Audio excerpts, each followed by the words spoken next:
I've been summoned by the resub sound. Not so neat. With the 5 months, thank you so much.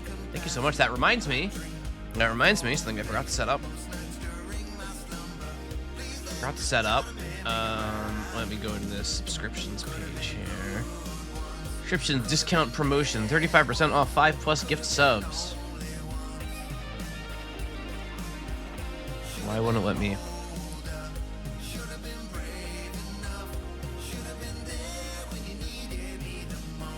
It won't let me start it.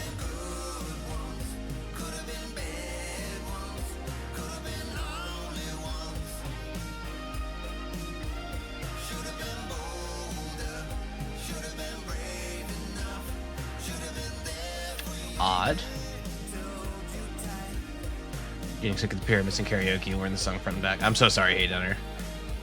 Also, hello everyone. I'm sorry. I'm looking through Stream Manager for a minute here. I can't read chat while I'm doing this.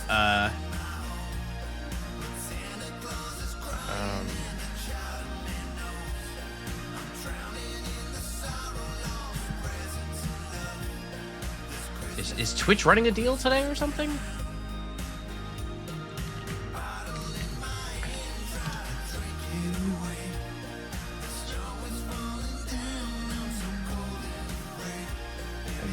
Yeah, no. Not so. Sorry, I'm trying to turn on the sale for gifted subs because I have 2 more days left to run that. I was gonna do today and tomorrow, but it's not. The Stream Manager's not letting me turn that on.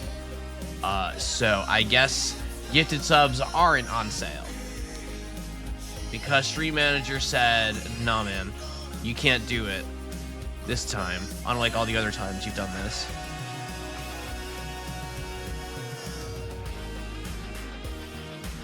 You can start new promos anytime until December 31st, 2025. Well, this is anytime. Steam, Twitch, whatever you are. Oh my God. Hi, everyone. Hang on. Let me get chat back up here. Hi, everyone. 151 is a time that counts as any time. Who do we have in chat? I see Jack. I see Not So Neat. Worm, Jumper, Barnes, Flower, Tep, Lemonade, Blueberry, hello, Happy Kirby. You appreciate how much I've latched on the Chatterman? Yeah, I love the Chatterman. I did see, so I'm on a signal boost. Corbo Q, Quinn on our Discord, had posted a video from Hot Dad, the guy who plays Chatterman, who is currently running into a bit of financial problem and is basically saying like, hey, if you have any extra money to support, he's in kind of a rough spot. He made a video that was very much just him pouring out his heart and just like being very like sincere about how I gotta turn this down a little bit, about the difficulties he's faced and why he's in the position he's in. So you know, if you like the Chatterman, if you you know, I'm very early. Yep. That's why we're not doing Ghost Trick today. So if you're just here for Ghost Trick, I'm sorry, that'll be tomorrow. This is just a chaos stream. I don't quite know what we're doing yet. Partially, it depends on who is here. Where there are games from Mouse's communities, game jam thing, where I had a couple people reach out to me who wanted me to play their game. Tep and How You, who I believe worked on the same game, reached out to me, so I want to play their game, and of course, dear friend of the stream, the viewer. Oh, How You's here. Tep and How You are both here. Okay, awesome. So, How You? In that case, I have a question for you. You said there is a version of your game that's not going to like murder my PC, right? I would like that version of the game if it's available. How You's a mod and you're not? Oh, you're a mod on Discord.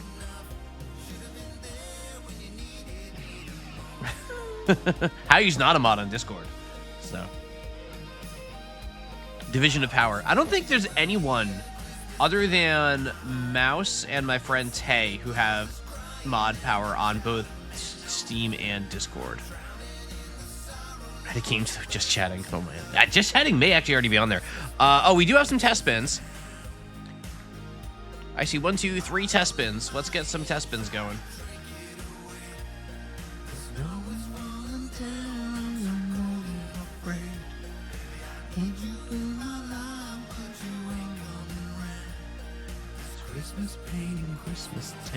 All right, I see 4 test spins, starting with Happy Kirby.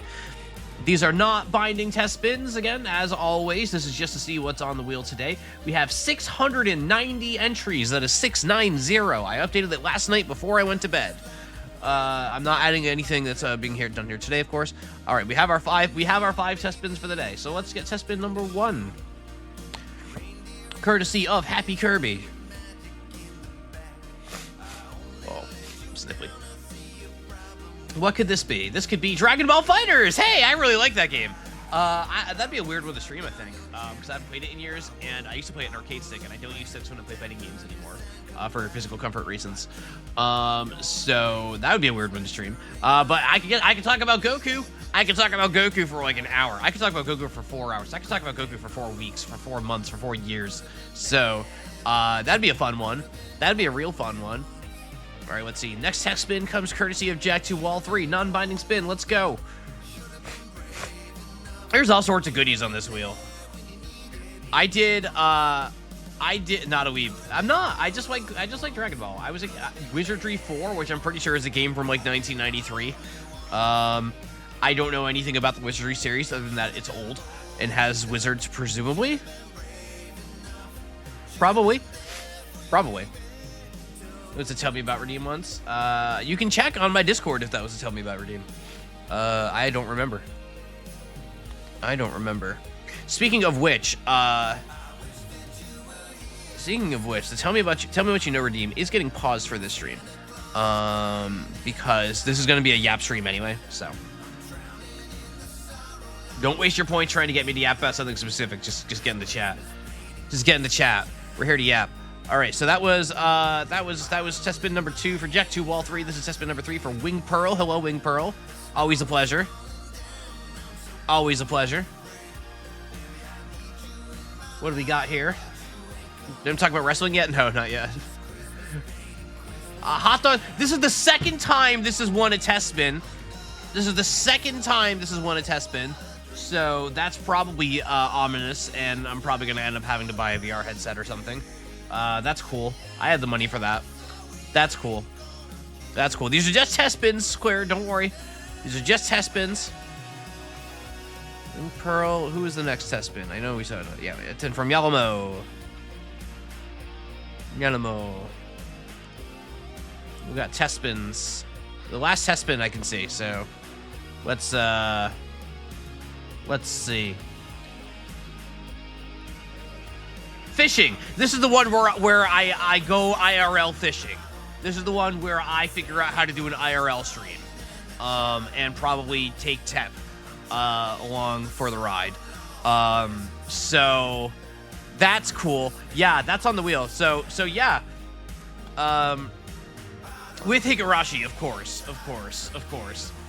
So yeah, if you want to see that or any other of these 690 things on here, first stream of the month, I will be spinning the wheel for real. And also there is the 30 sub point goal you can see on the channel page. Whenever that goal is completed, I will do an actual real deal spin. We currently have 2 games in the queue. Chelsea Must Die, Bunny Must Die, Chelsea and the Seven Devils, and Knights in the Nightmare. Both of them will be coming at some point in the next month, probably. I'm trying to get some stuff in order. Allison, thoughts on the Tom Morello song, Everything Burns, presented the Arcadian by Final Fantasy 14 Dawn Trail. Did you... Chumple, did you type 2 eyes there because you've been thinking too much about Yeek?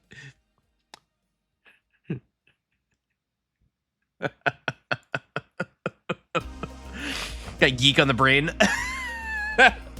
Honestly, I barely noticed that music. The music from the second floor of that chair. You just have shaky fingers. That's fair. I'm sorry. The music from the second floor. That's just like a patchwork of like every single pop punk song from the 2000s. Stuck with me way harder because it was like my childhood. This test spin comes from Boo Berry. This is the last test spin, I believe. I haven't capped because otherwise I'd be doing this all day. VOD review of one of my own oh my god, why did I let that on there? That's terrible. Oh god. Okay, well, also there. You can try giving the version with better performance, although I have to ask Cooley first, then it take like 30 minutes to build and post. Is Mouse Viewer in the chat? Do we have a Mouse Viewer in the chat?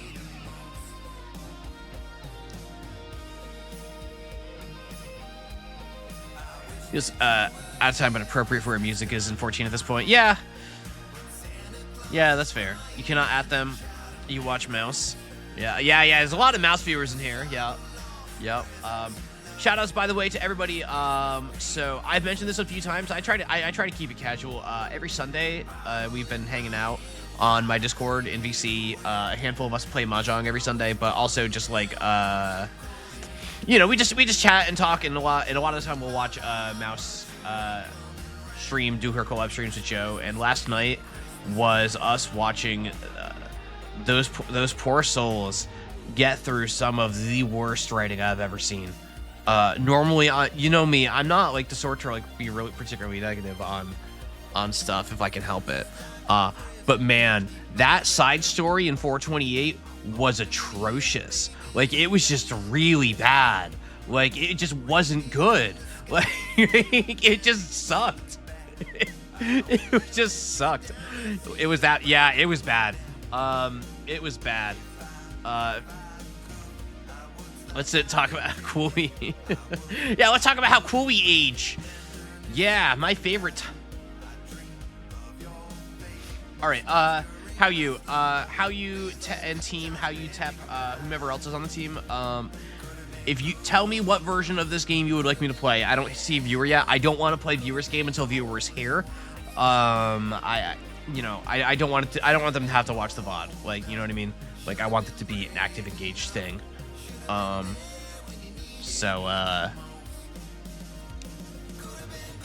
Team is how you jumper queer. That's an amazing team. That's an amazing team. But yeah, if one of you can give me a,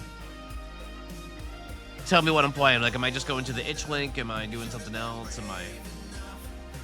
Did open the good one before doing the bad one. Yeah, the good one, I wasn't paying as close attention to, but I did hear it was good. I know it made a bunch of people cry, so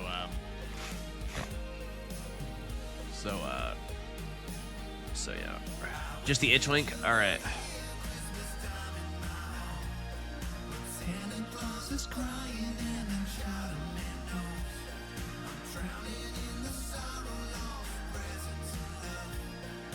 Christmas rain in Christmas town. I'm clicking the wrong links. In my hands, I'm drinking away.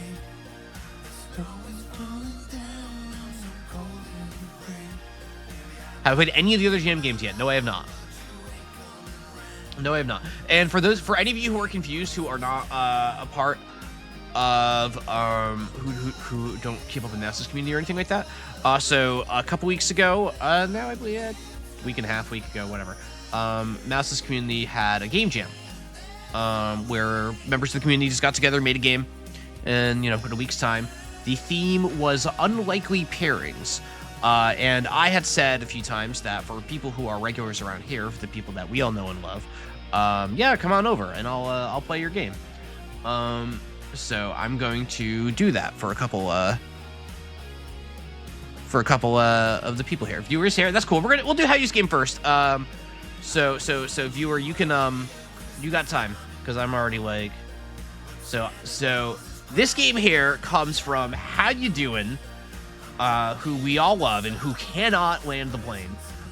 We got Tep, an amazing artist, who has been very encouraging for all the things we've been doing here.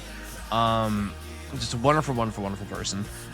We got Claire, of course, an amazing artist who did the channel art for the stream, for my profile photo and everything. The foundation for all of the amazing art, and also the most prolific VIA, like the foundation of the VIA economy. If you ever need a post to get VIA'd, like, you know who to go to. We got Double Jumper, who I think everybody who's been around here probably knows Double Jumper. Yes, Valle. His name is Alex Valle. It's Peruvian. He's from Peru. My God. That's how it's a human being's name, damn it. God.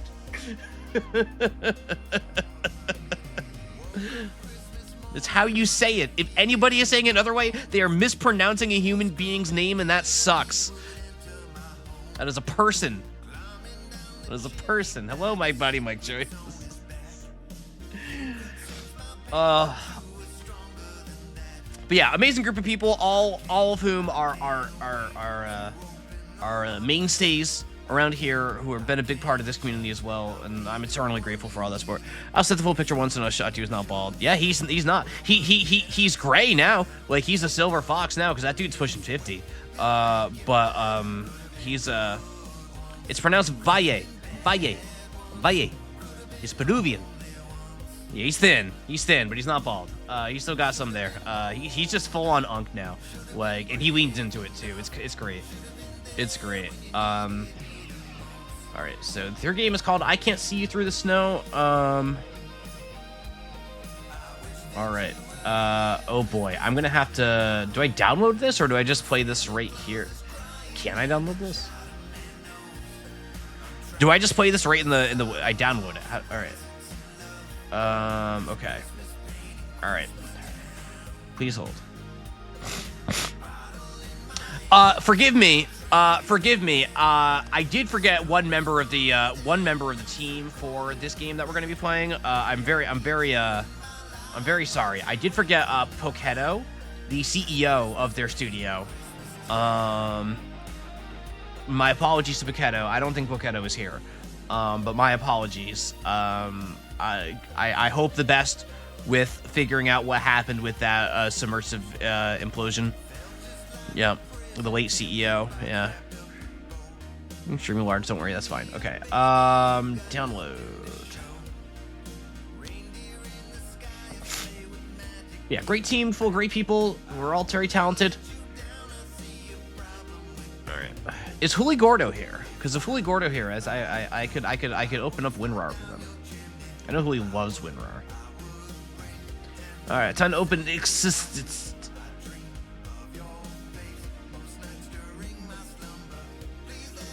Work better if you cap the app frame rate in the NVIDIA panel. All right. Hang on. Oh, hang on. Okay, let's go to the Eternity's badge. I don't know if we need the Eternity's badge for this.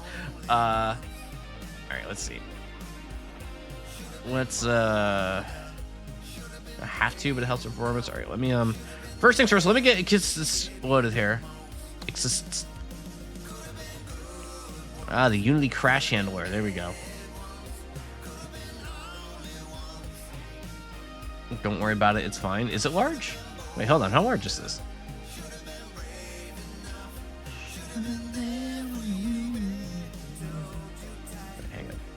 Hang on. 913 megs? That's nothing. It's not even a gig. It's not even a gig. All right, Chowderman's going away. Bye, Chowderman. Windows protected your PC. Microsoft Defender Smart Screen prevented the unrecognized app from starting. Run this app might put your PC at risk. I'm doing it. Oh no. Hang on. Yeah, scene. We're missing peak already. Hang on. Okay. I can't see through the snow. It's there. Okay, hang on. First of all, I need to reload this.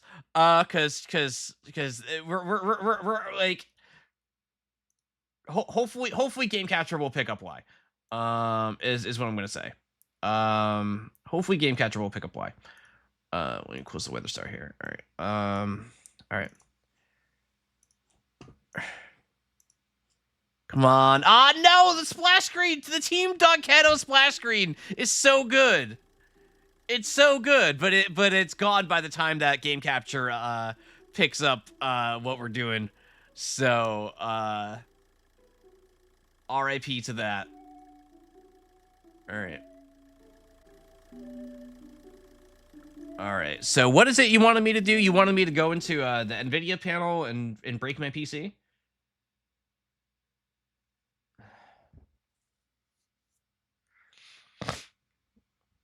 Cap the FPS. I gotta remember where the hell. Why is it not showing up in my system tray? There it is. Nope.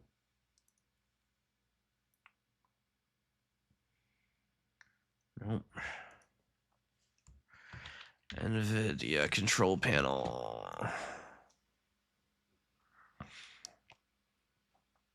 Oh, how y'all doing? It is. Can I tell you? It is where I live, and where many of you live, since it's an early stream. Um, it is just a mere 3 days until Christmas, and I'm very excited. I very much enjoy this time of year. Oh God, it's been so long since I've done this. How do I?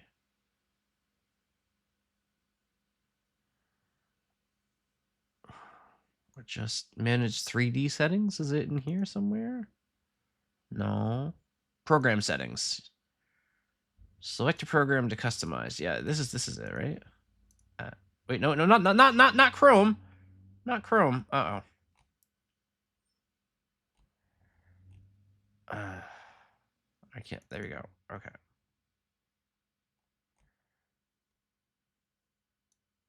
Oh my God. This. Oh.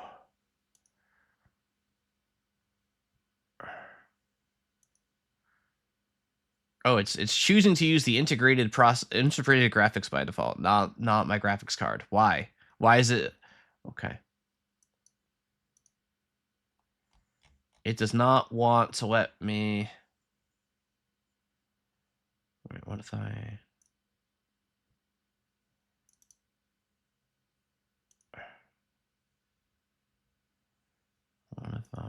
Here we go. All right. Max frame rates. Use global setting off on. For some reason, it just said I wanted 58. No! I backspaced and it made me go to a different window. That's cool. Thank you. Okay, it did it again. Do I just not get to use the... Yeah, if I backspace while in the text box, it puts me to a different window. Thank you, NVIDIA. All right.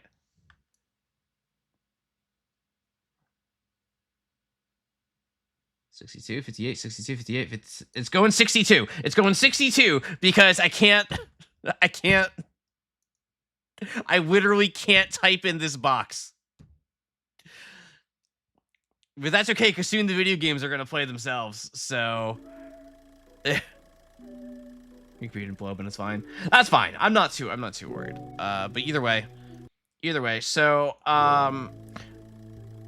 since we've got all the Devon chats, hello to everyone, by the way. There's a lot of names I haven't said hi to, a lot of people who haven't been around since I know. This is the weird stream, different hours and all of that. But thank you all so much for being here. I hope you all enjoy this with me. You know, you should. Is there anything the Devon chats would like me to know before I press the play button beyond what has already been said? I should change the res to what?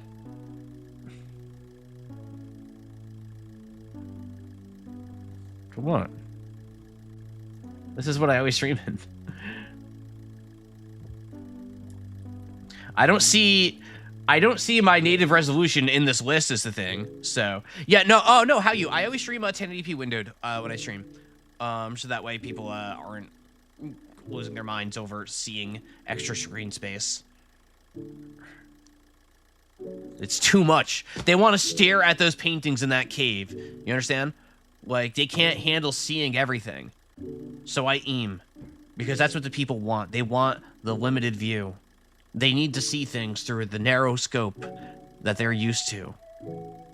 Okay. Let's probably turn the game up a bit. All right. Keep music. It's fine. Yeah. Yeah. All right. Let's hop right in. Play. I believe this is the VN. Was my understanding. Yep. All right. Hang on. Let me take a drink really quick because I'm gonna be reading a lot.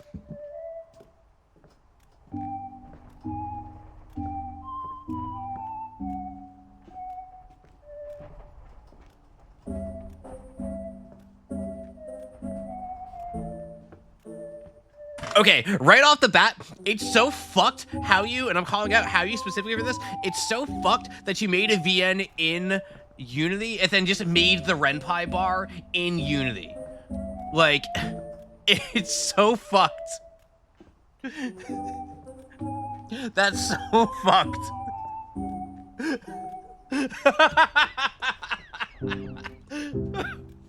That's awesome. That's awesome. They did it like. Oh, I'm not a critic. It's just funny. It's just funny.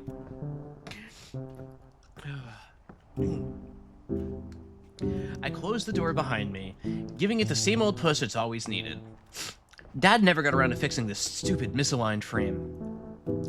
While I'm giving it another shove more out of spite than anything else, the phone in my hand speaks up. So, you're actually around? Hello, Xander. What kind of question is that? Yeah, I am. I thought I'd never see you again after the stuff with your sister. Another shove for good measure, and I decide it's enough. Kicking off my snowy boots, I hold back a click of the tongue, and I turn towards the kitchen. I just need to get my stuff that's still here. The house is someone else's problem. That doesn't matter. I just wanted to ask. This is a hello. Oh, this is like... So, this is a very iconic Tep artwork. If you've never seen Tep's artwork before, it's good. I love the little... Is this a dog wearing a cat? Like, like... Is this Paquetto? Is this Paquetto? Paquetto Boo Boo? Oh my god, is it actually? Paquetto Boo Boo. It's the mascot. I like it. I like it. So the merch is coming for that, I assume? The merch is coming soon. Probably. Alright. He's got some stuff. Yeah, I read that. Yeah, sorry about your loss. Familiar irritation bubbles in my chest, and I start to regret calling him. Did he tell you or your father anything about Alma's pictures? What? Her pictures? Xander is, regrettably, my ex-boyfriend from the time I still lived here as a teenager. I first met him through school because... I first met him through school, but we got closer because our fathers were good friends. I've been there, guys. Sneeze, hang on.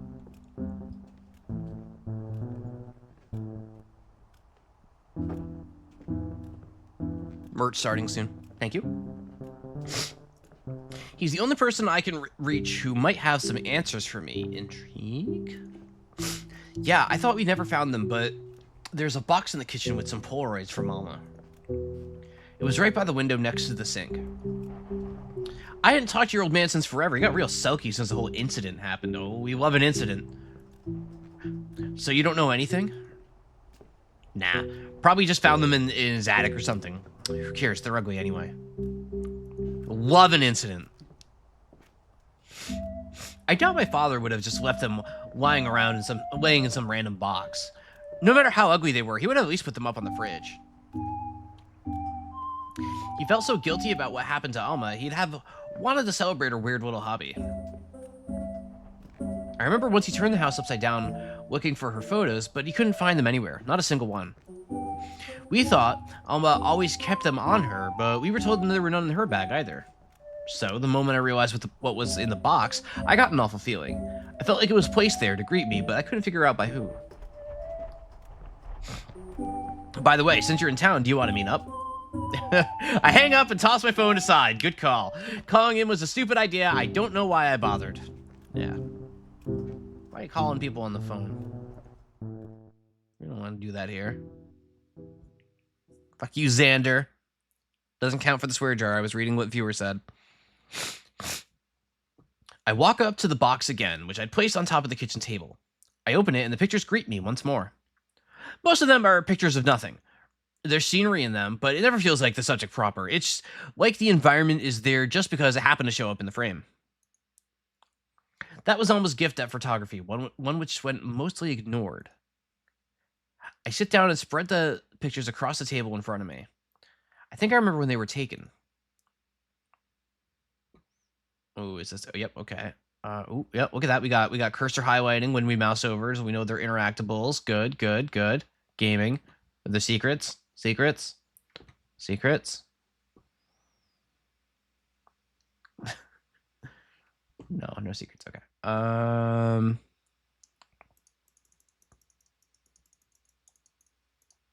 I'm sorry. I have to check. I have to check. Like, come on. I have to check. Let's go. Let's go. Let's go. This one. Trees. This one was during one of my hangouts with Xander. We stopped by one of the small parks that bordered the woods. I picked this place because I knew it would give Alma something to do, and she'd mostly leave us alone. They wanted to make out. Ew. It worked to an extent, but she still talked to me more than I would have liked. She'd disappear into the snowy woods for some time, then come back to fiddle with her camera. She'd ask me something about it, which I'd usually give a non-answer to and run off again. Back then, I thought she was just being annoying, but there was a real sense of frustration in her eyes, and I didn't bother investigating. Is this Xander? Is this Xander? Is Xander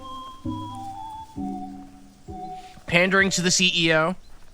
I'm sorry, are we pandering to the CEO here? I don't know if my mouse cursor shows up on stream or not, but I think we're pandering to the CEO here.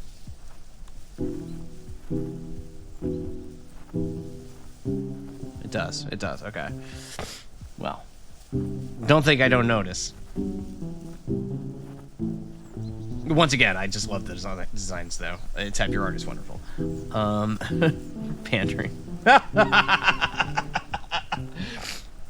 That hoodie looks so comfy, by the way. I would wear that hoodie. Like, can I just say that hoodie looks really comfy.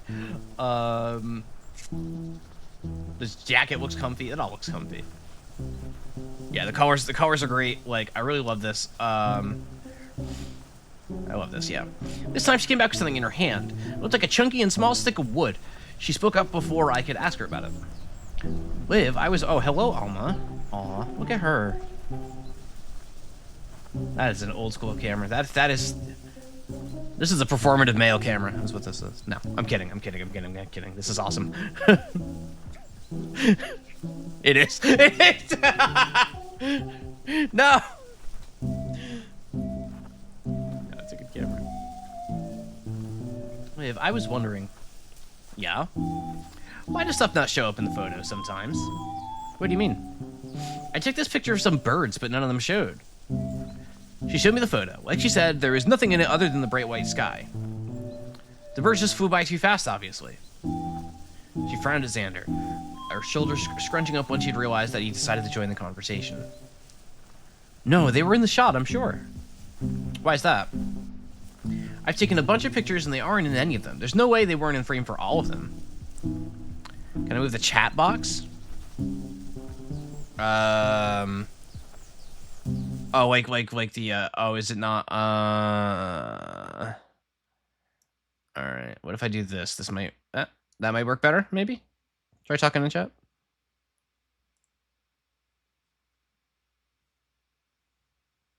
There you go. There you go. Hi, Ted. Hi, Ted.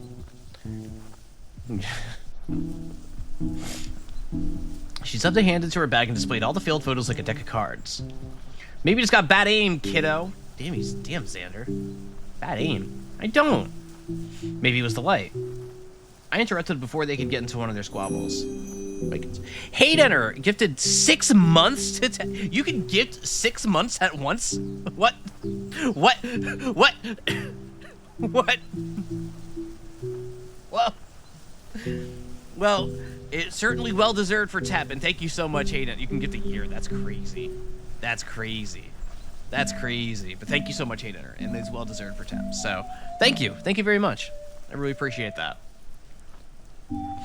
That's awesome. Wow. Like it's overexposed? Yeah, that's what you call it. Alma went pensive. Excuse me. Take two.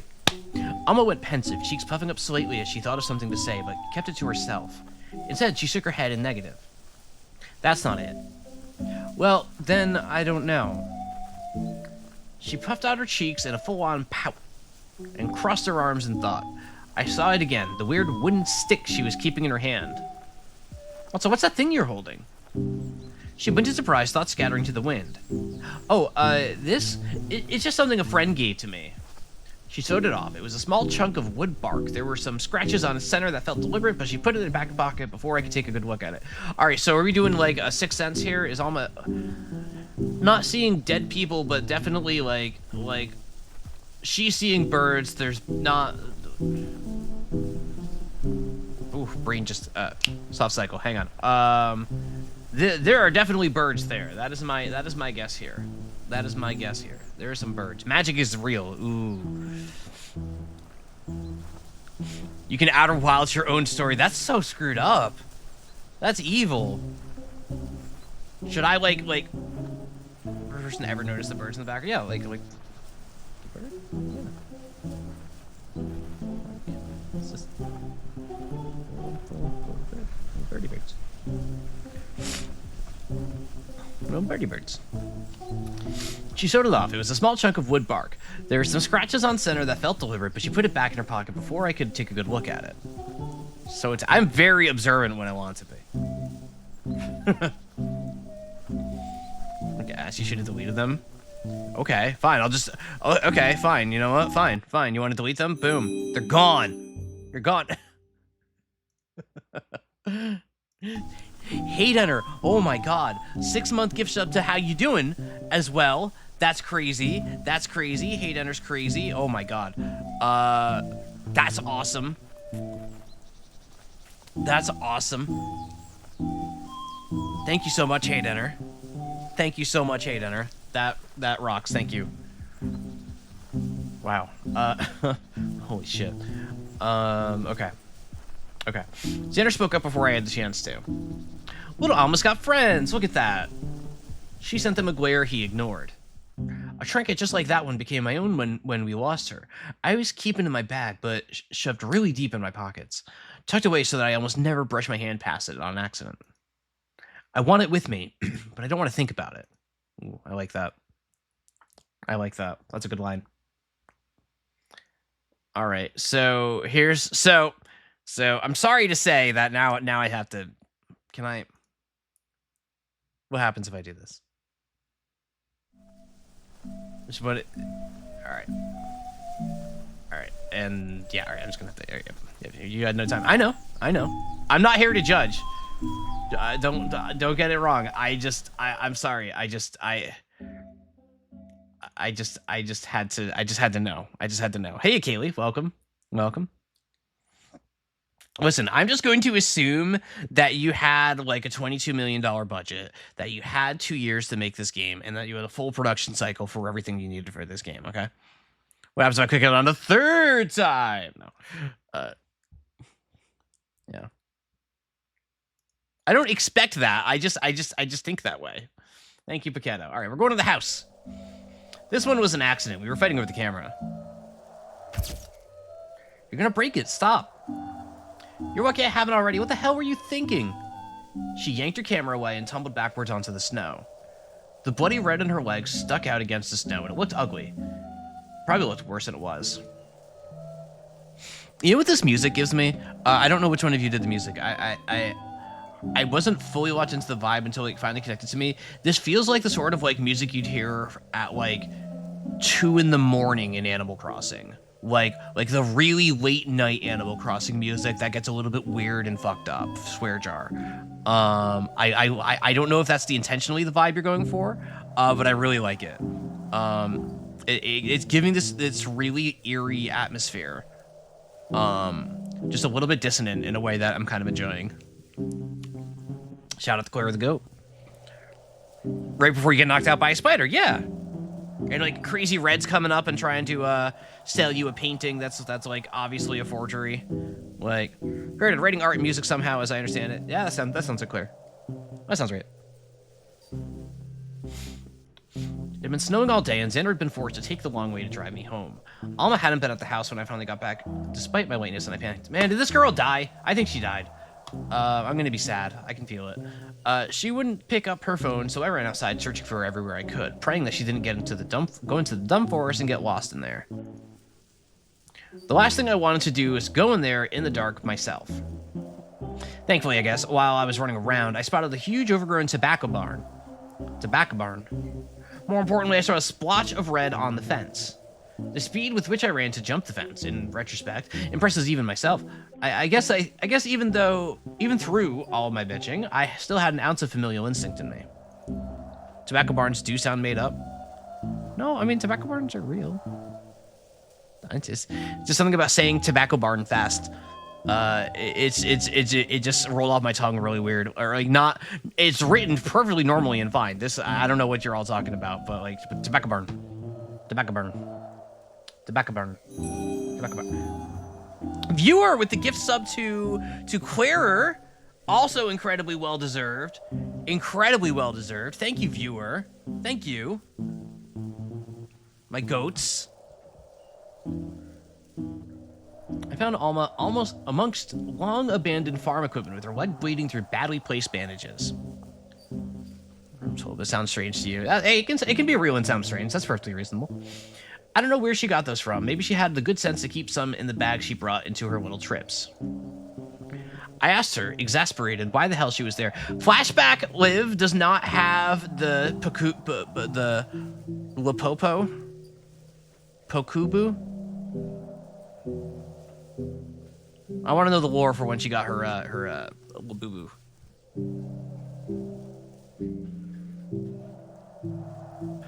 You missed Claire. What? Do not call it Lapopo. You don't like Lapopo? Lapopo. Makes it sound like the police. For pictures is what she told me. It was an accident. Dad is gonna fucking kill me, Alma. Alma. Yeah, that's all you care about, I know. Yeah, I also care about not getting killed. I mean, I know she's saying that metaphorically. It means getting yelled at. She doesn't want to get yelled at. And that is a little bit more vain. But, you know, phrases like that, yeah, no, I don't want to get killed. Did you climb that fence in a snowstorm in a skirt? Do you know how stupid that is? You could have hit your head instead of coming out with a cut like this. All very fair points. I was furious, but the fear that shot through my body when I saw the blood in the fence was still there, pushing the rest of my emotions forward. I kept staring at her leg and imagining the wound underneath. It's usually fine, lay off. Usually? Alma! It's just a stupid scratch. I was getting it bandaged before I went home. And you did a shit job at it. Should have just limped your way back home and actually gotten that cleaned. Who knows what kind of disease you're gonna get from all this rotting wood now. Oh my god, live. It's not rotting. And the bandages are fine, don't be rude. Almost stubbornness always pissed me off, and on top of that, on that day, I was having none of it. The place was so run down that there was a constant creaking noise coming from above us, twisting my mood further. Why can't you just be fucking normal? Jeez. Why can't you mind your own business? Just leave me alone. No, we're going home now. I dragged her all the way back through the snow, and by the time we got home, Dad was already back from work. Just as expected, he blew up on both of us, mostly me, because I was supposed to be watching Alma. Alma, in my eyes, got away mostly unscathed if not for the gash in her leg. To this day, I don't understand why she went into that place. She refused to talk about it with me. She got really offended that I kept calling the place old and shitty. In the end, I think I didn't actually want to know. I just wanted the satisfaction of making her mad. Nice. Way to go, Liv. Very good, Liv.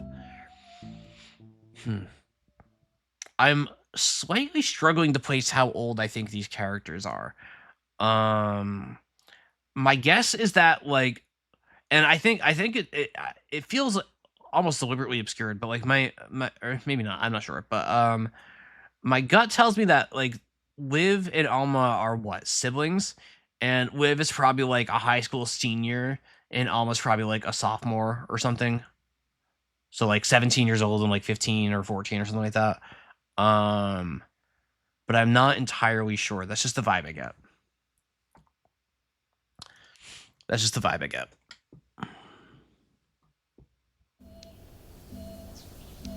This one, bridge.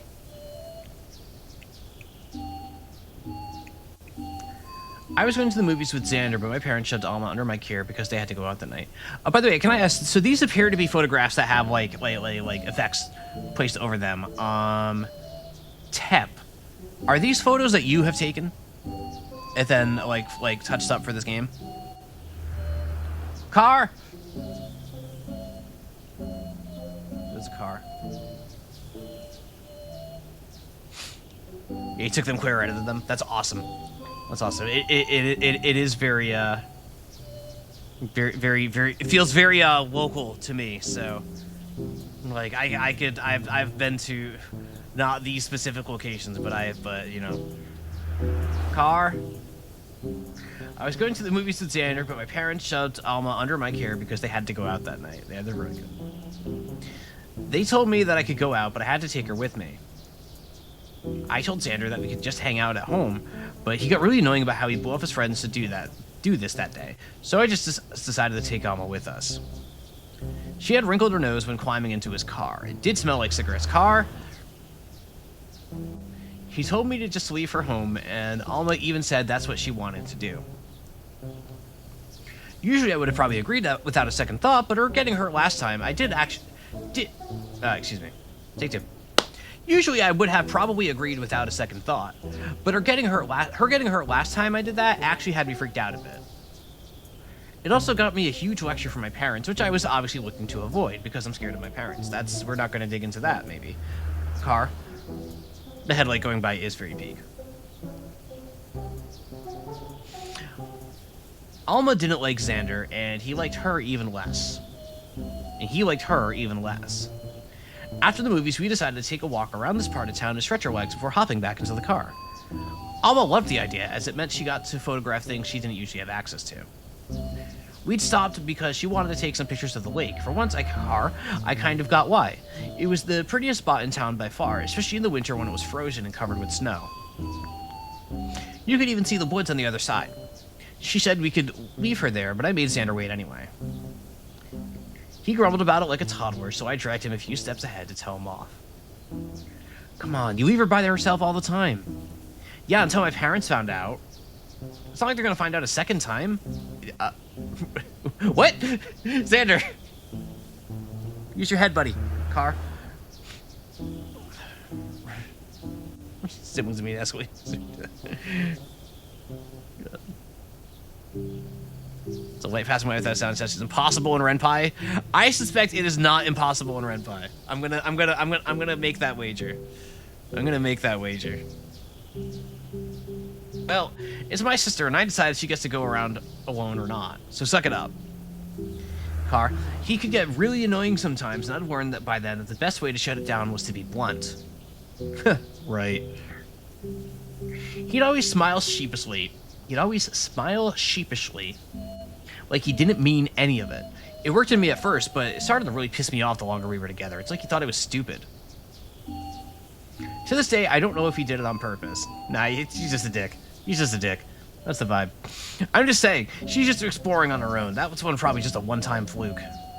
Yeah. Car. He wasn't exactly wrong.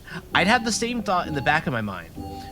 The days where I'd get annoyed at her for coming home all dirty were mostly past us. She looked a lot more presentable these days. Her getting hurt like that was honestly a shock, because I always thought that she was more nimble than I was with all the exercise she got. Still, she was Alma, so she was bound to be clumsy and forgetful. Damn! What does that mean? Liv? Just innately born, clumsy elemental car, that just, like, damn. He's so tall and has a car. He hates Alma. And I mean, who cares if she splits her head open? Maybe that'll actually fix whatever's wrong with her. She dying? She's dead. Like, she's definitely dead. That's the vibe here. Car. I froze. I was used to people saying rude things about Alma, but that was far over the line. Xander was known to be a bit of a jerk, and I always told people that he was just a nice guy without a filter. Honestly, I don't think I believed that even back then. That's because that's a lie that you're telling yourself because he's attractive and you wanted to kiss him. Liv, it's okay. We've been there, but just call it what it is, okay? Like, it's okay. Car. It was just a trained line I used to shut down conversation because I really did like the guy. He was my first real boyfriend, and that meant something at the time. Or at least it did to me. I guess. I said whatever I thought was going to end the conversation there. Wow. Oh, that hurts a little. Then a familiar snap of the camera took me by surprise, and I spun around the lens to see the camera. Max Caulfield was looking straight at me. Oh, hey, you done, kiddo? Yeah. Stupid, sexy Xander. Red hair.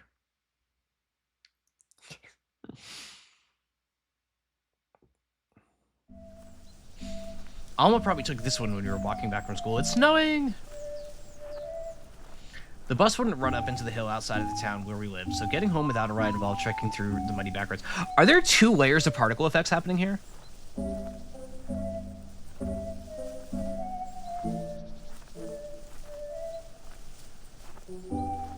3. I was because I saw the different mood. Hey, Smoker the White, welcome. Welcome. Hope you're having a good Monday. Welcome, welcome, welcome. I said the photos exact same order. Nice. Yeah, no, I noticed the different direction, the direction of the layering. Very cool. Very cool way to make the snow feel a little bit more real than if you just had just the one direction going. Very smart choice. The bus wouldn't run up into the hills outside of town where we lived, so getting home without a ride involved trekking through the muddy back roads. I hated it, but Alma loved it, because it let us walk right by her favorite spots to take pictures of. When she first got into the hobby, I thought it was cute. I gave her the Polaroid camera as a birthday gift on a whim, and it was probably the most excited I've ever seen her. But it didn't take long until I started getting a little sick of her constantly snapping photos. She had this habit of pointing the camera into the dark, ugly woods, and getting mad that the pictures came out, well, dark and ugly. You can never make anything out in them, but she always tried again, and again, and again. Like she was a real artist looking for her... What? Man, there's some shade here. Oh, she kept trying, aw, she thinks she's an artist. Aw. Damn, Liv. I don't know, I think Liv and Xander deserve each other. That's my take. Can you cut that out already? See? Just one more. She snapped another photo and rushed to put the resulting picture into her bag. A few days after getting the camera, she moved stuff around in her school bag to reserve a pocket just for her pictures. Apparently, they develop better if you leave them in the dark, or that's what she told me. She also got very mad at me when I took a picture for her and shook it. You're not supposed to shake Polaroid pictures. Outcast has misled you all. Do not shake that Polaroid. It's bad for the photo. Don't do it. Do not do it. I know that's such relevant advice in 2025 for all of you who have used the point-and-shoot camera. Yes, Haydenner. Listen. Outcast is wrong. Andre 3000 will pay for his crimes. Keep reading. I never touched your camera after that. Tell me to keep reading. I'm gonna take a drink now.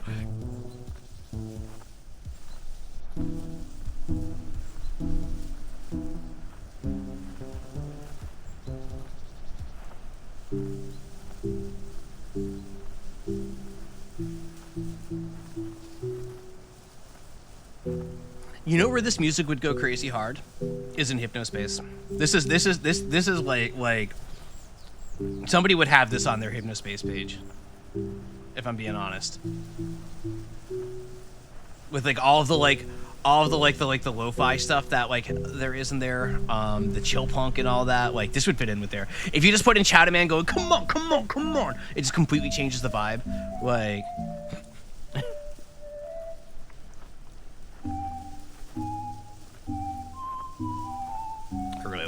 I really like it. When she was done, Alma ran over to me and we continued our path through the snow. What's your presentation today? Oh, yeah. How'd it go? There was a pause before the answer came, with her looking to the side as though she was considering pretending she didn't hear the question. They didn't like it. They didn't like your creepy photos of trees? Shocker. Liv. Okay, yeah, Liv. What do you... Liv. Come on, Liv. Chill. Chill. Why are you asking these questions in the middle of the woods? Are they really that creepy? Yeah, they look like something's gonna pop out and jump at you. I don't know why you like that place so much. There was a shift in her eyes then, her hands fiddling with the camera around her neck. It's not the forest that I like. Then what is it? Her shoulders tensed as she brought the camera closer to her chest. I like the stuff in there, like the birds. She always did have an affinity for animals. Our town had some weird-looking birds that always mesmerized her whenever she caught a glimpse of them. I had only ever seen them from afar, flying above the trees. They didn't like coming near people, so to see them from up close, you'd have no choice but to go deeper into the vegetation. I'd gotten to the text talking about not shaking the photo yet, so it's bad timing on your part, sending me. No, you're fine, Hater. You're fine. You're completely fine. Don't worry. I thought it was funny. I thought it was very funny. When Alma first got into the photography, she picked up the habit of doing just that. She'd go into the forest and hunt for birds and whatever other wildlife with her camera. She found Bigfoot. That's what I'm saying. Our parents were irate when they found out and forbade her from going again. But we made a deal that I would keep her secret if she kept mine. What was your secret? Okay. Still, I did think it was weird. She got her clothes dirty doing it, and she certainly didn't dress for the activity. The least she could do, I thought, was wear some more comfortable pants instead of her fancy little outfits. Does not understand. This is tagged as Alma. I'm sure none of this helped her already poor reputation. Well, maybe people wouldn't think your pictures are scary if you acted less creepy. What do you mean? You stand there and don't talk to anyone. You take pictures of nothing. It's not of nothing. And you drag dirt and mud everywhere. Like, girl, like, I hate to tell the two of you, but you're outside in the snowstorm. Like, what do you... Wait. Kids, am I right? No, not my fault. It's just how nature is. I was running late because of all her picture taking, but I'd been a bit harsh, but her face gave me some pause. Oh, jeez, hang on. Take two. I was running late because of all her picture taking, so I'd been a bit harsh, but her face gave me some pause. Her face gave me some pause? Girl, you live with this person, don't you? Her face, you just looked at her face and was like, and your face. Ugh, your face. God. Actually, I'd probably say that about my siblings when I was a kid. Never mind. I retract. Mama was often mad at me, but she could never manage a full-on glower. Maybe it's just because she was born with puppy dog eyes, but she always looked like a kicked dog whenever she got to it. Oof. I had a tolerance for it, but not a full-on immunity. Look, you should find a better place to see the birds from. There's no way you have to keep going in there every time. Another place? Yeah, on the hiking trails up north. On the hiking trails up north of the house or something. I don't know. I just said the first thing that came to mind, but she got weirdly pensive about it. Huh. Silence took over then, and it wasn't long before I stopped at the intersection. It took Alma a bit too long to notice as much, having taken a few steps in the crosswalk before turning back to me. You can go the rest of the way from here. Oh, you're going to Xander's again? Yeah, don't tell. I know. And get off the road if you're not going to cross it, stupid. Stupid. Ah, right, sorry. Should I be reading all these characters with Boston accents, by the way? Would that be the more immersive experience?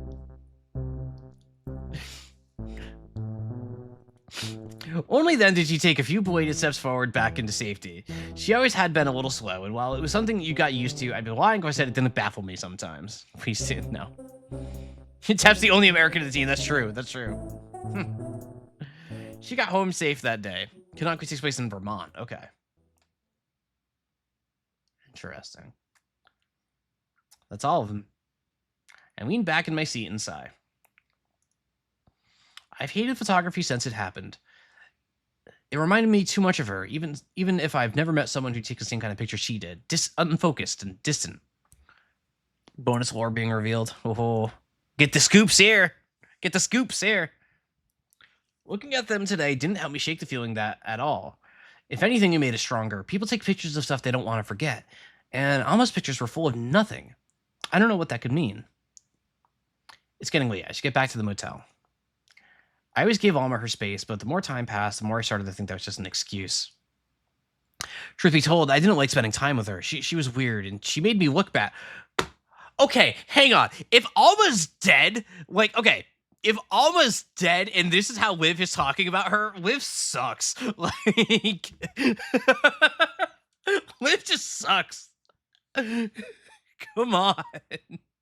Come on, man. My friends didn't like her, and neither did my boyfriend. Your boyfriend, who you also don't like. You broke up like 1,000,000 years ago or whatever. I was the girl with the freak sister, and people would say bad things about Alma in front of me just to make sure I wasn't the same as her. Jesus Christ. I used to think Alma was too stupid to realize that was happening, but I felt bad, but never enough to do anything about it. I just shrugged it off or nodded along. Didn't matter in the end. When she died, my friend... Yep, okay, yep. Live! My God! Wow. Wow. She died, my friends didn't want to talk to me anymore. My boyfriend broke up with me because I wasn't any fun to spend time with. Teenagers suck, man. I get to my room and toss the box on the top of the nightstand. It's been a long day and I leave tomorrow morning. I can't stand thinking about this anymore. This hotel room looks so cozy. I have stayed at little B&Bs like this before, and I never get a better night's sleep than in a place like this. If I'm being completely honest. Like, man, I can hear those floors creak. You know what I mean? I don't need to take a single step on the floor of this picture to know that those floors are creaking. Like, that bed looks great. I would face first belly flop onto that bed. Like, no doubt. Like, I hope it's as good as it looked. Because it looks good. It's been a long day and I leave tomorrow morning. Can't stand thinking about this anymore. It's probably just something Dad kept to himself and never told me about. Ever since we lost Alma, he refused to look at me in the eye. It's just what makes the most sense. I let myself fall onto the bed, my back to the mattress. Should have gone face first. That was your first mistake, Liv. Sweating that bed's insanely comfy. It looks insanely comfy. So, yeah. Guilt weighs on my chest like a demon perched on top of me, looking down at my face with displeasure. But it's not my fault. I told Dad that 100 lines... Take two. I told Dad that 100 times. I also told it to myself 1,000 more. It's not my fault. She was just a kid and did something stupid in the wrong place at the wrong time. Hi, Seth. It's not my fault, but did I do anything to stop it? I'm sorry. Forgive me. I'm just a little guy. Forgive me. I hear creaking. This place is really old, so it shouldn't stick out as strange, but it keeps getting louder. I can't sleep like this. Can't sleep with my heartbeat exploding my eardrums either. Oh no. Alma's camera is going to be underneath the floorboards. What she's hearing isn't creaking, it's the flash going off, obviously. Obviously. My throat is tight and there's tingling on my skin, like I'm being watched. I look out the window. There's nothing through it, just the pitch black of the night dotted with lights of civilization. She gonna see birds? Cars go by. Traffic lights switching colors. There's nothing wrong with what's outside. I tell myself this is... I tell myself this just like I tell myself it wasn't my fault. Everything outside is normal and boring. White with snow and cold with apathy. There's nothing wrong with the outside. But there is something wrong with the window. A little square stuck on it, blocking some of the scenery. I understand it. I don't understand it until I do. There's a picture stuck to the window. Ah! Ominous sounds. I shoot up into a sitting position, blood running cold. I blink. I pinch myself. I blink again. I'm awake, but it's still there. There's a picture stuck to the window. How did it get there? Who put it there? What's in it? Before I can think better of it, I jump off the bed and run towards it. It's jammed between the sliding frames, and it takes a bit to get out of there with unstable hands. Even while I do, I can't tell what's on it, or maybe I just don't want to realize it before I have to. For fuck's sake, there! I get it out and hold it where light can shine on it. I see red and I freeze, but it's too late to unsee it. Blood. Bloodied asphalt. Oh, I should get hit by a car. No. I drop it on the floor and manage to keep myself from throwing up, but the acidic taste lingers in the back of my throat. Ooh, that's a good line. They never found her body, but the mess of the scene made it clear that no one could have survived that crash. Her bag was there, most of her odd little trinkets stained with red. I only got a glimpse of it, and I wish I never did. The only thing that went unstained I kept. It was an odd one, a piece of a wooden board with what looked like a little person drawn on it through scratches. It's probably the same one Alma had with her on that day with Xander, but I have no real way of knowing. I just know that this one was tucked away in her bag when she died. I kept it because I wanted something from her with me. but I hated looking at it because I never understood what it meant or why she liked it so much. We never found her camera. That's always been the part that messes me up the most for some reason. At first I thought she just didn't take it with her when she left, even though that made no sense, but it wasn't anywhere at home either. Okay, my current prediction is that we're going to be building up here Alma being alive because there was no body, they never found her or anything. There's not the photograph. But in reality, this story is more seated in reality in that, and Liv is just coping with PTSD. And it's just like kind of Firewatch vibes. Is where I think we're going with this. Magic is not real. When I came here today, part of me was hoping that I would find it. It's been an unresolved thorn on my side all this time. Where was Alma even going that late at night? I left for school soon after she died, so I escaped lingering on that question for too long, but now it's bothering me again. She left home a lot, but I never really asked her where she was going or what she was doing. I never asked her anything that mattered. All the stuff I know about her is stuff she decided to tell me. Did she go there? Would I find any answers if I went there? Would there be even anything left at this point? It's been years. Surely it's a useless endeavor anyway. I don't want to go, but if I don't go now, I'll never find out. I have to go. I'll go to... Ooh, I was not expecting there to be a choice. Whoa. Save before choosing? Save before choosing? That doesn't sound like me. Doesn't sound like me, but fine. Alright, click the button. It doesn't sound like me. Alright. It is a game. That's true. This is for a game jam. I'm going to the woods. I parked my car somewhere I probably shouldn't and rushed for the edge of the road. Alma loved the forest. Kids around here enjoy throwing around horror stories about it, but she had a fascination with it that went beyond the creepy tales. She was always staring into the trees like she was hoping to see something. She pointed her camera there every time she could. I never dared go into the places she went. I never dared go into the places she did. I never liked nature much, and this place gave me the creeps. But after all this time, I think the least I could do is face the small fears for her. Even if I come back empty-handed, at least I'll understand what she liked about this place. Your typo. I'm sorry, Claire. I'm sorry. Alma got her clothes dirty, endured bad terrain in the winter cold, all just to be able to come here. I would get mad at her when she came home and we had to clean up the mess she dragged in on her shoes, because otherwise our parents would find out we'd been doing things we shouldn't have. That stopped sometime before she died. I watched for what feels like miles and see nothing. Alma loved the forest, right? I look up. There's a shadow perched on a tree.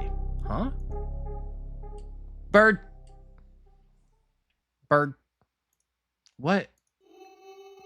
I don't get to say anything else. Eyes! Spooky. That looks like some clearer art to me.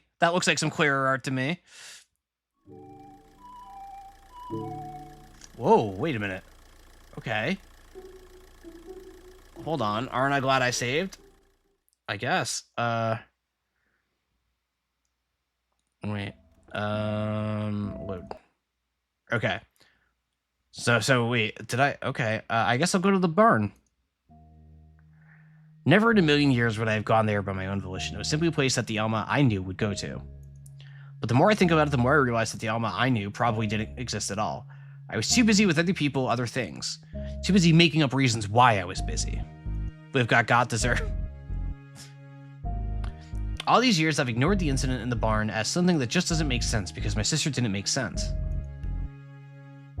But if I owe Alma anything, it's to believe that she was able to be understood. What are you Liv?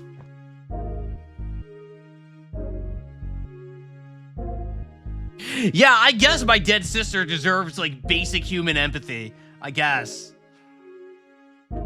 Jesus Christ, Liv. The places she went had meaning for her. She went for the forest even though she hated it because she wanted to see that things that you could only find in there. So why would the barn be any different?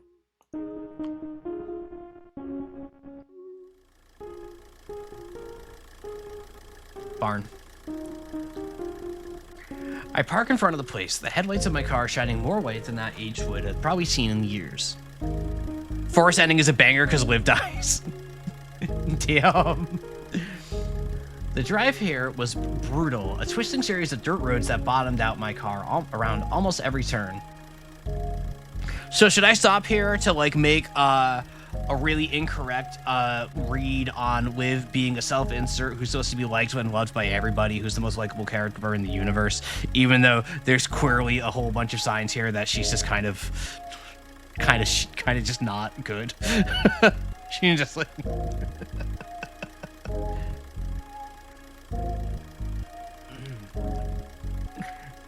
I'm sorry. There's a bit of Weekend Allison in the veins today. It's early, I think, is the problem. You know, the Poketa Boo Boo? Le Popo? The drive here was brutal. A twisting series of dirt roads that bottomed out my car on every turn. I see these pictures. I see these. I see them. They're here. I see them. I just want to acknowledge that they're here, and I see them. Thank you. If I had decided to come here for my dad's house, it would have been a lot less of a pain, but getting here for the town was near intolerable. It's obvious that no one had bothered to even look at this place for years, or else someone would have done something about that by now. I step out into the snowy dirt and take in the scenery. Self-interest, proceed carefully. Damn. The feud is real. It's dark, and I don't think it wants me here. Unfortunately, I have to see this through. I need to be sure. The place is as creepy as ever. We got cinder blocks. Pallets. Eerily, though, it doesn't look any older. Maybe you just can't get any older than this. I can hear the old wood shifting with the wind. I circle around to the back. I remember half of the wall was missing there, probably where the barn doors used to be when this was still used for something. God, there are so many old dilapidated barns like this, like, less so these days, but when I was a kid especially, where I grew up, there was just a bunch of them. That it's just like, oh cool, this was used like pre-war. But the building was still there and just in like the most awful condition. They were just like perfect for like scary stories or like kids trying to get into trouble. Like, man, I used to. A great place to get Lyme disease if you ever wanted to get Lyme disease. Like, you know, just good vibes, you know. Thank you, Barnes, for making a cool set piece for me. Good vibes. So look around in the back. I remember how... Yeah, I read that. I go in, creaking, following my every move. You can't hear anything outside from here, so every little noise gets its say. My heartbeat thunders in my ears, but I'm not scared. I don't have the right to be. Against me and Liv dies. +2. I point my phone flashlight down, and I see a picture.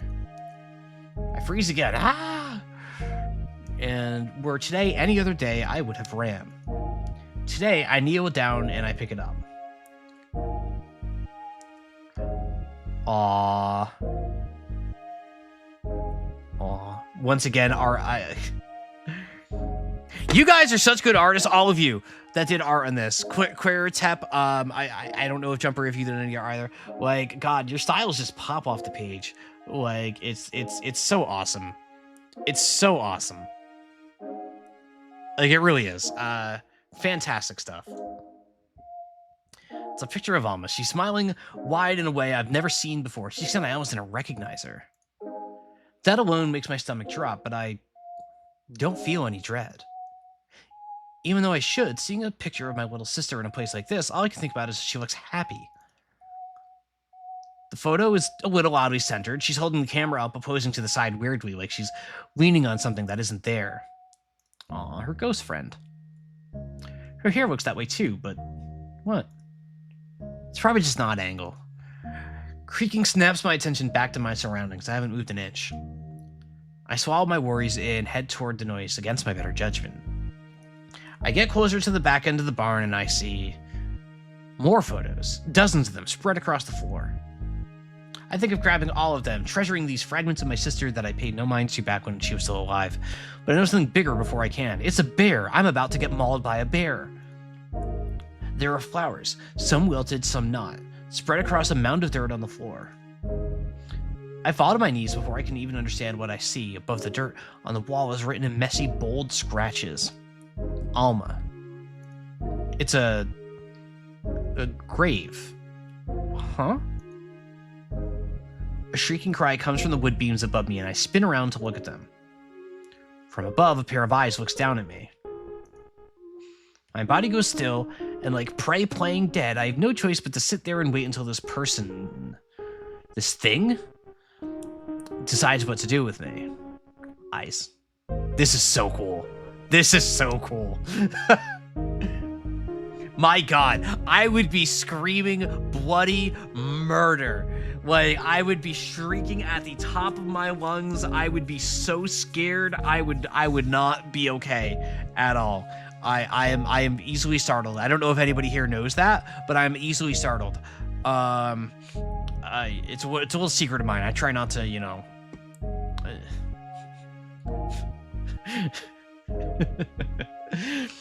No way.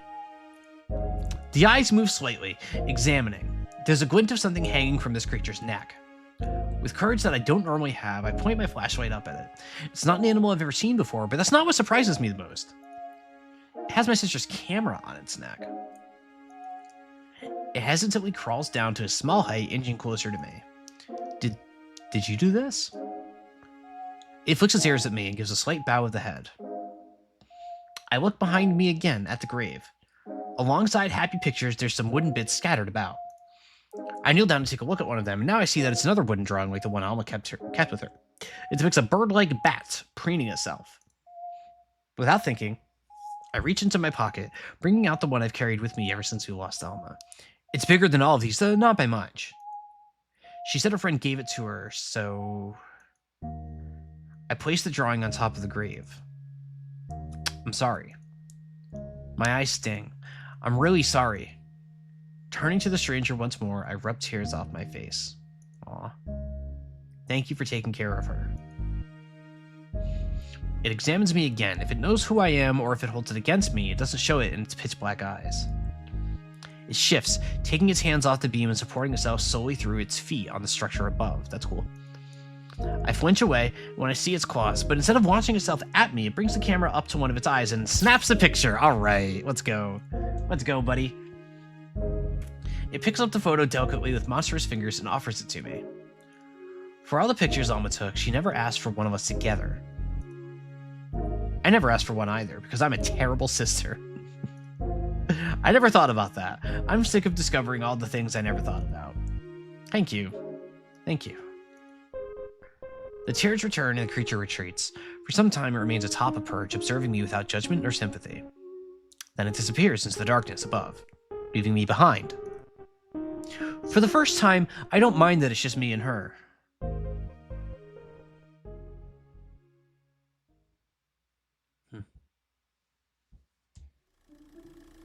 That was cute. I like the little creature. I admire the touch to give absolutely nothing about the creature away. I don't even like I don't know what you call it, but very, very good touch. Very like I like that level of like yeah, Liv, man, Liv just sucks. Like Liv, you know what's nice though? Liv sucks in a very human way. Like, Liv doesn't feel like a cartoon villain or anything like that. She's such a shitty sister. Like, swear jar. But, like, she just sucks in, like, a really normal, banal kind of way that makes it feel very grounded, which is good, because the whole thing felt very grounded. Like, it felt like... Because, like, for me, the story of reading that was the build-up to, okay, are we going to do something that's a little supernatural, or are we going to play it straight? And that is, or that, like, are we gonna do the Firewatch? And I like the way you all went with it, of just like, just giving you this little bit of, yeah, no, we can have a little bit of like a little Ghibli character as a treat. Like, we can do that. We can do that. It doesn't need to mean anything more than that. It can just be a little bit of processing for Liv. It can just be a little bit of showing that Alma had a friend, even when she was surrounded by the worst people on the planet. Like. Yeah, it's kind of Ghibli-esque, right? Like, where it's like, it's cute and very heartwarming, but also, like, for me, I haven't seen, like, all of Miyazaki's movies or anything like that, but, like, there's always that otherworldly, like the creatures that I think of when I think of those movies, yeah, ugly and cute is a good way of putting it. Where it's just a little, it's different in a way that like you can just see it's different. And this really looks like it's a secret. I need you to know that the entire time I've been sitting at this screen, this feels like this is a secret. Like there's like a behind the scenes reel when I click on this. It's just not implemented, but like.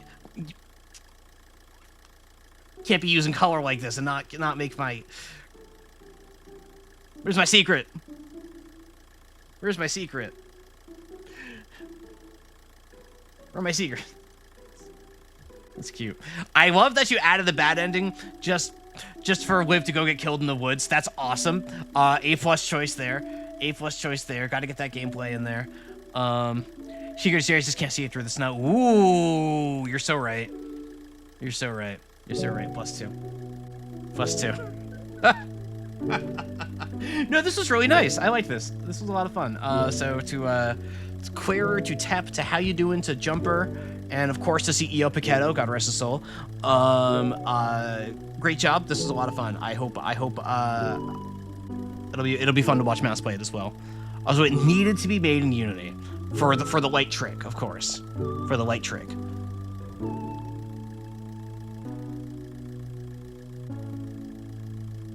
That car was a Unity exclusive, man. All right, let's get some chatter, man, going back here again. What? No.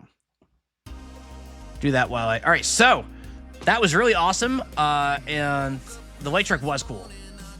The cup flashlight feature. Ooh. Back to the good. No, that was the good part. That was the good part. Okay, so do we have a mouse viewer in the house? Do we have a mouse viewer in the house? Give me your stuff. Give me your stuff. Must have the courage. If there is time to play Jom's Farms, my team's game, absolutely, Blizzy. Absolutely. A mouse viewer in chat is more likely than you think. Hello, Olive is a word. All right. So mouse viewer, if you can give me your game. Also, I don't know who you worked on your game with, mouse viewer. Did word get out that I'm doing Game Jam games and now people are coming to watch? Is that what's happening? Pizza and Olive. Ah, that's why first time chatter Olive is a word is here. Okay. Okay. Pizza and Olive. Okay, hold on. Time out. I don't like olives on pizza, but having a Game Jam team with people with usernames Pizza and Olive goes kind of crazy. Like, yeah, right, Claire? That kind of rocks. That kind of rocks. Yeah. Yeah, everyone says this. It is good. It is implicitly goated, yeah. All right.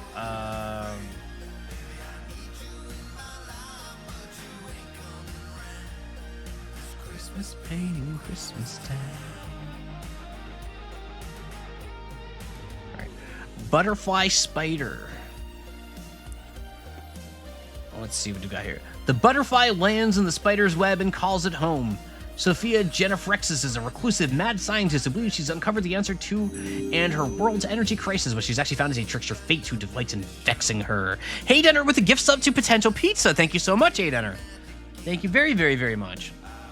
And to all of his award, thank you so much, Hey Denner, as always. Hey Denner, the goat. The goat. God, we're gonna get another wheel spin at this rate. Terrifying. Of course, the three of them keep making games for Hair. That's true. That's true. Sure. So this is a 3-person team. All right. All right. We got a PC and a Mac download. Fancy. Fancy. All right. Should have been there when you needed me the most. Hope you enjoy reading it. I bet I will. Is this another VN? Am I going to... Hope you're having a lovely festive period. Real Decoy, I am having a lovely festive period. I hope you are as well. Hope you are as well. Very, very, very, very, very nice to have. All right. Actually... hang on. My downloads folder is a mess. I am going to do this.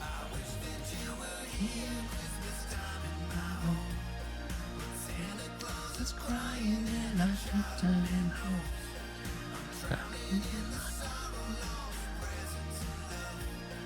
It's Christmas pain in Christmas town. Bottle in my hand, take it away. Sorry, I'm getting distracted by the Chowderman. Hang on, Chowderman. We got work to do here. All right. What if I spider web home? All right. I see Ren'Py on this one. I see Ren'Py. All right, so we're going from the Unity VN to the Ren'Py VN. So how you can what is this? Hang on. Okay, hang on. This is gonna look Rory Scott for a minute. What if I spider web home? Boom. Is there some auto detection of my aspect ratio happening here, which is really cool, I think. But this unfortunately is not what I need for. Right. Oh, this actually is fitting my canvas, isn't it? I can just leave it like this. Oh, awesome. Awesome. Awesome. I see a floating city. All right. Looks like Ren'Py. That's funny. That's funny. Yeah, look at that. Look at this. Look at this bottom bar. Chapter 1. Once again, shout out to Mouse Viewer and to Potential Pizza and to Olive. Mouse Viewer, of course, is very, very beloved regular in this community. So, and Mouse Viewer also just a couple of days ago celebrated their birthday. So everybody, if you haven't already, give a happy belated. Even if you already have, screw it, give a happy belated to Mouse Viewer. Because we love Mouse Viewer. Mouse Viewer, the creator of the most popular twitch.tv/AllisonDascar name pending emote, the Bunger Nod. Available to all subscribers. So shout outs to Mouse Viewer.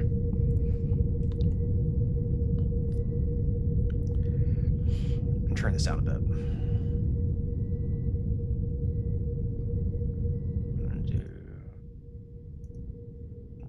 do this. Right. I know it's a default Ren'Py slider, but I was like, oh, is there voice acting in your 1 week game jam game? That'd be crazy. Yeah, Mouse Viewer is the creator of Bunger Nod. Which is crazy. Just A+ emote. I'm pretty sure Bunger Nod is the only reason anybody actually subscribes to this channel, to be honest. After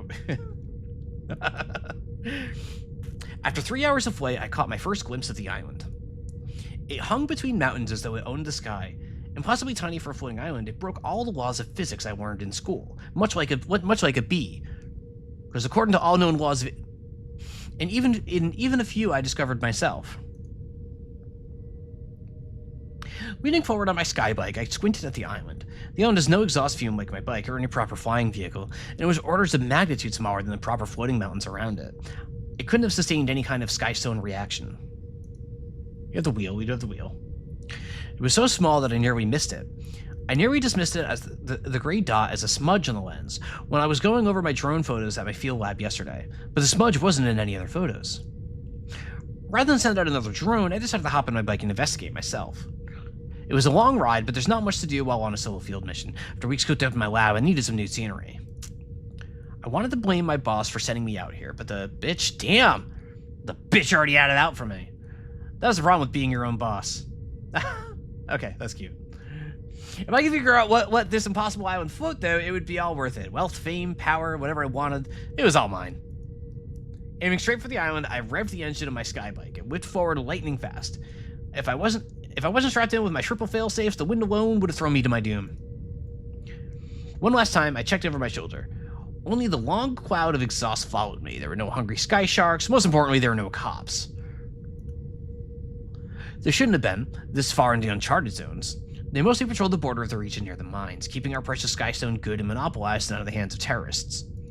If anyone found me, it'd be a research party, but there hadn't been room for those in the Imperial budget for decades. Maybe they should have funded some if they didn't want people committing the crime of independent science. Okay, our pro tech rocks. As I neared the island, my eyes began to focus. Oh, look at them. Hi, Sophie. No way. You can't be. There were man-made structures, carved stones, archways, spires. The island wasn't natural at all. All right, so can I ask, since all three of you are here, can I ask the breakdown of who did what in all of this? I recognize Mouse Viewer's art. Yeah, I recognize Mouse Viewer's art in a heartbeat. But I don't know what Pizza and what you two did. Yeah, we got synth pads.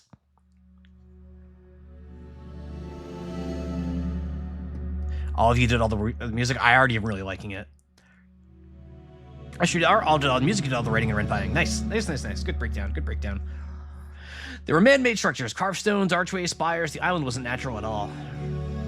If the island floated via an intentional process, then it was replicable. The engineering was already done, I just had to catch up on the science. Once I was close, I pulled to a stop, took out my camera, and snapped a clear photo for proof. Then I took a deep breath, stretched my neck, and parked my skybike on the circular walkway that ringed the island. Of course, the moment I sat down on the stone surface, I made the mistake of looking down. Whoa! As somebody with an immense fear of heights, that concept does actually fill me with dread. That horrible, jelly-like feeling filled my legs, like every nerve in my lower body decided to wiggle. Lurching to the side, I stumbled away from the edge and leaned on a wall. Yeesh! Yeesh. Why? I like saying yeesh. Why was it that I could fly through the air of my skybike without giving a second thought to the miles of space below me, but as soon as I stepped foot on what felt like solid ground, the sight made me queasy. Joey. Shout out to Joey. Stupid human body. Someday I had to find a way to replace it. My head clear, I took stock of my surroundings. The architecture reminded me of nothing familiar, but architecture was a stupid art for dumb babies. There were buildings to investigate for answers, that's what mattered. Before delving deeper, I bounced on my toes, feeling the movement of the floor beneath me. There was none. Proper floating mountains had a natural sway, sometimes even a rotation. Flying engines, of course, had a constant rumble, another sign that this relied on methods unlike anything I knew. As I walked inward, I noticed myself sweating, and through that, noticed the temperature. Despite the altitude, it was comfortably warm. A climate control system all but confirmed the intentionality of this place. It also meant I could take off my helmet, let my braid fall loose, and give my neck a proper stretch. Ooh, I just cracked my neck because of that line. That felt good. This is cool. Master, I really like. I really like this. This is very good. Past the outer wall, I found a small courtyard. There were flower beds, benches, and even a fountain at the center. The layout reminded me of a luxury hotel. Maybe whatever ancient civilization that built this was into floating vacation homes. Another thing I could sell once I mastered the tech behind it. Damn. The courtyard was ringed with small buildings. With no idea which one might be hiding this place's secrets, I picked the nearest door and pushed the door open. Inside, I found a bedroom. There was a bed, a desk, a shelf.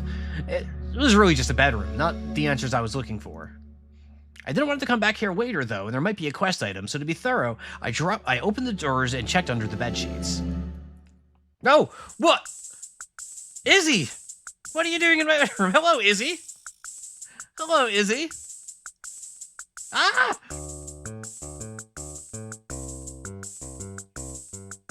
Oh, this music rocks. Oh, this rocks! Hold on. Also very Animal Crossing core. Also very Animal Crossing core.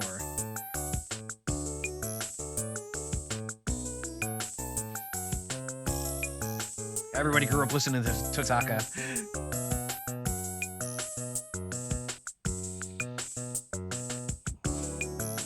Who are you? This one is known as Izzy. Most women offer the courtesy of asking first before finding their way into this bed. Oh no. Oh no, is this horny? Are we metzing? Are we metzing? I wasn't. It was just... I stopped myself before I could explain my real intentions. Despite her smile, she didn't seem like she would respond well if I admitted to intruding. I didn't know it was your bedroom. I apologize.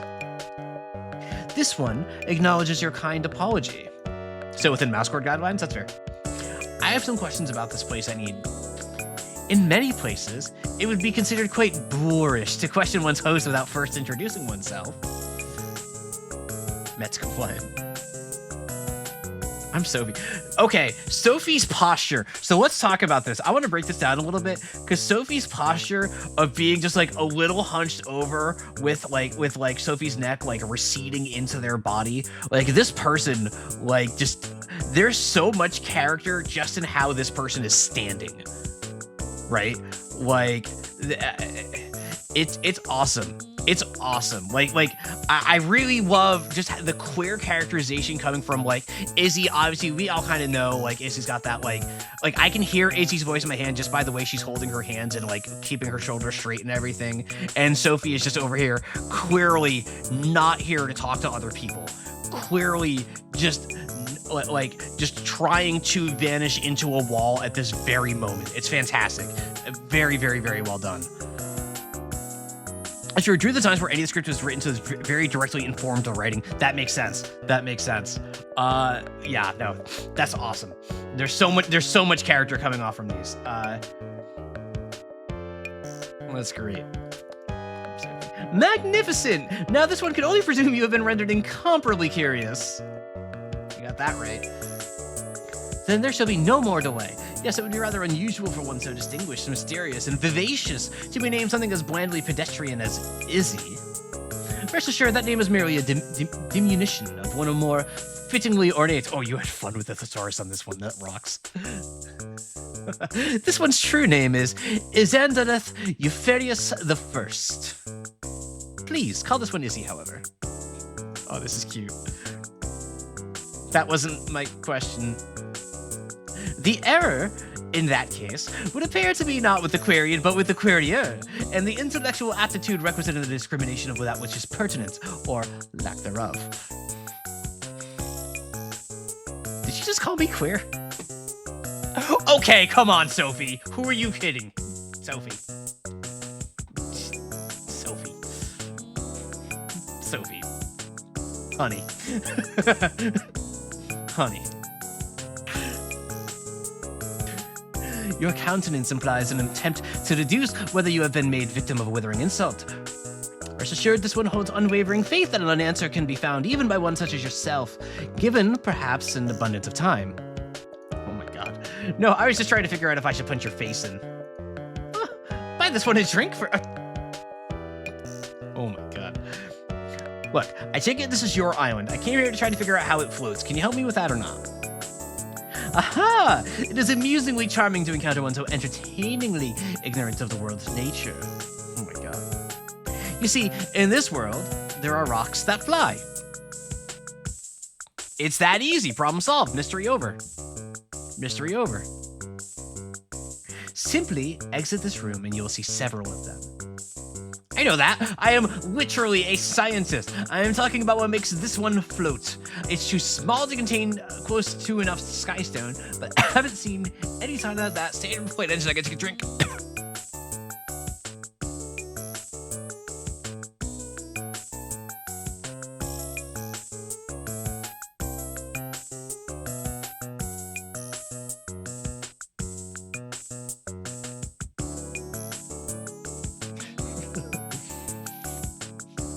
Killing the streamer.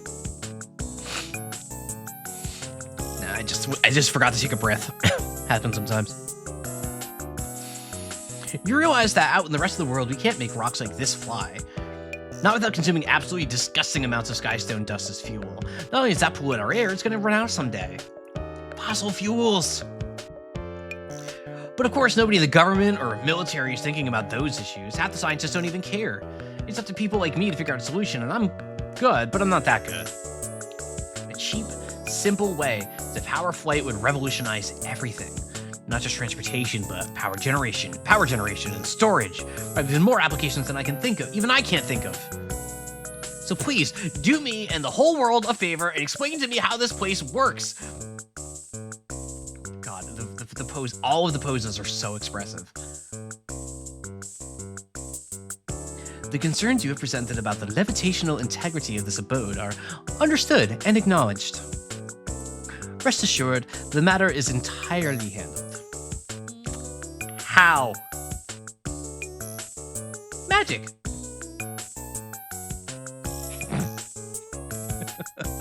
Oh, okay. Thank you, Maria. Obviously, what kind of magic? This one can offer an absolute promise that the risks of an abrupt dissension are in all respects non-existent. I'm not worried about us falling down. I'm trying to save the world here. Huzzah! An Huzzah! An admirable ambition. This one had encountered a panoply of monarchs and champions, but the conceit and vainglory now present rivals even the most terrifying of tyrants, doubly so for its prematurity. I said that Britishly. With an outlook so bold, it is of no doubt that quadrillions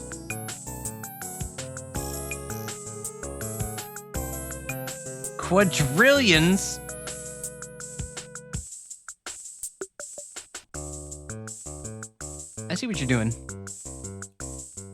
I see what you're doing. I see what you're doing. Quadrillions of fowl could be extrapolated from no more than a single egg. Egg. I mean, that one's a bit more stretchy, but I'm a knower. Whatever, I'm done with you. If she wasn't gonna help me, whatever. I was used to solving my problems alone. Skirting around her, I pushed through the door. This one does regret allowing any woman to leave her bedroom so unsatisfied. I'm going to figure this place out. Don't get in my way. Or do. It would make my day. My rifle was back with my sky bike, but concealed in my side satchel I had a small energy pistol. A sky shark wouldn't even notice the blast, but I had seen what one of those could do to a human body. I didn't want to kill her, but if she kept offering nothing more than insults and taunts, then I might be tempted to pull it out and wave it in her face just to make a point. Whoa! Sophie! What? No! Sophie, that is not how we... This is not what... No, Sophie. Sophie. Do you keep doing Umineko without telling you? Should I point out every single Umineko reference then? I doubted she had any idea how this... So, okay, so we're 2 for 2 for VNs made in this game jam with protagonists that are just like, what are you doing? Come on, man. That's crazy. That's crazy. I doubted she had any idea how this place worked. She was giving noblewoman vibes, the kind that funded pet science projects and took all the credit at award ceremonies. So if he's a very normal person with well-adjusted mindsets, oh yeah, totally. Ignoring her, I checked out the rest of the building in the courtyard. There was a kitchen, a study, and a small bathroom. None of them had anything to indicate how this place worked. Of course, it was hard to focus when Izzy spent the entire time breathing down my neck. These colorful rectangles are known as books. The symbols inside signify words. Okay, see, if I were a meaner person, I would screenshot this and use this the same way that you would tell somebody to touch grass. Like, yes. Like this is the same energy as that one tweet that went around a while ago about like, is it your first time seeing a movie? You watch it and the information is revealed. Like, holy cow. What shade? What shade? This one apologizes if there's nothing to eat. Guests typically do not arrive impromptu and stomp their big feet around. I've learned my lesson. I didn't dignify her jabs with a response. Ah, you have found the laboratory. Please do not clog the toilet. In most civilized societies, that is considered very rude. This green stuff is known as grass. You see it when going outside. I wasn't going to. Mostly didn't dignify them with a response. Throughout the entire structure, I couldn't find a single clue. The only thing close was how every fixture from the tables to the shelves to the faucet was made out of the exact same stone as the buildings, and maybe the entire island. But the substance had no resemblance to skystone.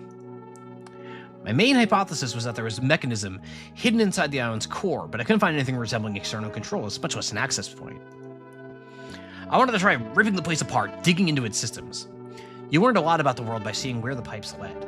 The answers were hidden somewhere inside. But to do any of that, I needed more tools. Tools that I had back at the field lab I hadn't thought to take with me. I couldn't test the stone, scan for machinery, or start dismantling things with them. I'm sorry, I'll be right back. I need to turn my heat down. It got really hot in here all of a sudden.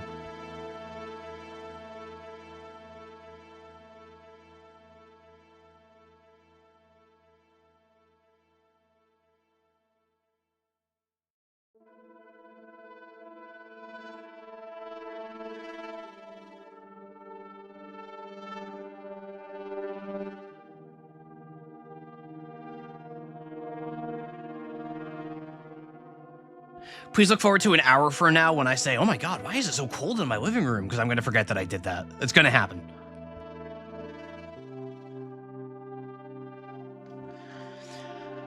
But to do any of that, I needed more tools. Tools that I had back at the field lab I hadn't thought to take with me. I couldn't test the stone, scan for magical machinery, or start dismantling things without them. Also, there was a person living here who probably would not look too kindly upon any of this. Sophie, you are literally an intruder in somebody's home right now. Like, ugh. As I walked out of the last building, I scanned my surroundings. Izzy was nowhere to be seen. Maybe she had finally gotten bored of tormenting me. At the center of the courtyard, I stopped to check my bearings. There were 4 pathways out. Which way had I left my bike? Was your legendary technological discovery a success? Ah! How in the world does she appear behind me in the middle of an open courtyard? I hadn't heard a single footstep. Not yet. A shame. You spoke so highly of your scientific prowess that this one had begun to believe it. In this one's observation, there are women in the habit of leaving those they encounter unsatisfied. Are you perhaps one of them? Oh my god, Izzy, pull it together. Stop it. Can you just leave me alone? I'm not in the mood for even more of this. More of what? This one has found great pleasure in conversation.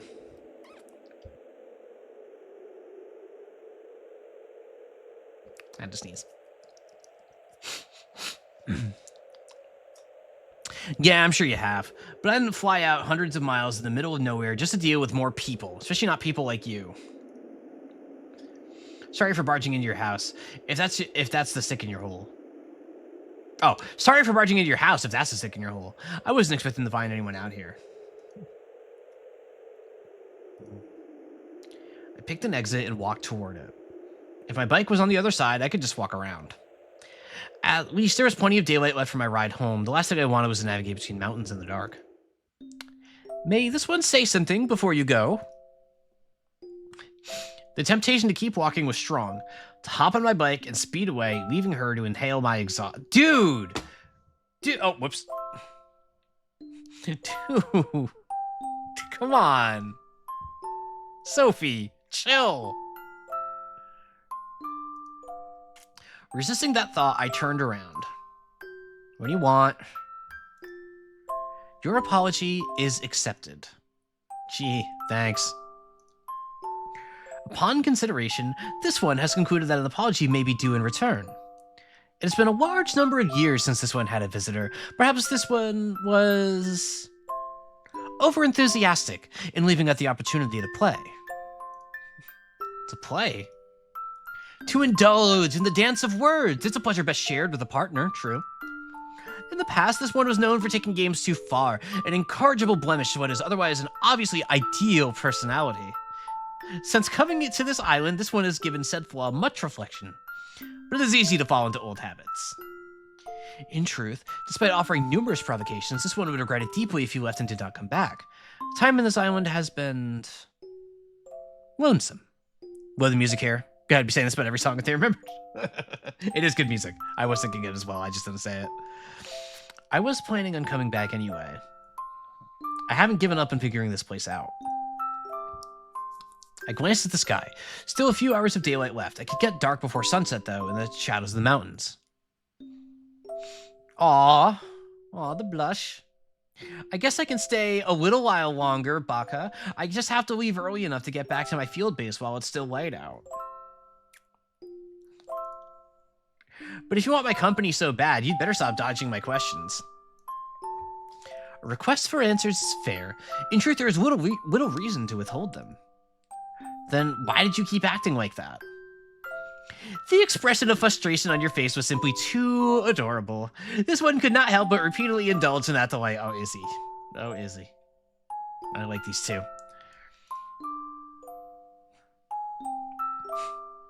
She's just messing with me more. There's no way. Damn, these bitches gay. Good for them. Good for them. In recompense and in courtesy, this one will now respond properly.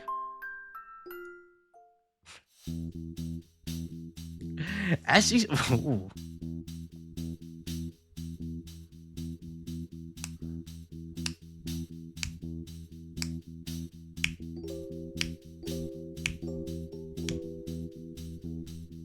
This music is good. As she spoke, she began to drift toward the center of the courtyard. Reaching the fountain at the center, she dipped her fingers in the water. There is one truth at the center of this island, in a manner both metaphorical and literal. It is the reason this island was built, and the reason one lives in it, nay, is confined to it.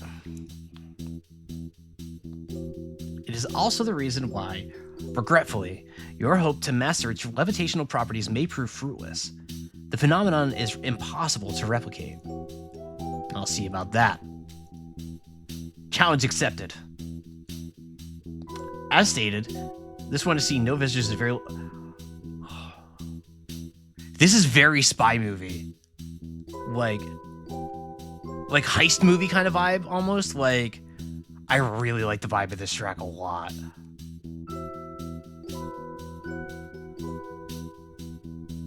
Like, the intrigue building in this is so good. Well done. I stated this one to see no visitors in a very long time. This is not by choice. In truth, this island is a prison. As she said that, it all clicked into place. They put her here because she was too annoying. It didn't look like a prison, but it didn't have to. There was no need for bars or chains when the only way out was to fall for miles and splat on the ground.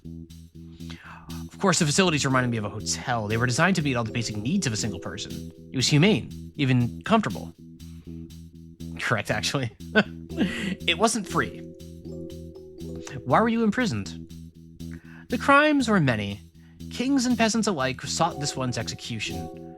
Over time, this one came to accept his punishment as not only deserved, but merciful. Kingdoms rose and fell at this one's whim. The games this one played could shatter skies and boil oceans. The most interesting games were played with broken hearts. Those who lost this one's games could only blame themselves for choosing to play. But many did not see it this way, and as you have already witnessed, this one has a habit of overzealotry. The name Isandalith was once infamous, notorious in the far corners of the world, born not by any mere criminal or indeed any mere mortal. Some call this one a demon, others a goddess. The most accurate term would be a fae. Ah, okay. Wordplay, fae. Okay, cool. Yep, classics. You're a fae. Is that so surprising? It's really not. I guess you look like one and act like one. Actually, it makes a lot of sense. Yep. But you haven't exactly turned me into shoe and worn me around. Oh, what an entertaining thought. Only an unusual mind would conjure such an image. Do you like this one to do that? Oh, God. No, obviously not. What kind of freak do you think I am? Good answer. Such... Excuse me. Such protest from she who suggested it. You may sleep soundly in your bed tonight knowing this one will not pounce upon and shooify you. This one only enters the bed of maidens when requested. You are a maiden, correct? I'm not answering that. Oh, this one can see the answer in your eyes. Surprising. Or perhaps not. But in truth, shooification has been beyond this one's capabilities since the days of imprisonment. This one's hereditary magical capacity has been sealed away. Bereft of freedom and magic, this one has spent her imprisonment in quiet contemplation. Solitude has provided many opportunities to reflect upon this one's past actions, to decide they are, in fact, regrets. How long have you been trapped here? Some lengths of time cannot be defined in years. What does that mean? It means this one lost count. Fair. Give me an estimate? 2,000? 8,000? Perhaps something in between. Has this one upset you? Your expression has become quite distraught. No, it's just... Wow. I mean, if you've already been here for so long, then I could give you a ride. My bike fits too. You are blushing so hard while you're saying that for this person, this Faye person. Wait. Sophie, you are not thinking this through. Come on, Sophie. Science brain. Science brain. Go. Think. If, you're willing to share it. I stopped myself from going further. Was I willing to? What was I saying? Sure, she seemed harmless. Infuriating enough to make me want to pull my hair out and stuff it down her throat, but harmless. You would not be thinking things you've met Izzy either? I see. But by her own word, she was an outright villainous. How many thousands of years of penance were enough? She said she had regrets, but every Faye story emphasized how little you could trust them, yes. It wasn't like I was the biggest fan of the law. Laws were just how societies enforce what kind of people they wanted to force their citizens to be, under the facade of drawing a line between good and evil. If the Imperial government knew about half my experiments, they'd lock me up in a prison just like this one. They'd probably be right to. Not that they were smart enough to build one. They'd probably just give up on the idea to execute me. But I was still just a human. For someone to go through the trouble of imprisoning a Fae, just how much had she done? Oh, what a thought. This one would love to wrap her arms around you and let you fly her away. If only it could be so. Your offer is more kind than this one deserves, but we're leaving this island so trivial this one would have leapt off its edge long ago. Oh. This prison is far more than a mere floating island. Allow this one to finish elucidating. Eventually, the patience of the world ran out. This one was a problem to be solved. The decision was fair and in ways merciful. But a Fae cannot be trapped by merely physical means, nor can any ordinary spell sap her magic. Is Sophie stuck on here too now? Is the conceit of this going to be that they have to find a way out because just by landing here, Sophie is trapped on this island prison too? That's my speculation. Nor can any ordinary spell sap her magic. So the greatest magical minds in the world joined together, human and Fae among them, the wisest of them all designed to trap. They built a network of magical threads to extract all magic from that which bound. Any offensive force exerted against it would merely be absorbed. The system is as elegant as it is intricate. It is built to be self-reinforcing. Any damage is swiftly undone. It has no shortage of power to draw from, for its battery is a Fae. This one was caught completely within the web, consigned here now for eternity onward. Trapped Sekimair. The prison has no holes.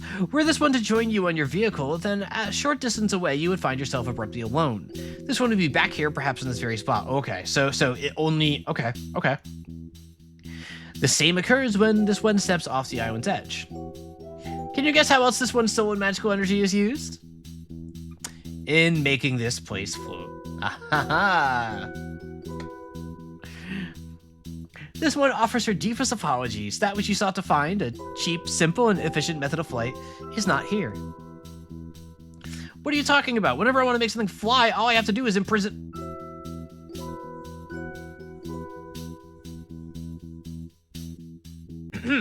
Sophie?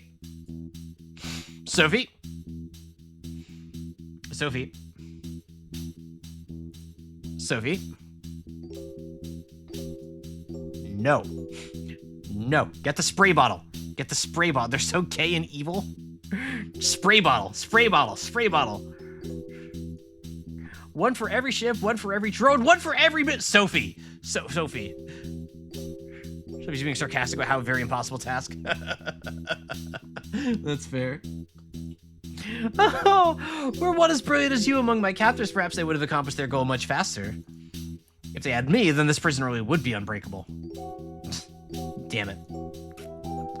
My head was reeling. It was all too much. Science alone is beyond anything I'd ever conceived of. I didn't even know how to make a magic thread, much less build such an elegant system out of them. Sophie's being sarcastic. It's a very impossible task. Yeah, that's fair. It can be tricky sometimes. Like, sometimes those words just, death of the author. No, I'm not doing that here. We're not doing that here. I'm not an English major. I'm not an English major.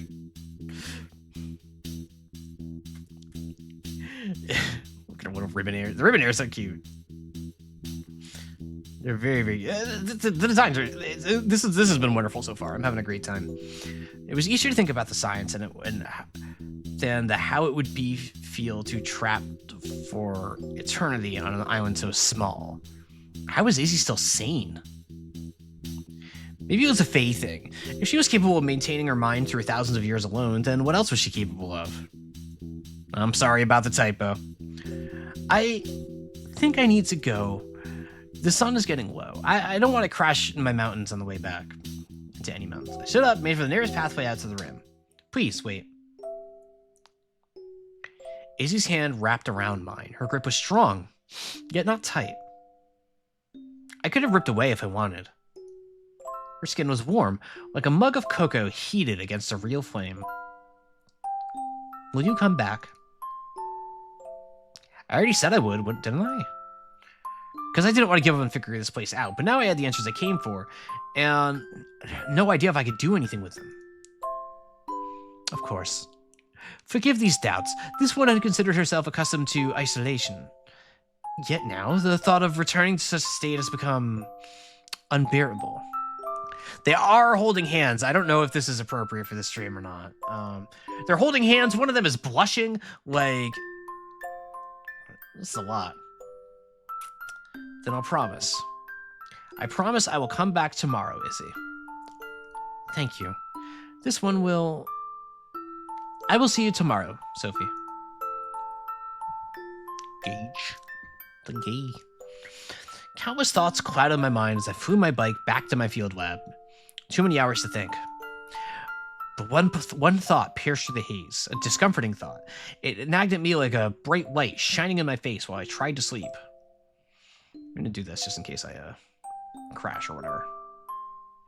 Izzy called her prison perfect. She hyped it up as an undefeatable construction. To me, that was a challenge. I had never found a machine that I couldn't break. Challenge, Chapter 2! Chapter 2!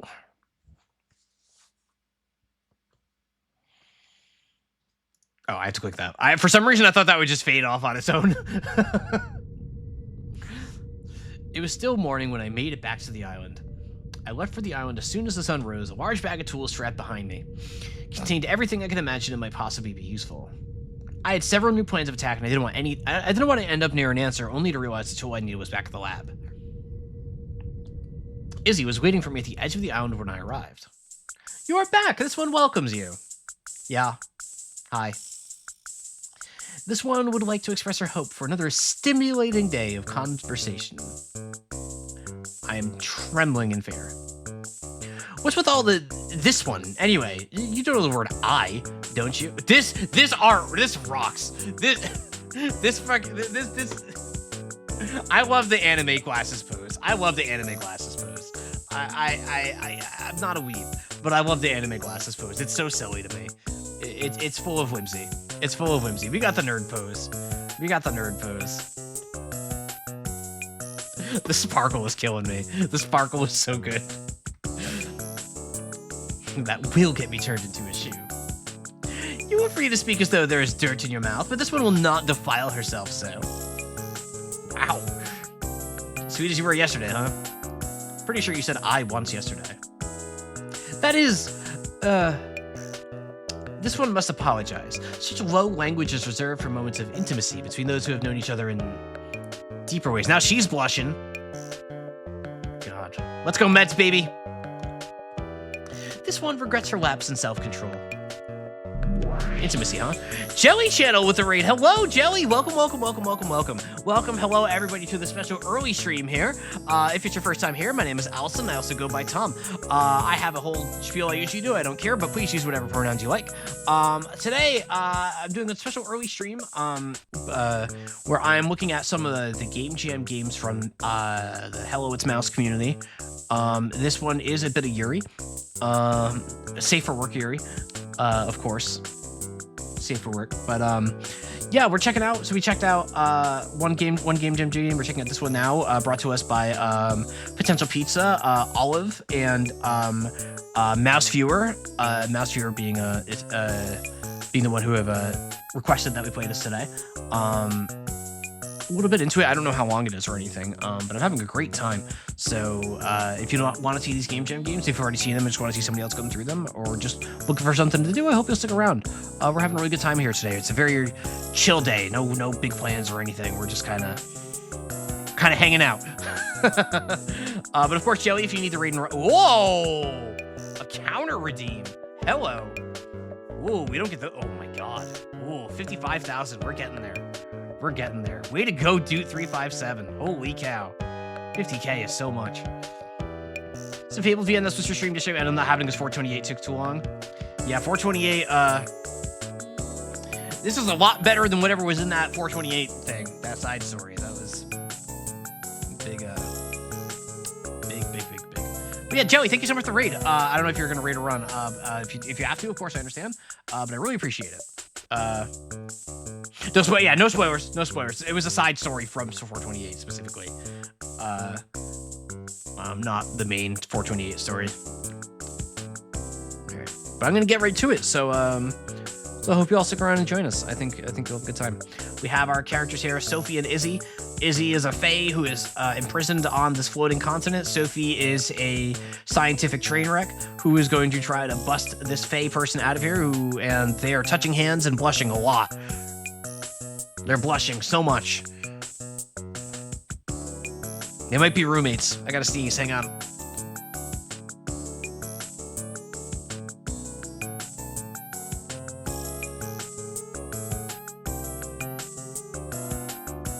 Just gonna participate but too busy. Yeah, that's how it goes. That's how it goes. There'll be another one, I'm sure. Continent is generous. Yeah, floating prison island thing. Floating continent. Intimacy, huh? I hope you weren't too lonely without me. God, look at, like, they're gay. I thought I could try to throw her off balance the way she did to me, but the moment I stepped off my bike, she threw her arms around me. Oh, this one missed you terribly. Whoa, careful, we're gonna fall off. All the sprites are just so good. The wounds. You know what, viewer? You know what I love, viewer? I love that you are this. I mean this genuinely. I want to make clear that there's no sarcasm when I say this. I love that you are in love with your own designs. I think that is a really awesome trait in an artist, where like you made this beautiful thing, put it out into the world, and you cooked. Like, you cooked. And you are correct, and you should feel that way, and you should be that outwardly confident about your stuff, because it's awesome. I think that rocks. I just think that rocks. Very, very, very admirable trait. The wound of willingness had been poked at and renewed. Through the darkest hours of night, this one was caught without sleep and yearning. Wait, they're gay? Her arms pressed into my back with surprising strength, squeezing her own soft body into mine. In that abyss of the night, this one realized an emptiness within her, and discovered feelings unlike any felt by her before, unlike perhaps any ever felt by fae kind. Hey Carbo, welcome. Welcome to the special early stream. We're doing the Game Jam games from Mouse's community. Looking at Mouse Viewer, Potential Pizza, and Olive's game right now. The butterfly lands in the spider's web and calls it home. Oh, that title means a lot more after getting a chapter into this, huh? Feelings for another. For a certain individual known not for long, but with great passion, who blessed this island with her presence not one day before. You're messing with me, aren't you? Instant laugh spray. Izzy let go and stepped back. I took a few deep breaths, blood rushing through my head. Only if you want this one to be. Quit it. But, dearest Sophie, do you not recall? You started it. I guess that made me the fool for playing games with the Fae. So you can say that kind of melodramatic speech, but you can't say I. Wash that filthy mouth of yours with soap, cur, lest this one see fit to shed it for you with her own. Oh my god. I told you to quit it. When I looked at Izzy, I could see two beings interposed together. Not the faux romantic and taunting trickster, but the playful woman who enjoyed those games and the Fae responsible for the deaths of millions. My god. Last night, I researched what I could. My lab didn't have a connection to the wider information network. All the skystone in the mountains caused too much electromagnetic interference. Good technobabble. We were in the middle of a dead zone the size of a country. She's being a silly little guy. But I did have the standard digital encyclopedia in my computing system's drives. My search for Isandalith Eupharius returned more results on her mythology than history. She hadn't exaggerated her crimes. If anything, she had undersold them. I did some reading last night on you. Only good things, this one would hope. You stole the moon? Huh?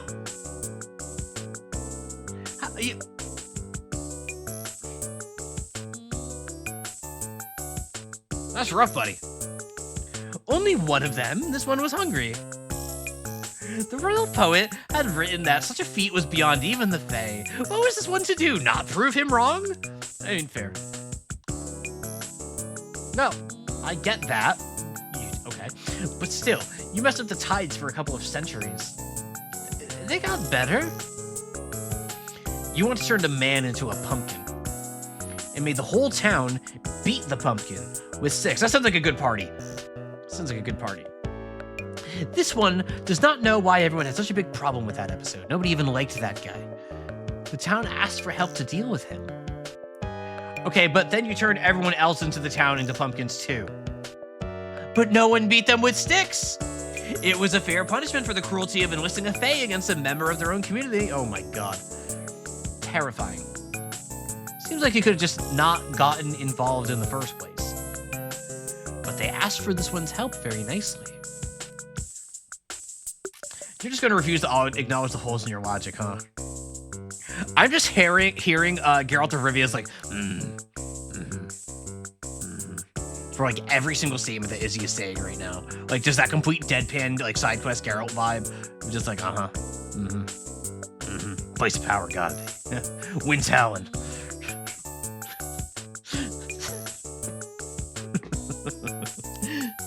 Saying there are holes in this one's logic is like saying there are holes in cheese. There are holes in some kinds of cheese. Since when has this been the case? I don't actually know. The world has changed in manners more grave than this one had presumed, if that is what has become of the cheeses. Did the mice get to them? I feel like the way you're imagining this is different from the reality, but I like your version better. Such wisdom typically takes years to master. This one's version is always better. Well, anyway, what about the time you cursed a whole kingdom to 100 years of winter? The king kept complaining it was too hot in his palace. He had 100 servants fanning him at all times, and he kept hiring wizards, then executing them if he felt a single drop of sweat. But you didn't just freeze his palace. The whole kingdom went through a famine. Countless people starved. There was a mass migration. That king even died halfway through. That is all true, yes, but is it not still funny? No, that one's actually just kind of messed up. That one's just kind of messed up. I thought you said you had come to regret your past.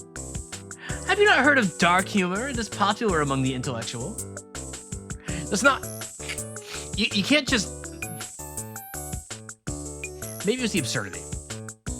Maybe it was the blank, dopey smile she wore on her face. The small laugh escaped my lips. Okay, maybe it's a little bit funny. Oh. I need a blush counter. In a megalomaniacal kind of way. If one is to be a maniac, she may as well go mega. Lo, you are coming to understand. I know megalomania is a real word. I know it is, but I'm sorry. New meaning to toxic fury.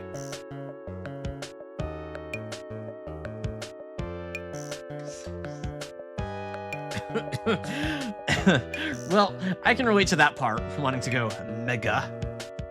Which reminds me, I should get started.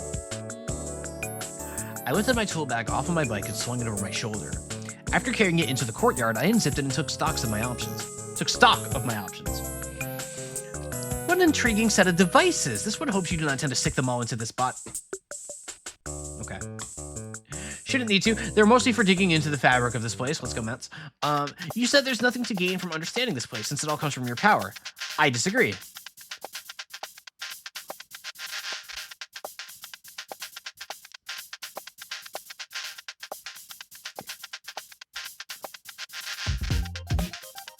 Yo.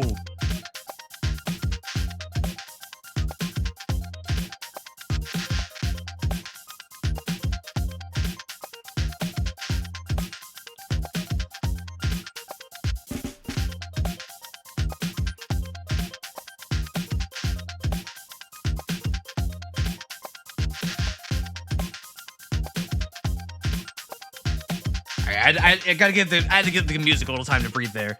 This is good stuff. This is good stuff.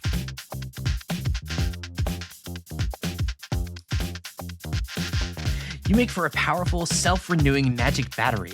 An absolutely gigantic one. If you were a pumpkin, you'd be the roundest, juiciest, heaviest one in the garden. Is this one correct to presume that she is being hit on? What? No, I just meant... I couldn't think of a way to phrase my point about her magic reservoir that she couldn't spin that way. Look, the point is that all explains where the island gets its energy from. What it doesn't explain is how it uses it so efficiently. We know how to generate energy. By we, I mean the scientific community. But we can't do this. Our levitation engines are either way bigger or as inefficient as my bike. But even the big ones have an exhaust. That's what this doesn't. It's using power in an entirely different way, and I want to understand what that is. That's not even getting into everything I could learn from the way the system is built. Seriously, a self-rebuilding network of magical threads, it's absurd. It should never work. The fact that it does work, is a work of genius. So this is like the science music. This is Sophie the Science Guy's theme time. This is very sciencey. I like this. Blinded with science. I grabbed a pair of goggles and fiddled with their setting. I had a few ideas on how to calibrate them to show me what was hidden here. This one encourages the enthusiasm on display, yet it must be remarked.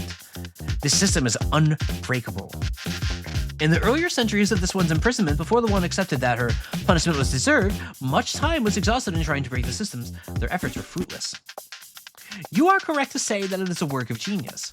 The prison is the design of the most brilliant mind this one has ever known. As she spoke, I adjusted the goggles to my first guess, then put them on. Whoa! Through their crystal lenses, a fuchsia world lit up before me. Thousands of glowing, translucent threads crossed through the air around me, within me, intangible yet carrying so much power. Worms. A worm? They were everywhere, stretched taut between the island's spires. I could barely see the sky. My first guess, and it was right. That happened a lot if you spent time around me. Kind of a big deal. I never understood why nobody wanted to. Well, whoever this brilliant genius prison designer was, they might have to settle for second place, because now you've met me. Plot twist, Sophie built the prison thousands of years ago. Doesn't remember.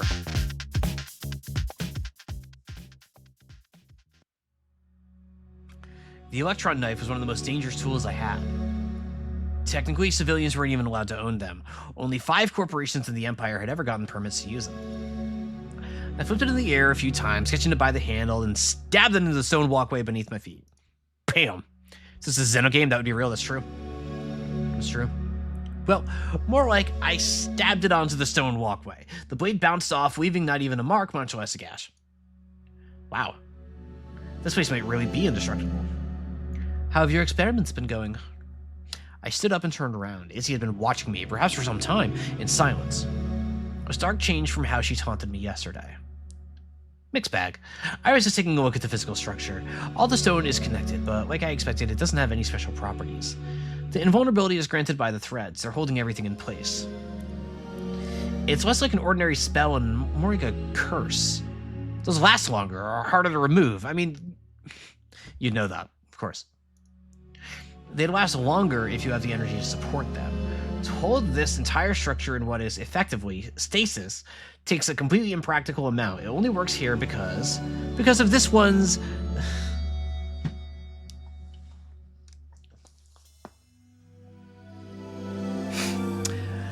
because of this one's thick, juicy magic reserves. Is that good? Is that what you wanted? I'm just reading the text on the screen. I'm just reading the text on the screen. What do you want from me?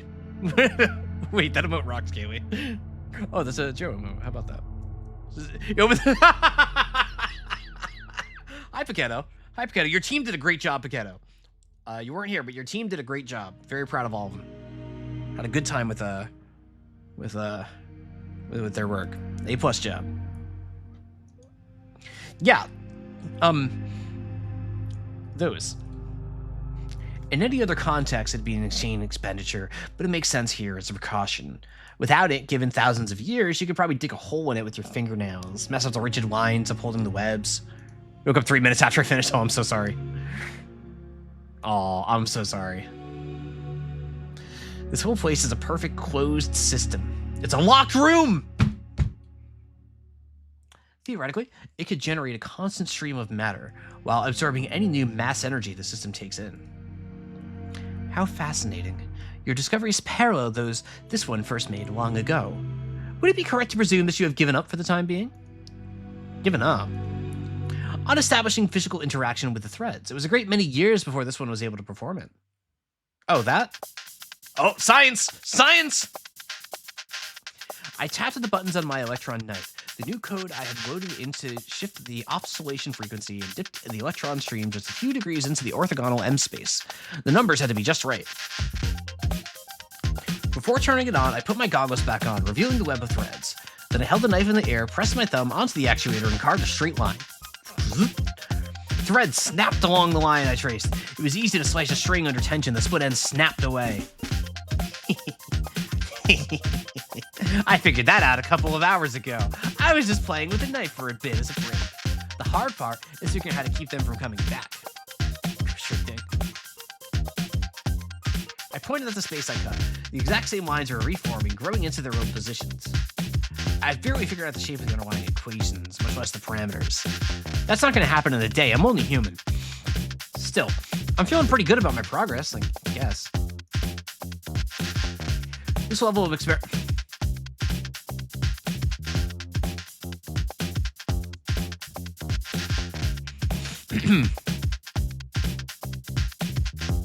What do you think, everyone? What do you think, everyone? Mouse viewer. Mouse viewer. Hey, mouse viewer. There's a new Mineko reference. There's a new Mineko...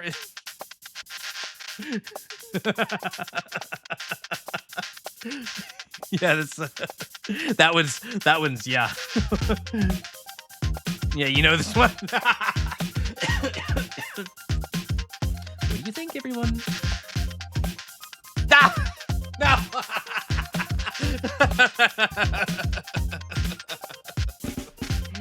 Oh no. Oh no. Oh my god, I just fell to the ground like a puppet with the strings cut.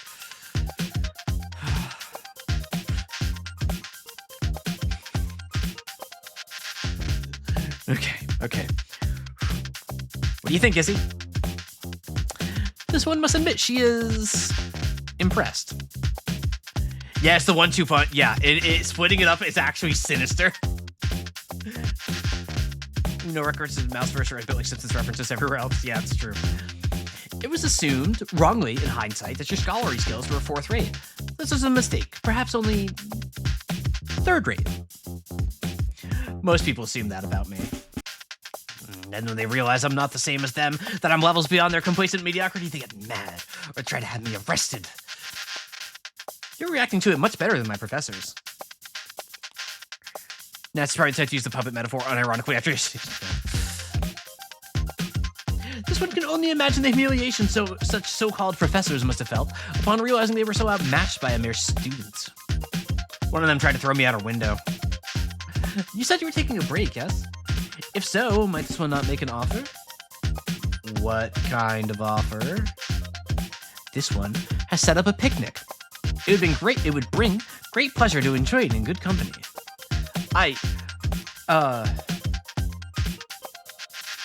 You know what? Sure, why not? I was planning on eating one of the nutrient bars in my bag. They tasted like a combination of plain gruel and dried leaves, but you only had to choke down a couple to sustain yourself for a day. A picnic sounded nice, if a bit of a waste of time. Izzy led me back into the courtyard. Her shoulders swayed back and forth in rhythm as she strutted forward, humming with each step. Turning the corner, I found what she had made. Oh, this is like extra,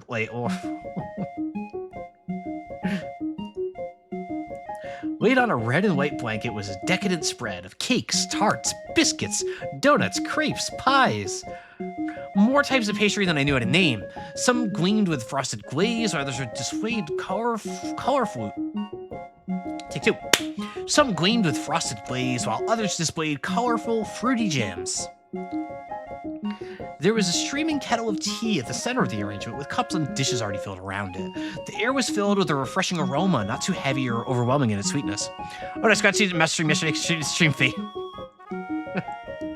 Evil Dominic comment. Oh my god, hi Dominic. I also like this piano. Izzy, this is amazing. It is not so special. Compared to the feast of ones held in this one's honor, it's rather small. Were a king or queen to save this one such an array, it would be taken as a great insult. Oh, but please do not take it as a veiled jab. This one promises that to you, it is intended as quite the opposite. Are you kidding me? I haven't done anything to deserve a meal this good. This one disagrees. As a token, it could never compare to what you have brought with your society. This one hopes it conveys even a mere fraction of the appreciation that prompted it. I can't keep standing here and looking at it. Let's eat. We sat down on opposite corners of the blanket. I did not eat before stream today. This is a bad thing to run into. I'm very hungry. I stared at the mountain of treats before me, unable to decide where to start. I grabbed a handful, then stuffed one at random in my mouth. It was alluringly sweet, yet there was just enough tartness added by the strawberry jam to balance it out. The flavor was hypnotizing. I wanted to sink into it, experience it forever, examining it with my tongue, every droplet and morsel. I think I skipped a line. What? Wait. History. My bad. Uh-oh.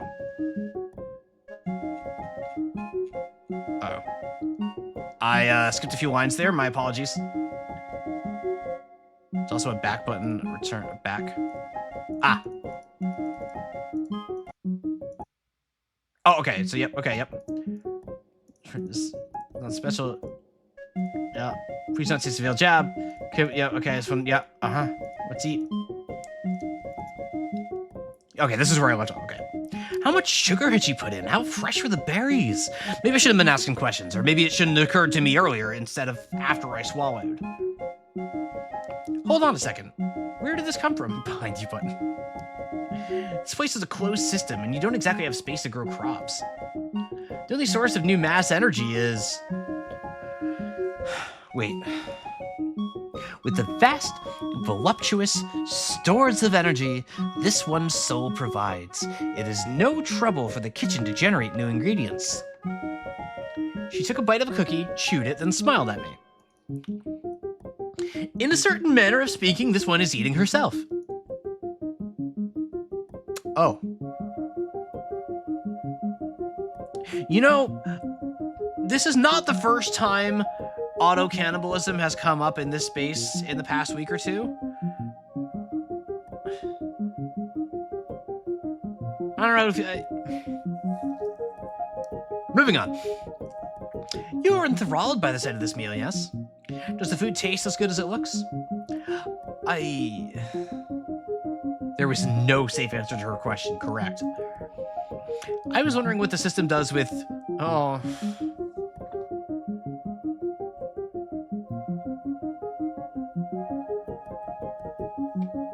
But I probably shouldn't ask. That would be wise, yes. Have you tried the tea? My hand trembled as I lifted the cup. Soft wisps of steam drifted up toward me. I held my breath, refused to inhale. If you rearrange the particles, any substance could become any other. The system converted things into pure magic, into literally anything, and all tangible properties was identical to any other cup of tea. All the magic it came from had, originally, streamed out of... come out of... Look, it was all from her. Is something of concern? You look to be caught in a struggle. This one would regret preventing you in any way from enjoying the meals she provided. It is just tea. These are just snacks. Right. Yeah, I'll drink it. I took a sip. It was just tea. It was just tea. It was only tea. It was normal tea, a little fresher than what I made for myself back home. It's good. All of this is really good. You're an incredible baker. This one thanks you for the kind compliments. Is he like the Enterprise's replicator? God. The Earl Grey. Hot. Now, if it can be allowed, there is a topic of conversation this one would find quite preferable. Go ahead. If she said, don't.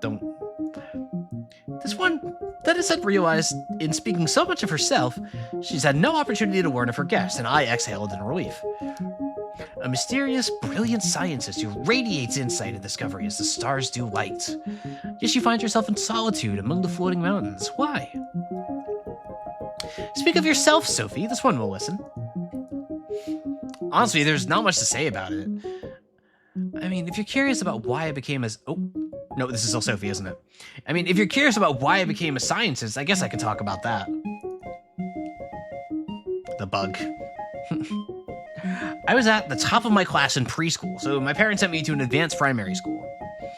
I was at the top of my class there, so they sent me to a magnet secondary school. I think they wanted to humble me. But they never found a place for me to go where I wasn't the smartest. All those schools tried to do was drag me down to their level. I learned more from my experiments than from many of my college courses. You spoke of a professor attempting on you a demonstration. Yeah, well, she was crazy. It wasn't gonna explode. Insane thing to just throw out there. Okay, Sophie. Gifted kid moment. Yeah. Explode. Yeah, I invented a miniature fusion reactor. It was small enough that you could juggle them, although I only had the one at the time, so I just had to toss it up and down in one hand, as you do.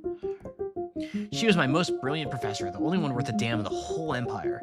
She had more patents than some megacorps. I actually respected her, or I thought I did. I thought she would be proud of me. I ran into her office and showed her the reactor, but she started shouting about danger. I tried to tell her it was perfectly safe, but she wouldn't listen. So she tried to throw you out the window. Well, I guess she was trying to throw the reactor out the window. That is important context, Sophie. Maybe she thought I would let go of...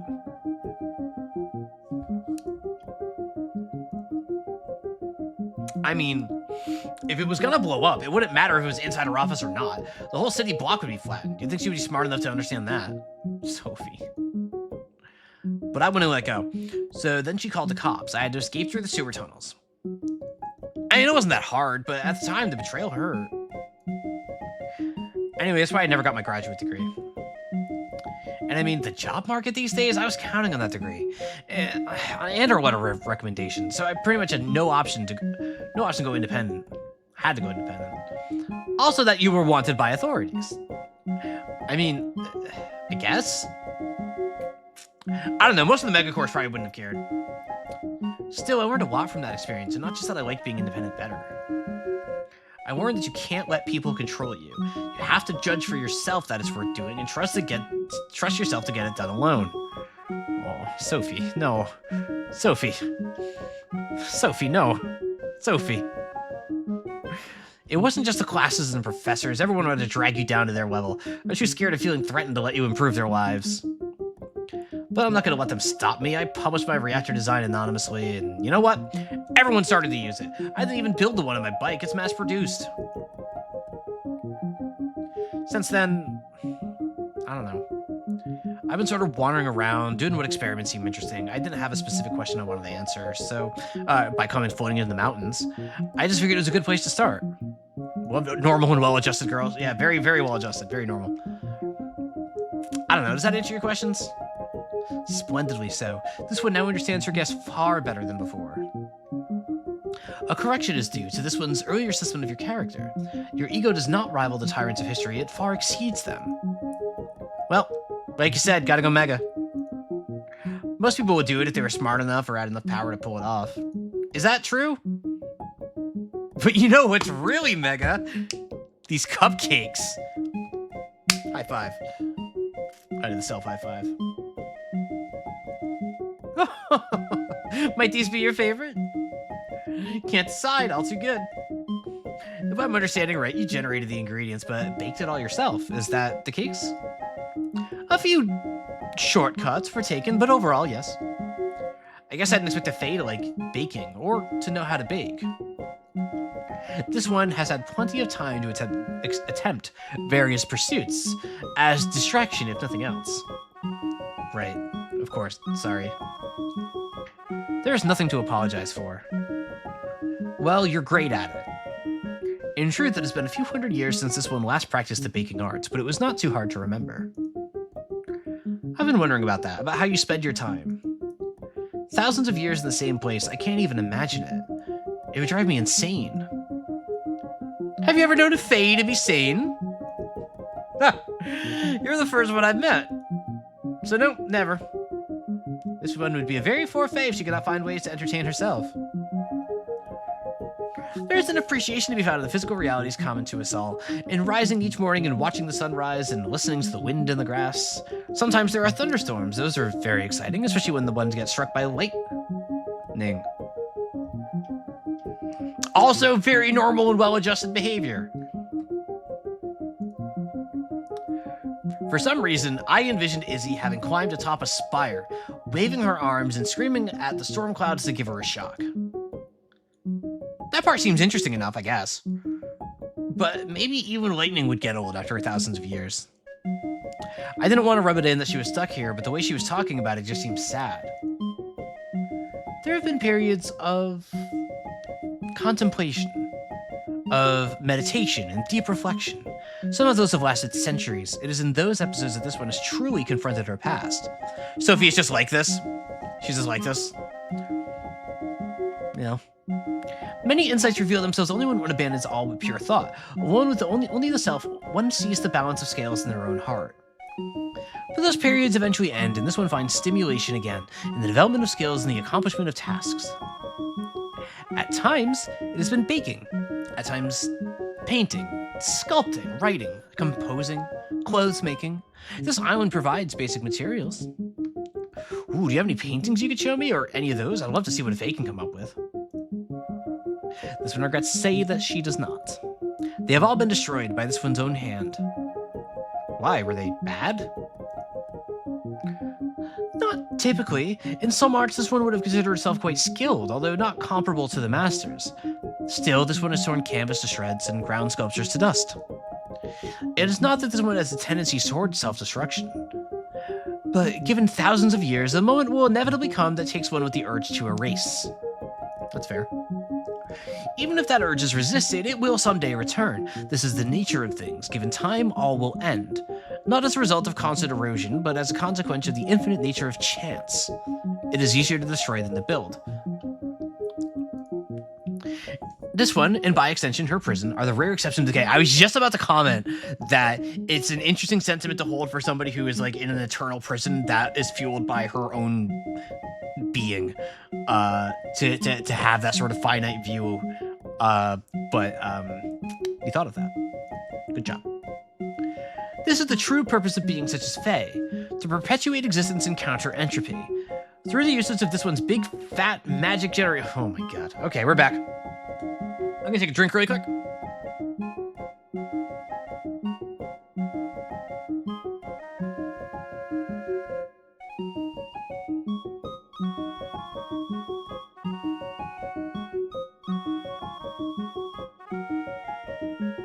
She's never letting that go. That's fair. She's never going to let me hear the end of that. Yep. Why, viewer, it's like you know what happens in this story.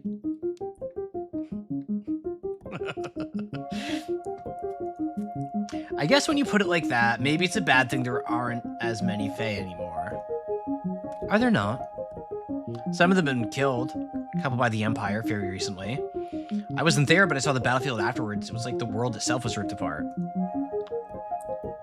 That indeed sounds like one of this one's kind. Others, though, they just disappeared.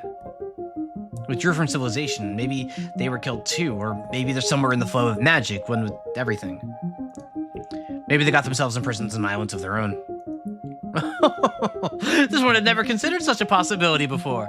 You have presented quite the amusing thought. Here's another one. What if you're the last Fae? It's possible that all the others are dead. That's the only one left to save us from entropy is you. That would create quite the harrowing predicament. The world, in truth, is better off without this one. I don't know if I agree. Sure, you might have done a lot of bad things, maybe wiped out entire civilizations, killed people because you felt like it, turned them into pumpkins and had people beat them with sticks, and then punish them for doing the thing that you had them do.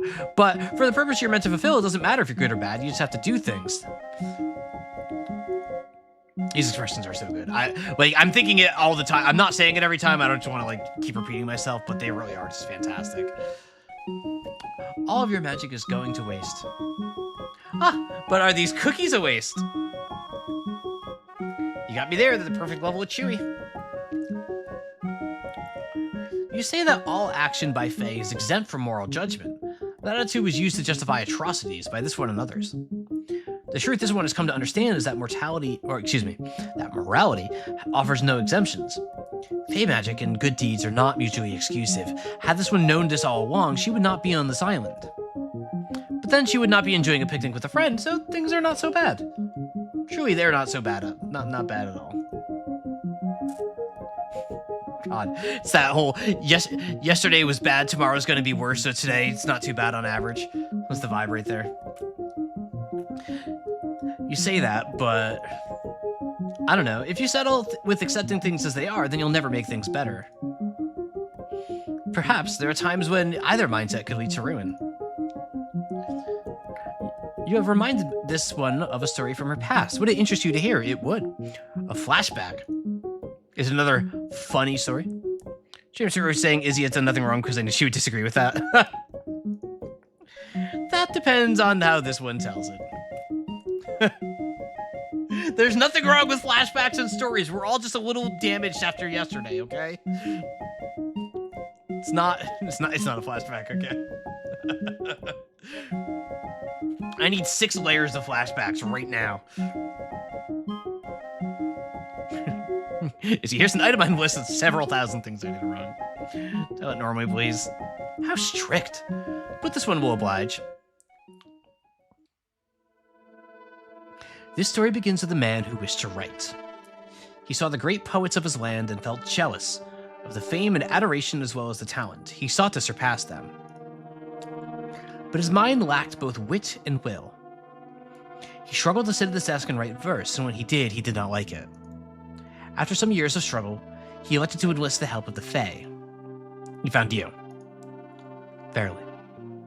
This one's mood was kind, and his offer was satisfactory. So this one crafted for him a ring of words. With that ring on his finger, his quill left on each parchment poetry to rival the gods. It was true to his voice, yet in his own eyes better. He wrote what he thought he should have been writing. His poems went on to find fame and fortune. Some of them may still be remembered. His readers laughed and wept till their throats and eyes alike were dry. But he did not enjoy the fruit of his efforts. Was he unsatisfied? No. He died after 3 days of unceasing writing. Oh. This one would say that the man should have settled for his mediocre talent. Or he should have just known better than to deal with the Fae. I mean, no offense, but of course he was going to end up with a cursed ring he couldn't take off. Therein lies your mistake. He was free to remove the ring at any time. He simply did not choose to. His desire to write exceeded his desire to live. This was the case even without the ring. He simply lacked the fortitude to do so. Thus, the Fae was not to... This one said as much when... She paused. Are you okay? It's a good thing Pizza didn't die after 1 week of unceasing writing. Slowly, inexorably, Izzy's expression darkened. She looked off to the side as though at something I couldn't see. His father came in. He was worried. They had been fighting because the son refused to leave the room and eat. The father had come to apologize for his words. He saw his son's body slumped over his desk, his quill still between his fingers. He wailed. I can still hear it. I gasped silently, then covered my mouth. I thought it would last forever, that it would grow more and more hoarse, yet never stop. I wished that it was so. When he finished wailing, he looked at me, as though the ground was shaking below us as he wobbled. I didn't react fast enough. I didn't catch her as she fell to the ground. Her arm landed atop the pastries, topping some, crushing others. Izzy! I crouched down beside her, lowered my head. When I caught a glimpse of her face again, tears were falling down her cheeks. Interesting cut to the magic threads here. There's so much pain. It was so much worse than his wail. When I saw the way his eyes watered, the way his mouth hung open like he still could not believe it, I felt it all. He wasn't angry. He should have been, but he wasn't. He was so filled with despair that he didn't have the room to feel anything else. I knew his son would die. I knew when he asked me, knew he didn't need it. Why did I give him the ring? The father did not blame me, so I had to blame him. I do not remember what I said. I only remember that it was cruel. I took what he felt in that moment and made sure he would feel it for the rest of his life. What is wrong with me? To be such a person who would do those things, who would spit... Good touch, good touch, good touch, good touch, switching to first person for this. I like this outpour of emotions. This is really good. This is good stuff. To be such a person who would do those things, who would speak to him that way, one could only be a demon. Why did I do it? Why? He only wanted to write. Why did I take away from the father who loved him? I remember why I left. It was when the father called in the mother to see. When he told his wife to keep their youngest daughter away. Simply eat the uncut spiral noodles making it to prison? How did I go on living from that day, doing the same for so much longer to so many others? They should have killed me. This prison is no mercy, as though mercy could ever be deserved for a person like me. She clawed at the grass with her fingers as though it was her neck. His father had always encouraged him to write.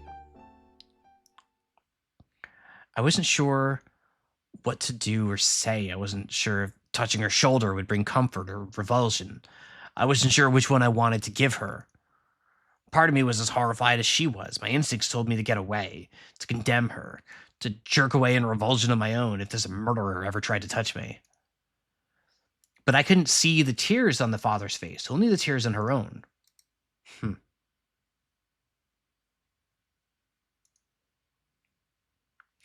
I sat there, next to her, until the tears stopped. After that, she was silent for a time. As she said she had done, I listened to the wind. Maybe that pastime wasn't so bad. I would take it over the way she felt, crying into her arm in the grass. That was really good. That hit me. That actually hit me. That whole scene, that was very well done. A+. When she spoke again, it was after sitting up. Yeah, it hit. It's easy to hit me with parents. I'll say that. Definitely anything involving parents is easy to get a reaction out of me, but no, that was very effective. I really, really liked that. This one must apologize for spoiling lunch. It's fine. There's still more than enough left. This one did not mean the food. That story, this one must acknowledge, was not funny. I guess not. Look, I can't tell you that what you did was good. I can't argue with your moral judgment. That was pretty damn horrible of you. But it was a long time ago. You're more than just one thing. You've had a long time to face your regrets. I don't think you should force yourself to fixate on the same mistakes over and over. This one could be persuaded to agree, but that was not a perennial reliving. In truth, that was the first time this one ever revisited that event since the day it happened. Oh. Such is the nature of this one's existence. Memories resurface, sometimes unexpectedly so, and must be confronted. The frequency will vary, but the spring has yet to run dry. It is how it should be. Each debt has waited long for recognition. Not one has ever been paid in truth. Again, this one apologizes for her shameful display. This day has not turned out as hoped. It's fine. I studied her face. She was still struggling to keep it together. She hadn't gotten up because she felt okay. Only because she had found just enough strength to rebuild her facade. What did she need? What did the world need from her? What did I need, if anything at all? Since I first learned she was a fae, doubts had filled my mind. Their tricks could last for years, for decades. Nothing could truly be trusted. The cynical side of me still expected a betrayal, while the sincere side felt ashamed of that. I wasn't certain, but I didn't care anymore. If she was capable of trickery this complete, then it didn't matter anyway, she'd get me eventually. But I wanted to treat the person before me with something kinder than suspicion. Alright, I've decided. What do you mean? Can I say, it's a nice touch to have Sophie be, it would be so easy to write Sophie in a way where, even if she takes this exact course of action that she's about to take, that she takes it in a way that's like, I'm super genius Sophie, I'm smart enough to get out of this. Whereas this is a Sophie that's like, instead being more pragmatic and showing the like more like a situational awareness of like, well, I'm probably screwed no matter what. Like I'm already in the trap. The scorpion is already on my back. I'm just gonna play it straight. I think that's really cool. I think that's a very good restraint on for a character like Sophie to be like, wait, no, all right, no, I might be the super genius whiz kid, but this is a literal fae. Hang on. Only way you get tricked with forever. She's a bit too gay for that. Yep. Hang on.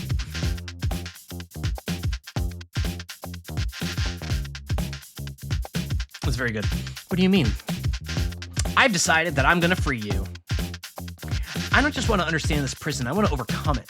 I want to break it. I want to give you the chance to be the person you already want to be. Right, immortality is a curse. Resurfacing thoughts, the cringe things you do when you're 14 forever. I mean, I'm 39, I still get that, so, you know. I'm already living with that. I happen to have, if there's one gift in this world I have, it happens to be a very strong memory, which is, it is not fun sometimes. I'm not going to get too deep into it, but sometimes it'd be nice to forget things, you know what I mean? And I think they've made a movie or written a book or two about that kind of thing. Even were it possible, it would not be advisable. This one has accepted her punishment. Change is not necessary. You can see it that way. I'm still going to do it. This one admits herself as a loss. Do you not understand the risks to the world were this one to be free again? With power comes temptation. Havoc could once again be brought. I don't see it that way. You say change isn't necessary, but I think you've already changed. You're not the same person that you were. You can do good in the world. And if you don't, the world's a different place than it used to be. If a Fae can stand up to 10 Imperial gunships, then the next time, they'll bring 20 or 100. Plus, what if you were the last Fae? Then we'd need you out someday to turn entropy back into our favor. Sure, it might not be for billions of years, but who knows if anyone else is capable of freeing you will ever come along. To be honest, part of my motivation was to solve the puzzle. I wanted to break this puzzle. I wanted to be waiting for a reason to go for it. A reason that freeing her was a good idea. Even as you say that, it's difficult for this one to muster a feeling of hope. Look, I can definitely do it. I still haven't even tried most of my ideas. If working out the equation isn't enough, then I can start running simulations. I've got a beefy system back at my lab. That is not what... Well... Man, I guess I probably should fly my lab closer. 3 hours is past my line for a commute. That is way too long of a commute. Listen, as somebody who did 2 hours one way for a commute, 3 hours is... Even I wouldn't have done that. That's crazy. That's crazy. You can't be commuting 3 hours, Sophie. Come on. Come on. Might be a bit late tomorrow morning while I'm doing that.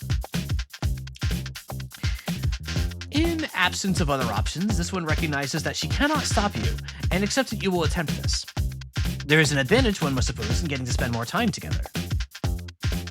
Not as much time as you think. I mean, because I'll finish quickly. Not that after I'm done we have to stop spending time together, Baka. It would seem this one's guess has become presumptuous. An offer of companionship to a fae is, in tradition, much more formal and poetic than that, and with many more gifts. I'm sorry, I didn't mean... Still, in full consideration of what is on offer, this one seems no better option than to accept. Feel congratulated, Sophie, for you have earned the favor of a fae. I had no idea what she really meant by that, and I was scared to ask. Good instinct. If I did, then it might become real. Just let me finish actually freeing you first. The condition will be added, though know that it is not by this one's request, but your own. Sure, whatever that means. Sophie can bring herself to look at Izzy's... Oh, God. I'm not reading that. At that point, my mind was already drifting away. While Izzy continued to laugh at me, I began to rearrange the equations in my head.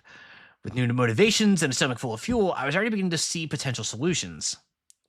I was going to do it. She was going to be free. And then, it'd be up to us what we wanted to do. Chapter 3. Just a little bit tighter. Now a little bit harder. Okay. Okay. Okay. Now twist a little and pull on this. Uh-huh. Damn it.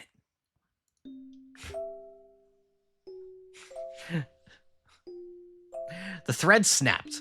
All of the piano's worst of threads connected to it that I was using to manipulate it scattered.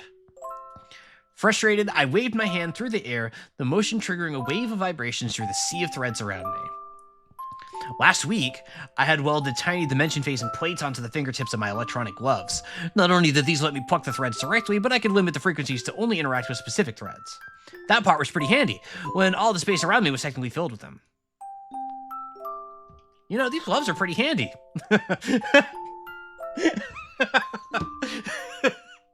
Okay, can I tell you, there's a bit of comedy that always works for me, and it is when it says something in the narration, and then the next speaker says exactly what the narration says. That always gets a laugh out of me all the time. When I RP in Final Fantasy XIV, I have to stop myself from doing that constantly because I would do it all the time if left to my own devices. What an amusing observation. This one is positively beside her laughter. Not Samari, not Samari. More like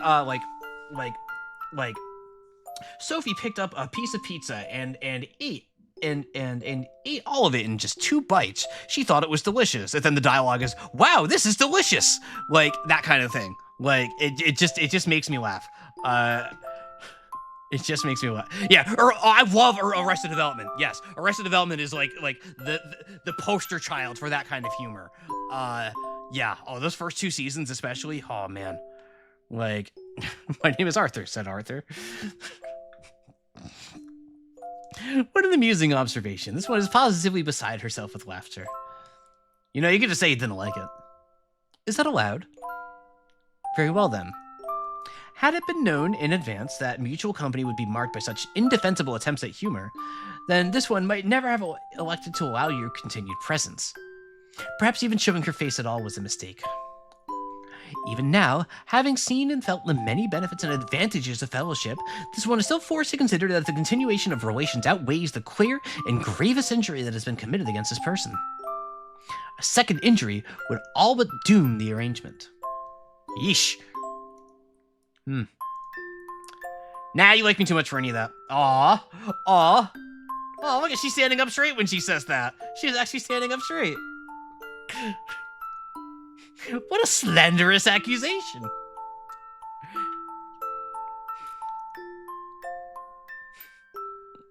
It's only slander when it isn't true. She didn't have anything to say to that. Rare for her. Instead, she focused back on her tablet. She was spending most of her time lately reading the digital encyclopedia I brought. Over the last few weeks, I had given the facilities a major upgrade. The threads were surprisingly flexible in what they could supply power to. All it took was a few magic circuit converters to integrate new tech into the system. Izzy could now access all the files that could fit onto a few hard drives. I wish I had brought more for her, or that I could set up a remote connections, the wider network. The interference from all the sides to it was proving a thorn in my side.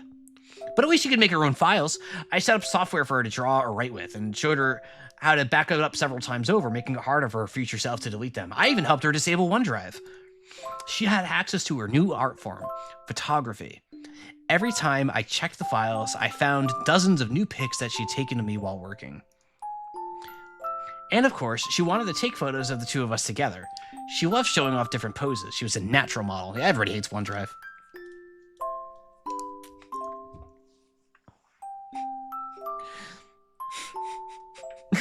I was never very good at that kind of thing. Yeah, God. Sorry, I just made myself laugh by getting mad about OneDrive. Sucker, feel like we read a VN about that recently. Oh, you were all in cahoots all along. Izzy is secretly Alma.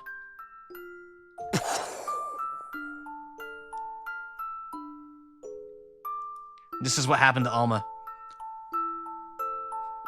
Giving her some new things to do was more than worth it, but it didn't represent much progress in terms of hacking the system. Anything the island let us do so easily was by definition not a threat to it. To tear it apart, I had to look deeper. I focused back on my threads. By now, the ones I had ripped were already back in place. The original places, not where I had spent the better part of an hour manipulating them. Interesting. The idea of the concept of anything they can do is perceived as not a threat, the way they worded that, makes me think of Star Trek The Next Generation, the way that they beat the Borg in Best of Both Worlds by doing something, by sending a command to the collective that the command seems as perceives as mundane and routine, and using that to corrupt the system. I wonder if that's where we're going with this. I focused back on my threads. By now, the ones I had ripped were already back in place, their original places, not where I had spent the better part of an hour manipulating them. It was possible to change their positions, tightening some and loosening others. You just need to know exactly what you were doing, which either meant a lot of math or running an accurate enough simulation in advance. Team's lore ran deep. Hell yeah. But if you made one mistake, then it all snapped away. This whole thing is unfair. Breaking things should make it easier to mess with, but when this doesn't like what you're doing, it just breaks itself, and then regenerates back to where it started. Is this one hearing the sound of giving up? Perhaps it is time to conclude for the evening. You have been working for a long time today. I've still got a couple more hours at peak condition, Sophie. I haven't even gotten started yet. Is that so? You'll be working well into the night then. Dark as it will be, it would perhaps be better not to make the trip down to your lab. This one welcomes you to stay the night in her island. Oh, bedroom? What a great conversation to have in a bedroom. It wasn't the first time she made that offer. It was nice of her, but I didn't want things to be awkward. It's fine. I wouldn't want to impose. I mean, this place barely has room for one. Where would we... I stopped myself before if I could ask where I would sleep. Never mind. Anyway. To be honest, I really am getting frustrated with these threads. Feels like I haven't made any real breakthrough since the first few days. Sorry, inspiration. Nonsense. You have brought this one many improvements and conveniences. The new shower is lovely, as is the convection oven. I'm glad I could give you all those things and all, but it's just messing around. It's just like this system has a screen made out of pixels. I was able to upgrade it to a bigger monitor with a high resolution, ultra-wide display that's really cool and helps you do a lot of things, but it's going to make all the people around you mad because they're stuck in the past. I can make it display whatever colors and patterns I want. But to get you out of here, I need to create lights in a different part of the system. Somewhere that isn't even supposed to do that. Ideally through some kind of explosion. Did this one not inform you that her prison was a work of genius? Perhaps you have finally met your match. Never. There's no such thing as a match for me. So you have said. In an intellectual sense, I mean. I just need to keep working at it for a while longer. Would silence be preferred? Okay. No. Listen, these two... Okay.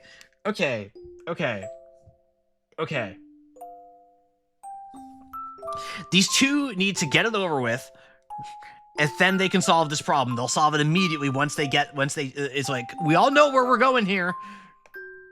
Just... You can do it. You can do it. You can just go.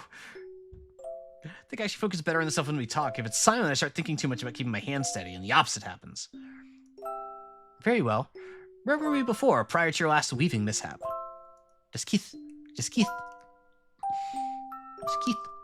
I was telling you about the frozen city. Ah, yes, do continue regaling. What did I say so far? It's above some of the clouds. Half the buildings are carved out of permanent ice. It's covered in snow half the year. Oh, did you know it's illegal to set fires there without a license? Then how do the people stay warm? I mean, most of the citizens have licenses. They just need special training, and most tourists aren't going to take the time for certification, so you have to rely on a guide. They use a lot of light bulbs instead, and heat lamps calibrated to never make the air too hot. Most of the ice they use for buildings is treated so it can get warmer than the regular stuff. It couldn't have existed without modern technology. I mean, there were always people living there, but it only became so elaborate in the last few centuries. It is pleasing to know the world never runs out of new marvels. The best part is the festival. Every year, people fill their houses with bright lights and uncover their walls so they can shine through. They pick different colors too. The whole city glows, and I'm gonna show that to you someday. When I visited, I decided to fly my bike up high and look down on it from above, and it must have been beautiful.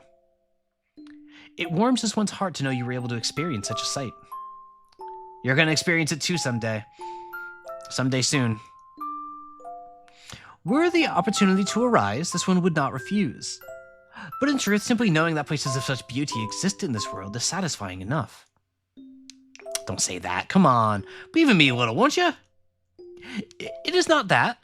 Any lack of belief in your ability has long been quashed. It is just... Well, perhaps after so long in one place, the thought of going elsewhere has become daunting. Perhaps it is just that. I know you can handle it. You're tougher than anyone else I've ever met. This one hopes you are right.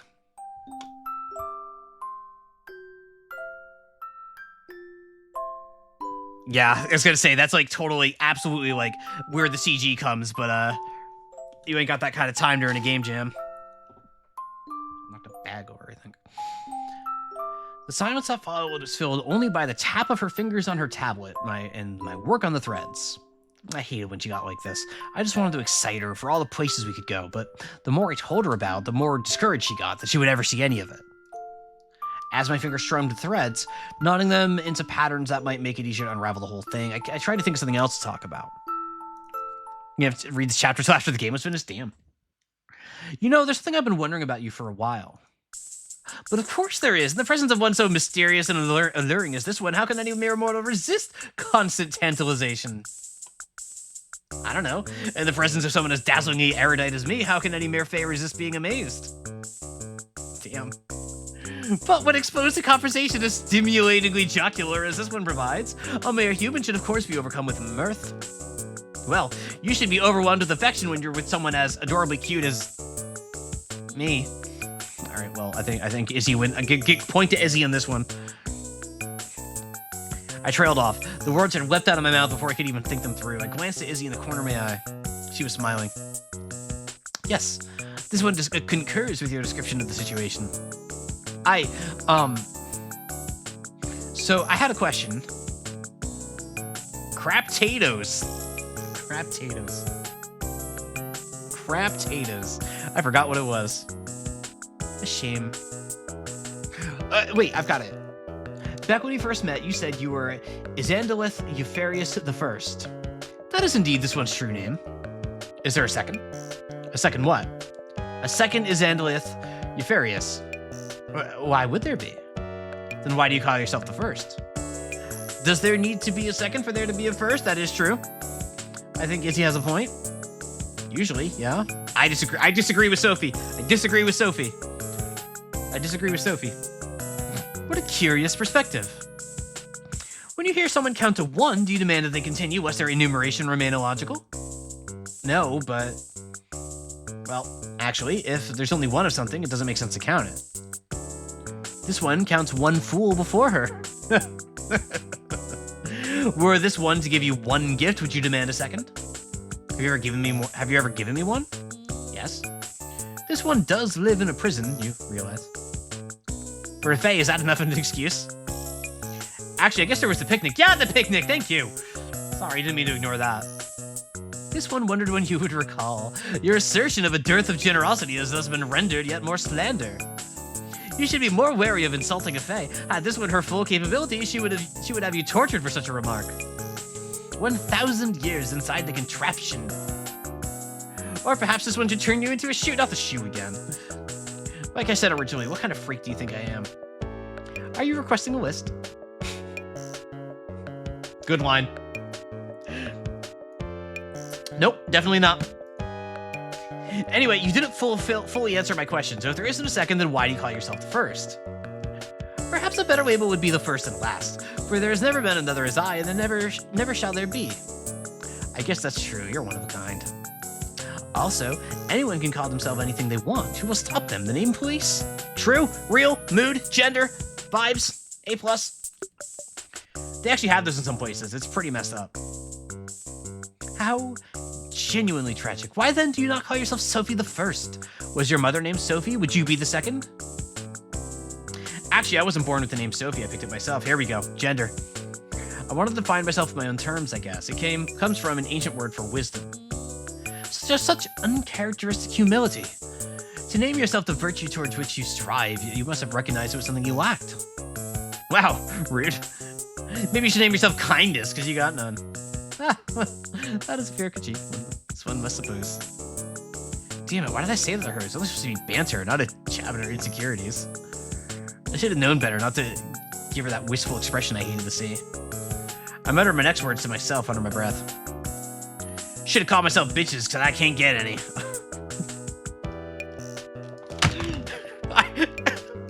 Fuck. That sound you just heard was me, my head dropping, and my headset sliding off my head and falling onto my desk. My headphones just slid off my head. That's what you just heard. No bitches. Pardon? Nothing. Anyway, to answer your other question, I don't even have a mother. One of my parents was gender, the other 2 were men. 3 of them! What a fun number! This one would be interested in meeting them someday. Perhaps they could come visit this island. Come on. I get to take you to their house once I'm finished. They might not be happy to see me, though. It's been a few years. And they'd have all seen those articles in the news. Oh, what are they gonna do, call the cops? I can just jam the signal. You do attempt this one in painting such a dramatic scene. It would be fascinating to learn from which you inherited your intelligence, as well as your unpleasant demeanor. Yeah. And your ugly face. At least try to sound like you mean it. We fell into silence for a few minutes as I thought about my parents. I did want them to be happy to see me. Sure, I had done a lot of questionable things since our last reunion, but I'd also be bringing Izzy with me, and who wouldn't be excited to see a fae? Hi, parents. Hi, parents. I'm home with this fae that's been in prison for thousands of years for committing untold atrocities. I let her out and brought her here. They'd be happy. They'd be thrilled. I was sure she could win them over. After all, she had charmed me. Sophie. Oh, Fee. Fi, I think. Everything all right? It is this accursed tablet. What's wrong with it? It is the icons, the digital buttons. They are doing the wrong things. Let me see. Yeah, I think Izzy could charm anyone, and that's the reason not to bring her home. I think is, you know. I walked over to her and leaned in. The screen looked normal enough. Show me what happens. Here, see? This one is attempting to capitalize only one letter, but, oh my god. How did you activate sticky keys? This is a tablet. It doesn't even have a keyboard. Why is sticky keys even a feature? Here, it's back to normal. Thank you, Sophie. This device is quite convenient. This one must admit some slight embarrassment in struggling to wield it. You're doing great, Boomer. You're just catching up on 1,000 years of technologies all at once. I bet in a week you'll be writing your own operating systems. Second appearance of the Izzy blush, you know. Your confidence in this one's intelligence is appreciated. At the moment, there is more a feeling of inadequacy. Izzy, you're like the second smartest person I know. After yourself, this one can presume. I'm glad you agree. I glanced back out of my work. It wasn't going badly, but that was probably it for the night's ideas. Instead of returning to it, I sat down next to Izzy. They're gonna touch hands again. They're gonna hold hands again. Everybody get ready. The hand holding is coming. Cool air drifted between our shoulders. When I see you, it's like I'm looking at a star. You shine brighter than anything else. A star is quite the cliche comparison. I'm not exactly a poet. No, it is apt. After all, this one does radiate brilliantly, and of course, contains massive, thick stores of energy. Yeah, sure. And is incredibly hot. Hot. So, anyway, you have all that to you, but you're at a distance. Here in this prison in the middle of nowhere, but also inside it. You hold yourself away. And from that distance, it's hard to realize what you are. You're just a distant twinkle of light. It takes time and study to understand what you truly are. A star, an entity brought to an extreme in every way, from kindness to power to the presence you bring to the room, and of course, to your intelligence, too. Honestly, it makes me wonder how they ever captured you here. I mean, even without your magic, I feel like if I tried to catch you, you'd find a way out. You'd probably distract me by making me laugh or pissing me off, or then you just run away. With all of your magic, it'd be impossible. How do they even do it? Has this one not mentioned it before? Now serves as well as any other moment. This one came to her prison attracted by bait. The bait was the one that this one loved. Oh. Did they, were they captured? That's kind of cruel. No, you misunderstand. The object of this one's love was the one who designed this prison. She was here on the day this one arrived, yes, but that was not the bait. The bait was the prison itself. There was no deception. She announced it was designed to hold this one forever, that she had been convinced by the others that there was no other option but to seal the villainous fate away. Other than, of course, execution. This was the one she preferred. There was no force involved. She asked this one to imprison herself voluntarily. Don't tell me you did. It is so. Why? Did you just want to challenge yourself to escape, or did you think she didn't mean it, that it'd be forever? Those are fascinating possibilities. Perhaps they are true in shades, but the truth is simpler. When one you love makes a true request, there is no choice but to comply. I can't believe she would betray you like that she would abuse your love. And what makes you think she lacked love? Have you not taken a look? This one is very lovable.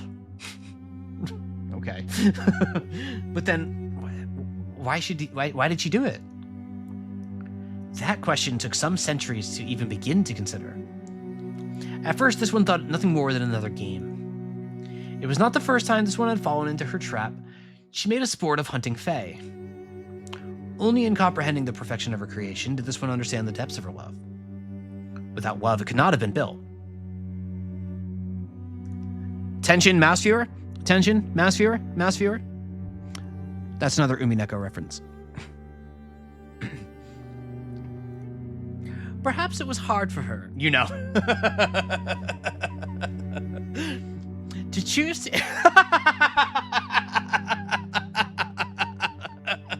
I'll leave you alone. Listen, I just thought you should know so that way you can be on the same page as the rest of us, okay? It's important. It's important. Perhaps it was hard for her To choose to imprison her love, she must have had no choice but to recognize the damage this one had caused. It is yet another pain to regret inflicting. Or perhaps she sought to protect. For if this one could ever free herself, then what if the crime's resumed? There are no second chances. Execution would be guaranteed. But knowing her, she may not have cared at all. Not for this one's morality nor life. Perhaps she wanted nothing more than the perfect trap for her love. After all, what else is there to do with the object of one's love but to claim it? To confine it so it belongs to you and no one else. Ownership is the natural conclusion to pursuance. Are we doing polyamory now? Is it poly time? She wanted to possess this one for... I guess technically we already touched on that with the triad, right? So she wanted to possess this one forever, even past her own death. Could there be a more worthy prize? A prison is an embrace. Not a day has passed in this place where this one did not feel loved. This, of course, offers no exemption from regret, but even a life enclosed contains multitudes. It took her love to offer this one a chance to repent, and any life that experienced love is worth living. Such is the peace this one has found. She placed her hands over her heart, one wrapped inside the other. I'd never seen such serenity on her face before. I stood up. That was... I don't know what to say. Thank you for sharing it. I think I need to get some fresh air. Clear my head. Before she could say a word, I was out the door. No hand-holding. Damn. Stars! Oh, that's cool. I don't know if it's showing up on the stream very well for those of you that haven't played this, but you can see all these purple lines between all the stars. Like, I actually have to lean in a little bit to see them. You probably can hear me moving away from my mic when I do. Cool. The night sky was already black.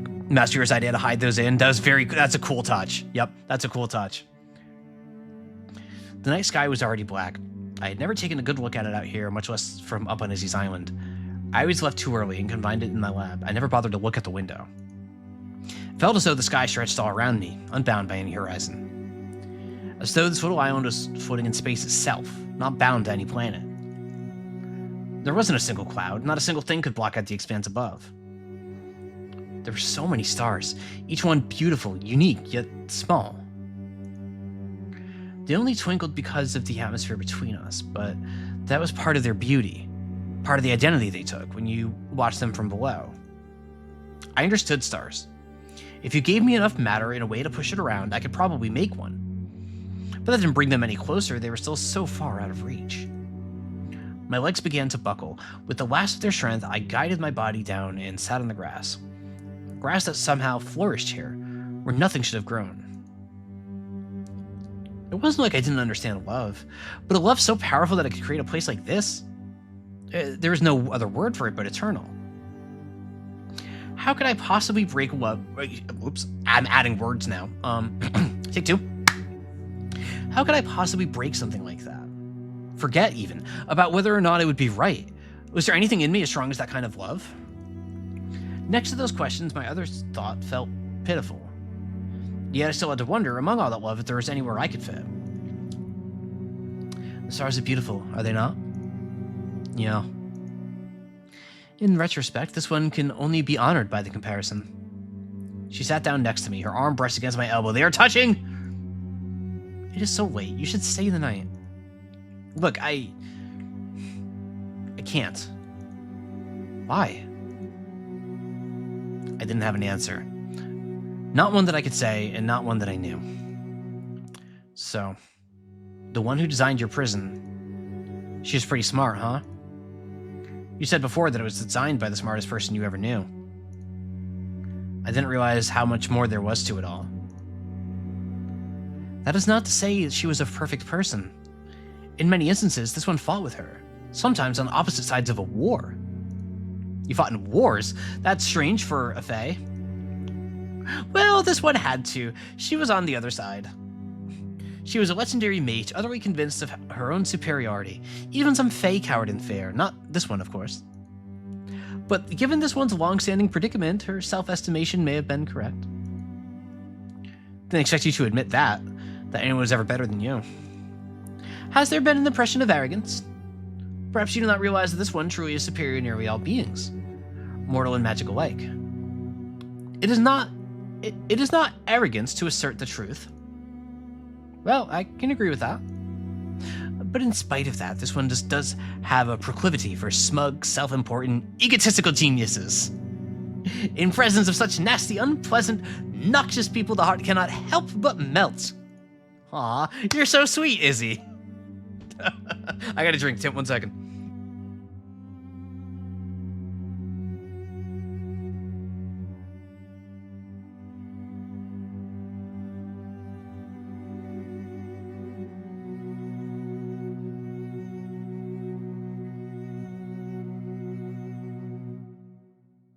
You just like me. I'm sorry, I haven't really been reading chat. I've just kind of been reading the story. I'm hooked.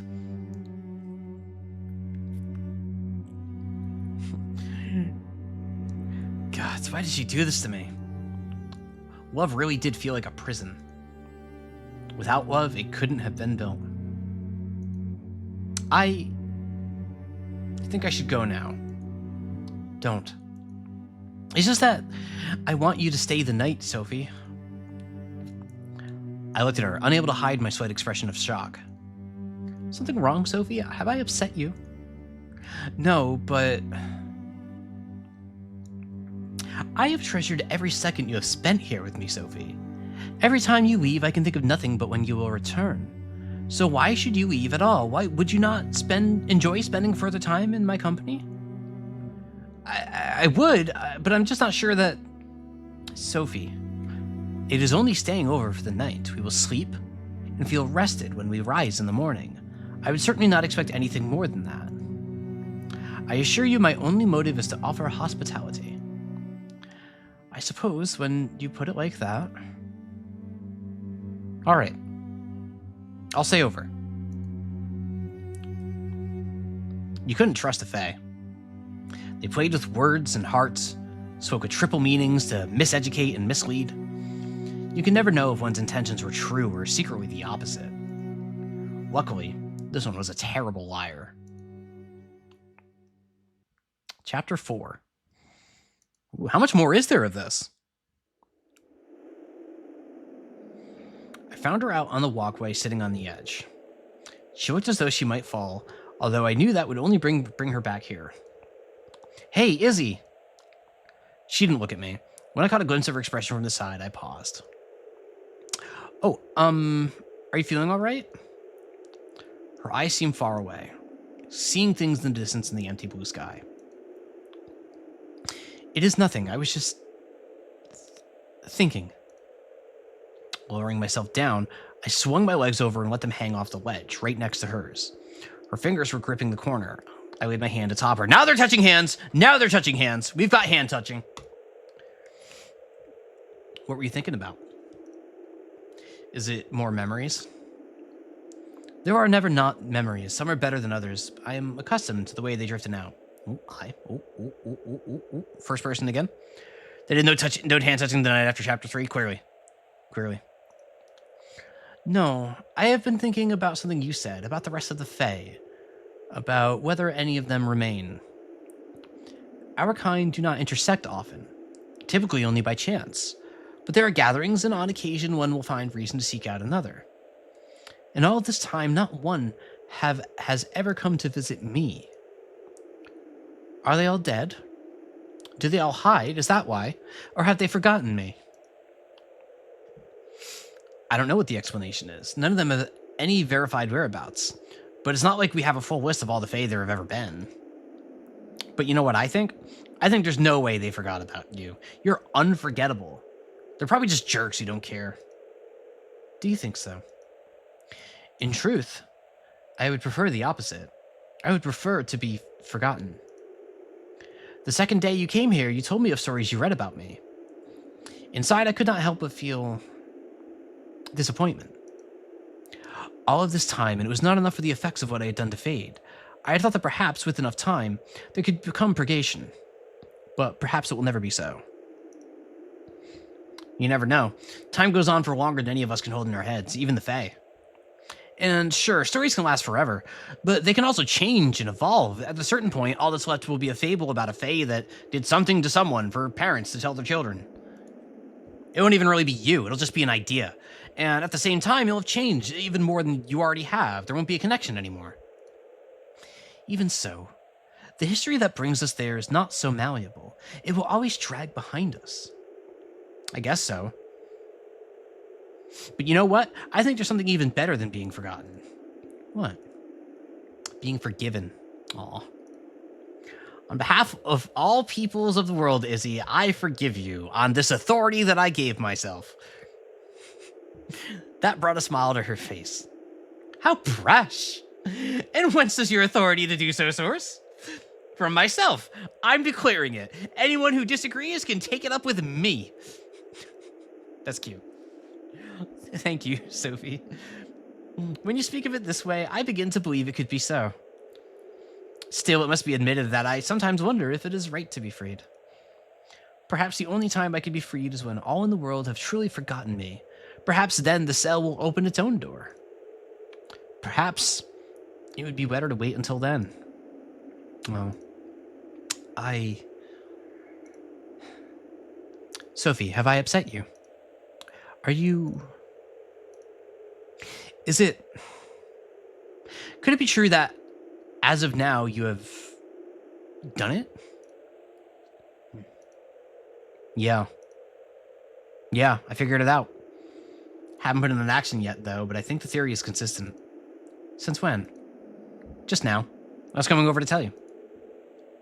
My apologies, then, for delaying with my own ponderings. Is it... Oh my. Is it difficult to conceive... Can I tell you all right now? I need you to understand that I have no taste. And if this ends with this being the most cliche fairy tale, the way out of here is a kiss and true love, that I will eat that up. Like, that's made for me. That I have no taste whatsoever. Can I tell you that I'm here for that? That I'm the audience for that crap? That I am the lowest common denominator? That I am willing to eat that up right now? Because I will. Because I will. Just saying. Just saying. I'm not above that. I am not above that.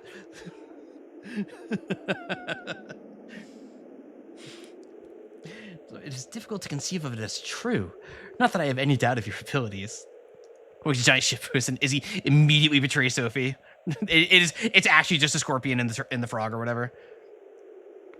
Yeah, I still can't believe it either. LOL, said the scorpion. Lamau. But Izzy, I have to ask. Do you want to be freed? Do you want me to do this? If I do it, will you leave with me or will you just stay here? I mean, you might not be able to. It might mess up the systems that keep the island a sustainable place to live, so we have to be sure it's what you want. I wish she would answer instantly, but she would tell me that I was wrong for reading these doubts into her words. That, of course, I just felt myself going into, like, Final Fantasy X Tidus voice for this narration, and I don't know why. It just happened. I was like, I wish she would answer instantly.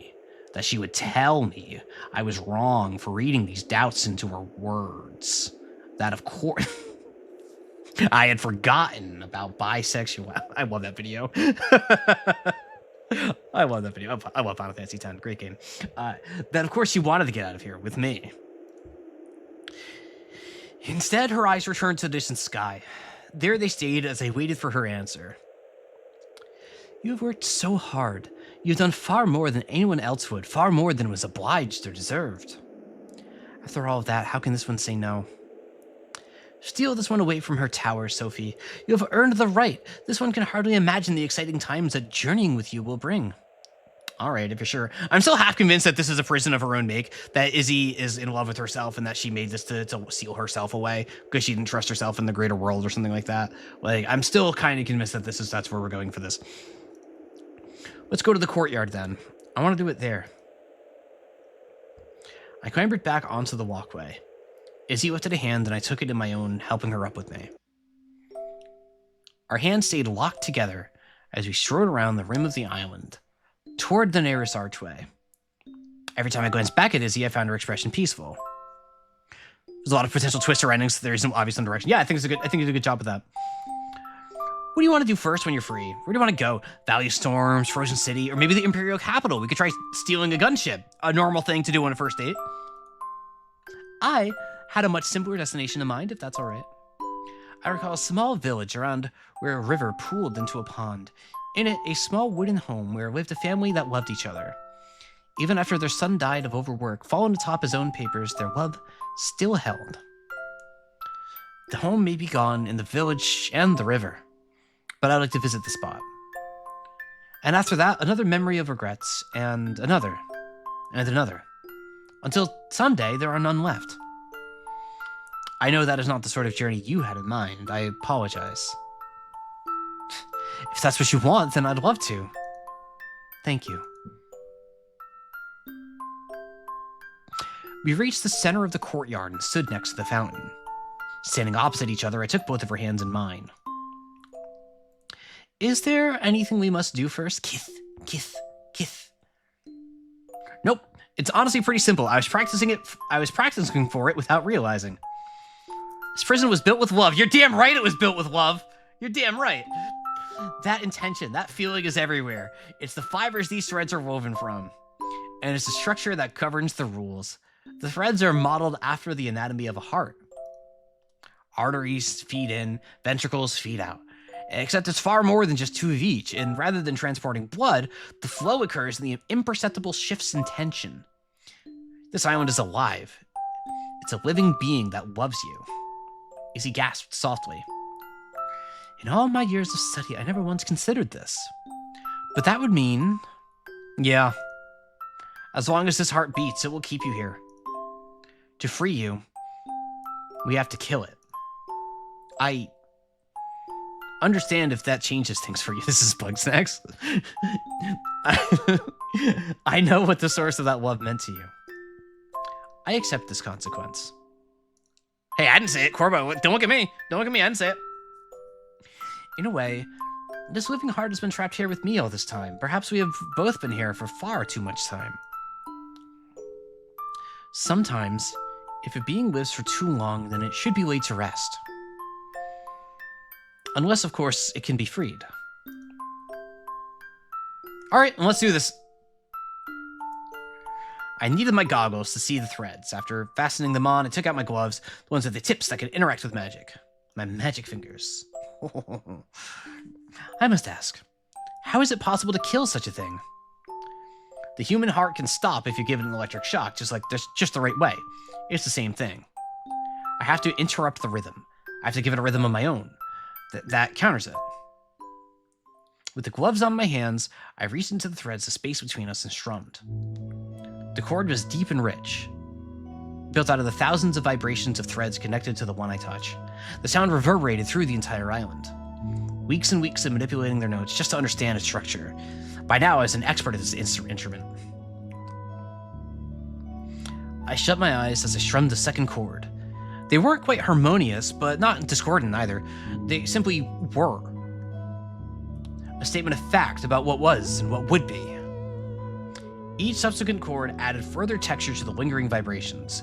The system, the island itself, sighed and purred, quiet and peaceful for death throes. Hang on.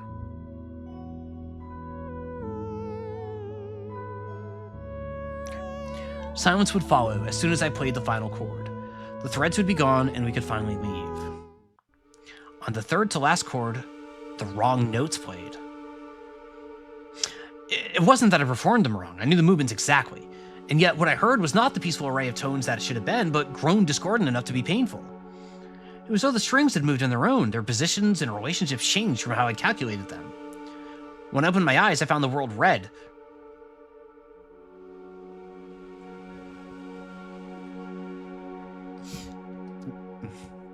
I'm sorry, I had a flashback.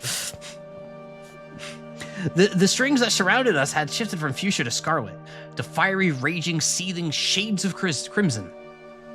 Izzy's mouth was hanging open. That was all she had time to say. A wave of threads whipped toward her. Tendrils surrounded her body and tightened from the ends of each limb to her neck, tight enough that she couldn't be able to breathe. Izzy!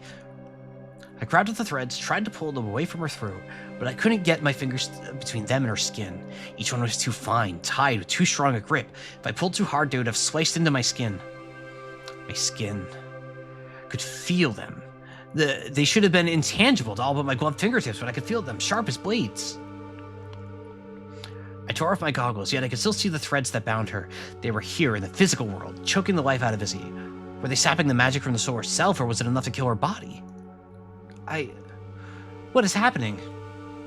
Of course, she couldn't answer. Even if she wasn't being choked to death, her last words were to ask me. I was supposed to know.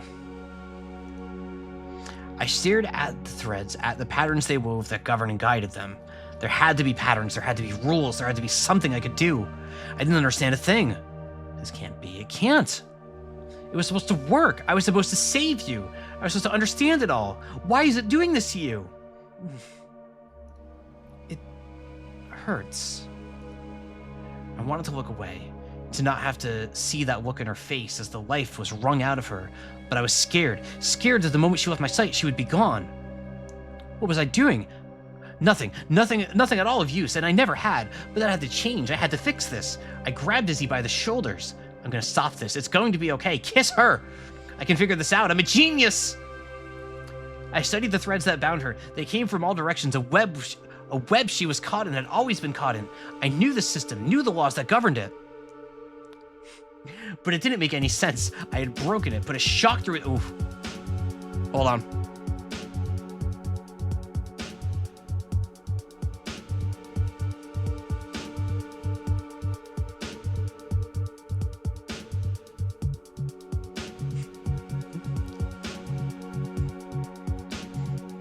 I'm glad you all understand why I pause when I pause like that. I'm glad that the message is clear. It's me jamming out.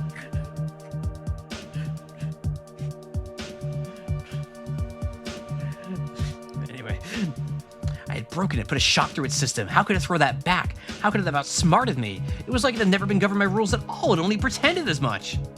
I wanted to run around, find some hidden secret, some place I could pull a string and unravel it all, but there was no such thing, and nowhere to go. I would only be running away from her. Why did I still want to do that? I was garbage, a pathetic, worthless fool, too stupid to notice the trap she was walking into. Izzy was right to laugh at me so much. He never should have humored my ideas. I just wanted to see her laugh again. I need to test something, but it might hurt. I only want to do it if you're okay with it. Can you answer? Damn it. Ugh, I'm sorry. I threw my goggles back on, revealing the network of threads again in blinding, burning red. Lifting my gloves, I picked a spot right in front of me and plucked the first of the cords that was supposed to release her. It didn't sound anything like I had before. Every parameter was different at least, and maybe even the entire structure, some knots untied and new ones connected. The instant I strummed the cord, a new whip of thread lashed at Izzy, attaching itself to her wrist. Izzy winced, the motion minuscule, only as much as her bindings would allow. I'm sorry. I had to check. I took off the goggles and stepped up close to her, bringing my mouth close to her ear and spoke in a soft voice. I think I understand a little now. Honestly, not really. I don't understand any of the internal logic, if you could even call it logic. I'm just putting things together from external behavior. I think we did manage to break it, partially, but that made us activate a failsafe. The system thinks you're escaping right now. Maybe it thinks you're already out, and if it can't contain you, it's gonna kill you. I know you said this prison was made with love, but... Oh, I don't know. All that stuff about capturing the one you love, maybe, but killing her? Maybe I don't really understand love either. I don't know anything. I don't know how to get it to stop. It should already recognize that you aren't escaping, that you're still here. But it's like once the process starts, it can't just resist it. Come on, throw all that logic away. Let pure emotion be the resolution here. I'm begging you. The risk of letting you free is too high, I guess. It isn't willing to give a second chance. I don't even know if I'm right about any of that. I failed you. I'm sorry. I never should have come here. Izzy's body shifted forward. There was just enough to give in the threads for her to rest her body against mine. Her heart still beat. Her chest still heaved up and down with each breath, but the motion was labored, chafing against shrinking limits. By instinct, her body was fighting to live, and yet I could feel what she was trying to say to me, bringing our bodies together. She was trying to say it was okay to let her go. But it's not okay. I won't. After everything we've had together, after everything I've done, there has to be a way. There wasn't. I just have to get the system to understand. It loves you. It should. It wouldn't. I should have been smarter. Why wasn't I smarter? Why didn't I see this coming? I couldn't. Every second, the threads grew imperceptibly tighter. They dug into her flesh deep enough to leave scars. Would they continue inward, and as she bled until there was nothing left? At what point would I have the strength to look away? I wrapped my arms around her back, my touch as light as air, as though if I was gentle enough, it would counter the hardness that was killing her. Don't give up, Izzy. Hold on. You have to. What was the point of my request? To lengthen her suffering further? But what else could I let her do? She couldn't just give up. Yes, she had. She had given up a long time ago. Alone in her prison, what else did she have to live for beside her self-imposed duty to suffer? I should have been there. She needed me by her side all along from the start. Who else would encourage her to flame burn brighter rather than douse itself? Yeah. I was just to compete with this. It's system, yeah, this, oh my god, it's 5:30. If the system looked at you fresh at this moment, it wouldn't see you as a threat. It might not even remember we tried to break it. It only knows that it's currently killing you, so it should keep doing it. There's no way to change its mind, no way for it to decide to stop. But what if it was doing something else? What if we gave it a task that took all of its attention? Its current mission couldn't carry forward. It would be equivalent to a reset. I think I have an idea. As I began to pull back, I felt Izzy's body shift. Her head tilted against my shoulder. Don't. I have to. No. And why not? What could be more important than this? Deserve better. Don't give me that. Come on, Izzy. I might not compare to you, but I've done some shit. If either one of us got what we deserved, then you'd be dead and I'd be in a prison like this one. The only reason they haven't put me in this one is because they're too stupid to build it, and I'm too smart for them to catch me. Sure, I deserve it by their rules, but why should I care about that? Seriously, why the hell do you think I'm out here in the middle of nowhere? For vacation? Just to do experiments? You're not stupid, Izzy. The police wanted me for 1,000 different things, all of which were stupid, and most of which were true. They took a bunch of my stuff, and I barely managed to get away with my ship I've been hiding out here for months. And you know what? Fine, they can decide that from their perspective. I'm a bad person who should be stopped, but I've decided from my perspective that I don't care, and I'm still going to try to do good in the world by my own definition of good. You don't want to feel bad about the evil shit that you've done, then sure, that means you can do something else. Not that everyone else can do things to you. It doesn't matter why people say, take two. It doesn't matter what people say we deserve. None of that's real. We don't deserve good things. We don't deserve bad things. There's just what we want to do and what other people want to do to stop us. You think I want to do this? That I want to screw myself over? Of course not. But I don't want you to die for my mistakes, so I'm going to do the only thing I'm smart enough to think of. Not because you deserve it, because I want to. I pushed myself off her and turned away. I took 10 steps forward before starting. It didn't feel right to be close to her for this. I didn't want her to hurt herself against the threads thinking she could stop me. My gloves were still on. I put on my goggles again and fixed my gaze on a set of threads before me. There might be no going back from this. For anyone else, that is, but maybe not for me. I took a deep breath, extended all my fingers, and plucked the strings. I had to listen carefully to know the rhythm. That was the only way to match the beat of your own heart. Even in a state of emergency, the system recognized this set of chords. The first chords, the ones that began it all. The threads of my fingers began to shift, their hue returning not to their original fuchsia, but a deep blue. This really is an unfortunate day to be reading. It's not the same. This is much better than that crap was. Significantly. The change emanated outward till every thread on the island was aligned with me. After I finished the last note, the thread hung silent and motionless.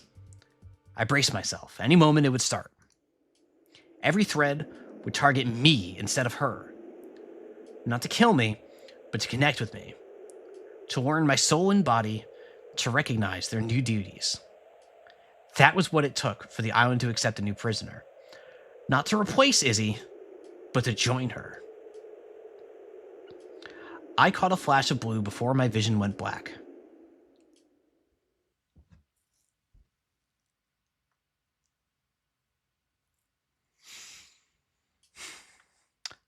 There was no peace in the sleep that took Sophie. Her body rested for minutes at a time before shuddering, convulsing, grinding teeth. No matter how she was disturbed, she did not wake, not for a day and night. The next morning, at least, her body was calmer. Uh, uh, what? Where? You are in the bedroom. In bed. You are safe. If, that is, you feel alright. How do you feel? Like someone used my skull as an icebox. It made a fishing rod out of all of my nerves and muscles. What happened? What? Wait. She went out of bed, getting tangled in the blankets for a moment before casting them aside. Now, forget about me. Are you okay? You were going to... I'm fine. As a result of the actions you took. Then... it worked. It worked! I saved you, and... Oh. Oh no. Oh, no. I am sorry. I need to check the threads to see if it really... I have already confirmed the success of your choice. You are bound to this island the same as I. In my mind, Izzy tested this by throwing Sophie off the island and seeing if Sophie survived and like came back. Like, just like the most destructive way to test that possible. That's how I imagined it. That's how it went down. That's how it went down. This was not the outcome I desired. Certainly not the one I intended to inflict on you. But we need not discuss that. It would be better to focus on the present than the past. Still, your choice was noble. You spoke against the language of deserving. I will instead say that my gratitude is immeasurable. That you would pay such a cost to save me is unlike any other kindness I have ever received. I'm glad I did it. I really am. I couldn't lose you. But I wish there was another way. I can't believe... I can't be... With her hands on her stomach, she doubled over and gagged. Nothing emerged, yet she groaned as though something had. Her breath grew fast and short, as though it struggled to catch whatever escaped. There's so much more. There's so much I'm supposed to do. Why did I put off all those experiments? I shouldn't have... But I had to. I couldn't just... I wish I knew what could be said to ease this discomfort. It is truly not so bad once one becomes accustomed. And yet, I know that I cannot be accepted through anything but time. I cannot accept this. I can't. I was supposed to change the world to fix everything. I can't do that from here. I can't prove them all wrong if they forget about me. I'm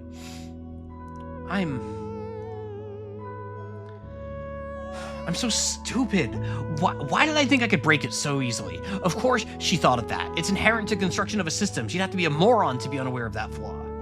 A moron, like me. Why do I keep fooling myself into thinking I can accomplish anything? Nothing I do matters to anyone. No one has cared about any of my inventions since the reactor. Is the only thing of significance I ever do going to be some stupid thing I messed around with ages ago? I'm better off being stuck here. Maybe now I can finally stop sticking my nose where it doesn't belong. What you have done matters to me. You saved me. But I didn't! You wouldn't have been in danger in the first place if not for me. Now you're exactly where you started and I'm stuck here with you. I should just end my day. Oh, honey. Wait, but... this place... it keeps everything the same. It doesn't make a difference with you. You're a Fae anyway, but for me... am I gonna change? Am I gonna get old? Is there any escape for me? Am I trapped here in this body forever? I do not know the answer to that. Our only option may be to wait and see. I can't. I can't do it. Burying herself in the blanket, Sophie returned to the bed. Her breathing was as troubled as it had been when she slept. I will give you time with yourself. If you need me, you will be able to find me. Hours later, Sophie was not in the bedroom, nor in the courtyard or any of the other rooms. She was out on the walkway, her legs hanging over the edge. It is not so bad a place to sit when one needs to be alone with her thoughts. Hey, how are you feeling? A little better, I guess. Sorry for freaking out earlier and for all that talk about how stupid I am. I just don't take failure very well. Probably since I don't face it very often. But sometimes you need failure to remind yourself that you have to keep growing. That you can't be satisfied with yourself. That you're never done making yourself into the person you want to be. I'm sorry I failed. I really wanted to explore the world with you. To go to the frozen city and the house in the village by the river alike. Old Tower's gonna be okay. It's lemonade. Come on. It is alright. I would have liked to visit both, but the true reward would have been to do it alongside you. As long as you're with me, it does not matter to me where we are. I don't want you to say that. I don't want you to be okay with that. I wanted to give you something better. I should have been good enough too. But it'll be fine. It won't happen next time. The next time? Yeah. Don't worry, I haven't given up. I'm still gonna break this place. I thought that perhaps I just wish I had more of my tools. So much of my stuff is down there in my lab. I can see it from here. Why didn't I take more of it up here? Ugh. Can't even run any real simulations without my computing systems. I'm about to check the equations by hand. Maybe that's why I got complacent. I was relying too much on my tools instead of my mind. Is that truly your first priority right now? I mean, running simulations? No, I'm just thinking about how I'll even approach this. There's an underlying system to all this I haven't even begun to understand. Maybe system isn't even the right word for it. Maybe it's a deeper kind of paradigm that nobody has known how to use in thousands of years. But I will. I know I can. Oh, honey, open your damn eyes. This one thought... Oh, that's brutal! Oh, what a gut punch!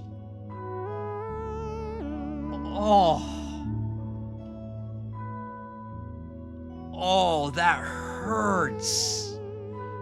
Oh, man. This one thought that a break might be due. After working for so long, can you not pause and rest? I don't need it. If anything, I'm feeling more motivated than before. Just give me a few more weeks and I'll have us both out of here. Then we can take a break whenever we want. Oh no, we're both girls. We're trapped here for all eternity. Oh no. There are more reasons to take a break than that, such as to enjoy each other's company, to know each other better, to appreciate that which is had, not reach for what is missing. Are you telling me to give up? That's what you think, isn't it? That I can't do it, that I've reached my limit, that your girlfriend from 10,000 years ago really was smarter than me. This one did not say that. Yeah, okay, she beat me this one time. If I was the kind of person to stop trying that easily, I wouldn't be the genius that I am. I wasn't born this smart. Every time I found someone better than me, I worked hard until they weren't. Until none of them were left, some long-dead hussy who built a mediocre prison isn't going to be any different. This island is not unbreakable. It's not even that good. It probably took her years, decades to put it together. I only had a couple months. You haven't seen anything close to what I could really do. This one recognizes and understands the pain that drives your words. As it would not be productive to argue, this one will step away for a time. Keep thinking what you want. I'm still going to break this place. You'll thank me when you're free, then we're going to visit every single place in your list. I mean, come on. I have all the time in the world. Perhaps there is something this one should admit. On the first day we met, this one mentioned that her prison was impenetrable. Though it was nothing more than a passing hope, this one did have a true intention to... Stop. I don't want to hear it. It doesn't matter to me. It doesn't change anything I want to do. Just leave me alone for a while. I need to think. I see no option but to comply with your request. Oof.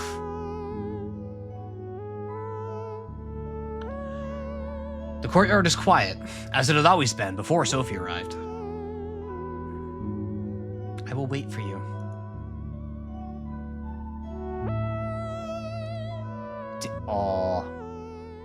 Oh, that's not the end, is it? You can't do me like that. Oh, no! No! Where's the tea party?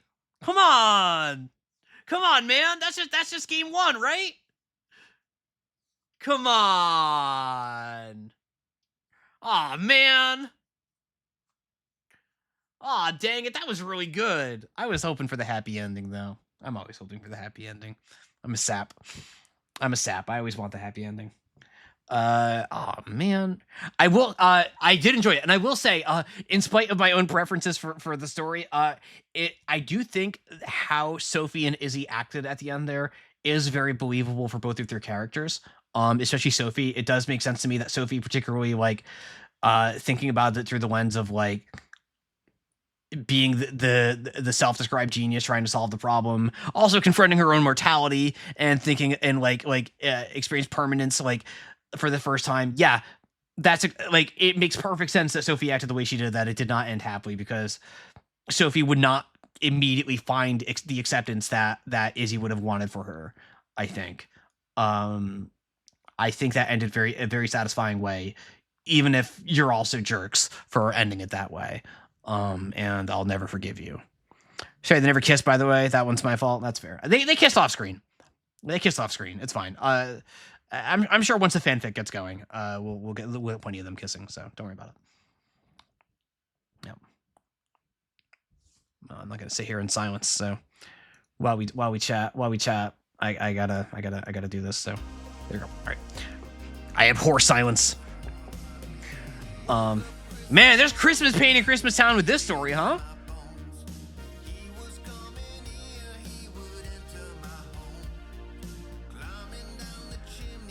That was really good. You guys knocked it out of the park. I'm not really gonna have time to play any of the other. I'm really sorry. I know Boozy, I said I'd play yours. I'll try to do that another day.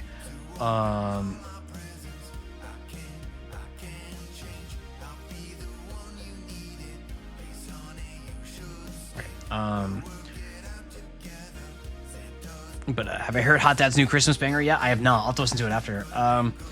Yeah, Boozy, I'll try to. Let me. Hang on. Let me. Oh.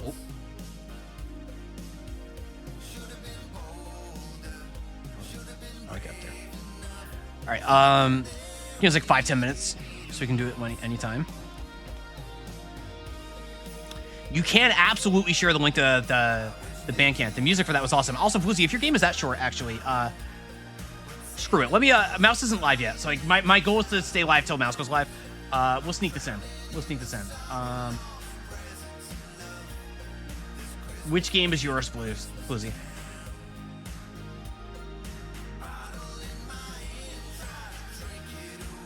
Jom's Farms. All right. Oh, this is a web game. All right, hang on. I gotta get a scene fixed up for this. All right. In Christmas Town. Go to window capture.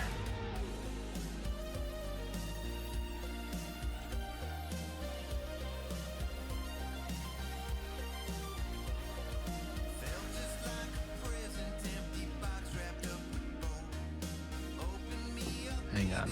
I'm doing some very weird science to try to make this fit, right?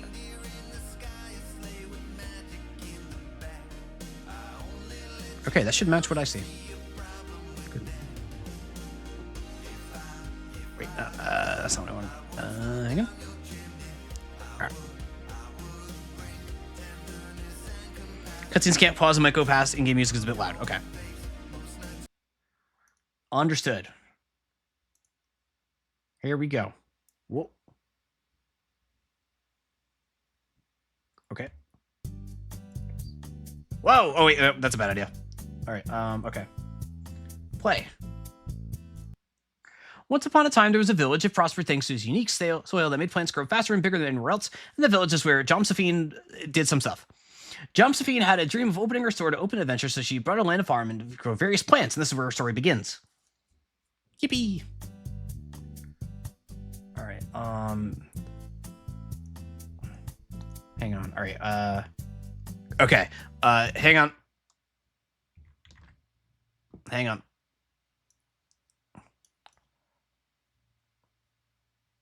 All right.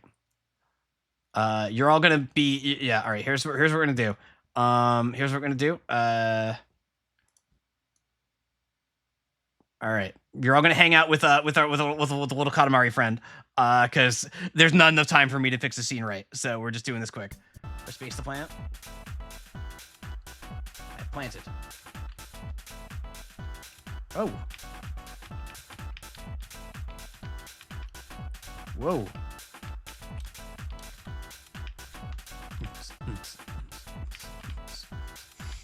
I want the slingshot. Oh, okay. Go. Dead? Hang on.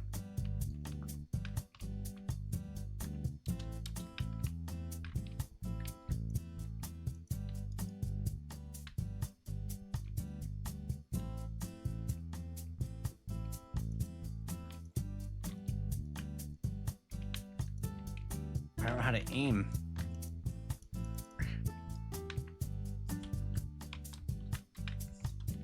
Can I only shoot up?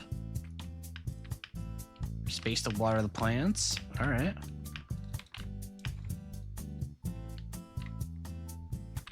I got a thing. Give me the corn.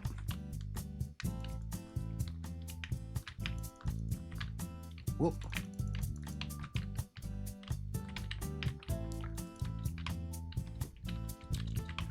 I can't plant.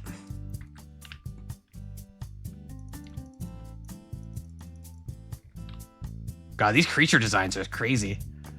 I'm not good with tentacles, as I know many of you know. So I'm just kind of sitting here like, ooh. Yeah, the enemies are outside probably because of aspect ratio issues. Ultra wide, baby. The run is done. All right. Let me,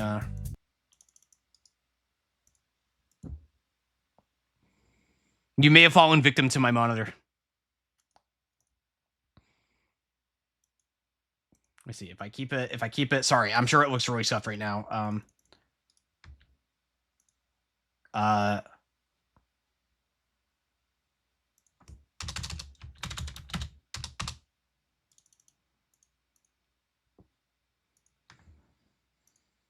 Please hold.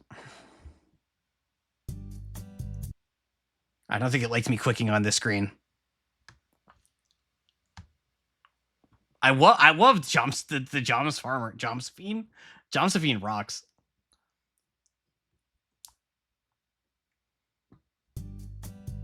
Alright. Farming.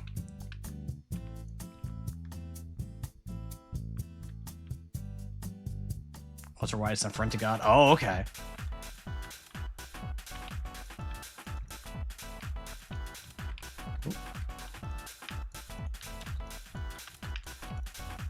Oh, I see. Does that... Okay, I see what's going on.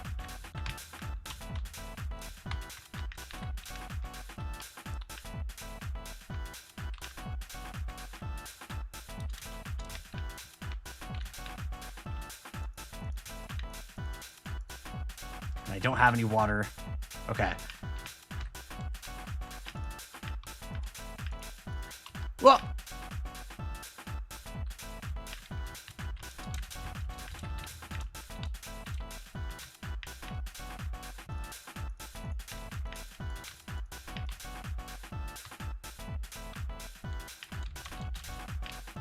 Do you like how like scientific I am with like placing things and definitely not just like mashing it down the second I can?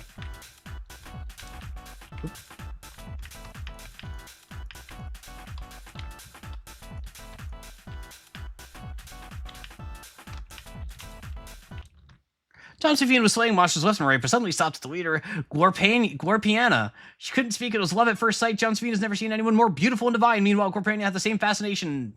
And even though they couldn't understand each other's feelings, they didn't need words to express their feelings. They were just in love. Best year you've seen all day. And so the attack had stopped. The villagers proclaimed Josephine the hero, but she had pursued a quite a life at the farm. Her and new companion lived together happily ever after. Yippee! That's cute. That's cute. So you got Luna, Carlton, Bluesy. Oh, okay. Rainbow Road DUI and Luna. Great job, all of you. That was fun. That was very cute. This art rocks. I love this. This is great. Non-doomed Yuri. Non-doomed Yuri. Sure, really good to do. Yeah, and on the high note. Yep. The HCP at the start. Combat was hidden, and then combat shows us a surprise. Oh, interesting. Okay. I see. I have a little more time. Yeah, no, I've got an eye on the clock, and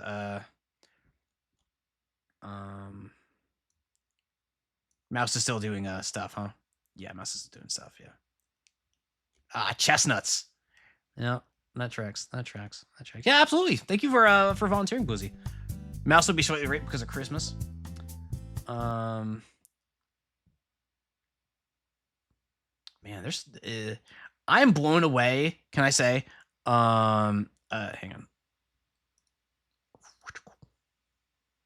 I am blown away that how many games were submitted for the jam.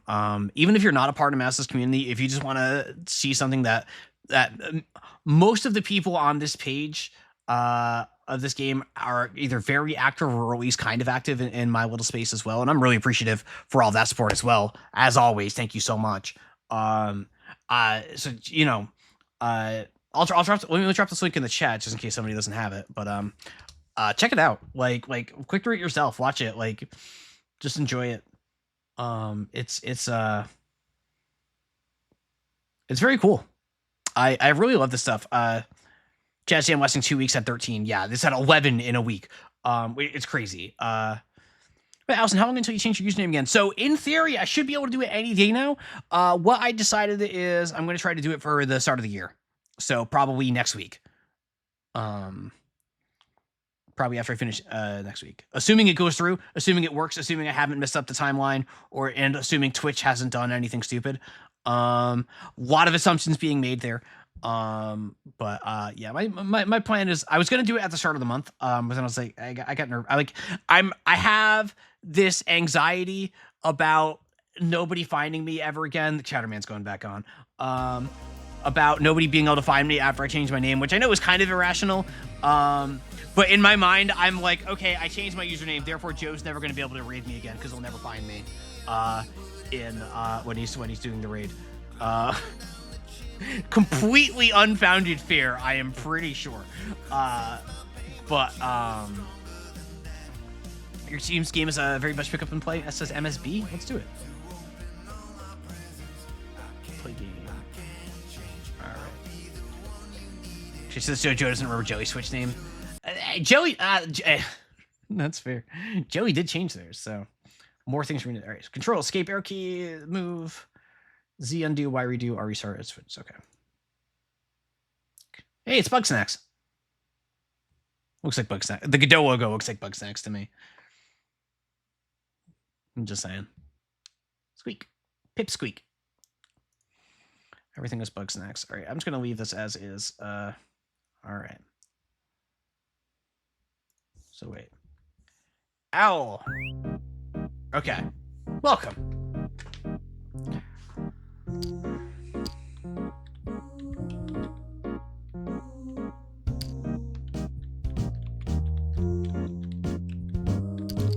I did it.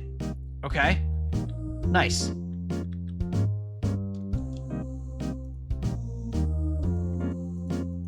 Nice. Okay, levels. Okay. So is the idea here... Wait. So it's just a go to... Oh. Undo. Tutorial. Can you count? Oh.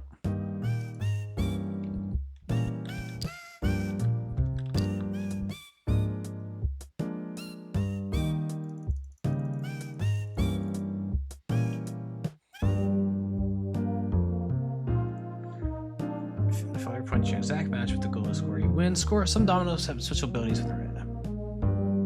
Huh.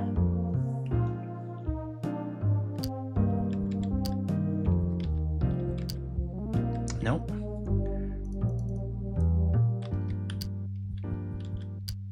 Nope.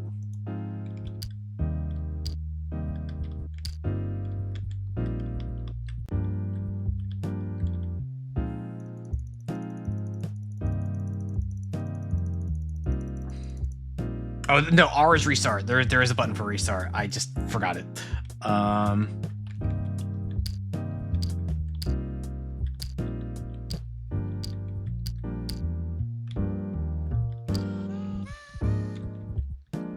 I'm not sure I get what I'm supposed to be doing here. Because, like, it feels like I'm supposed to, like, match up the numbers with each other, but I can't move these guys on the far right here.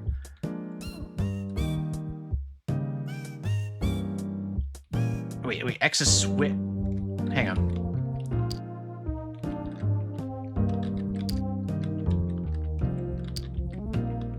No, X, I don't know what switch does.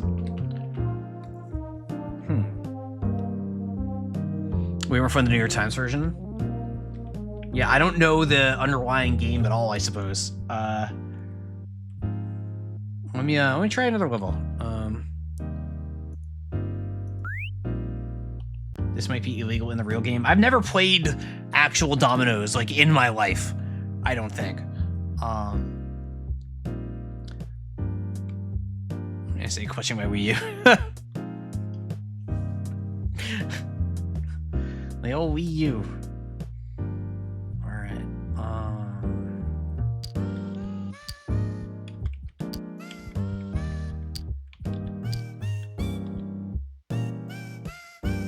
So what if I...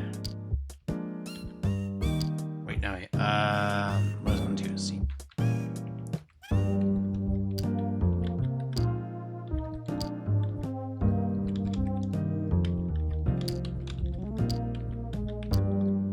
Okay.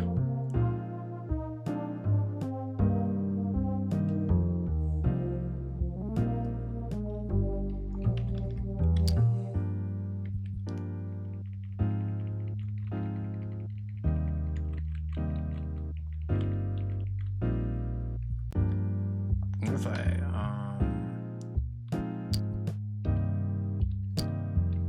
I'm not good at games like this. This isn't fair.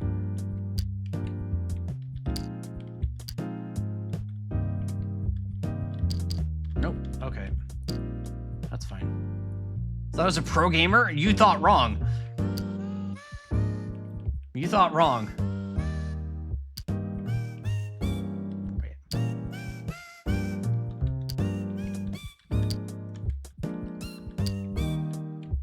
Wait.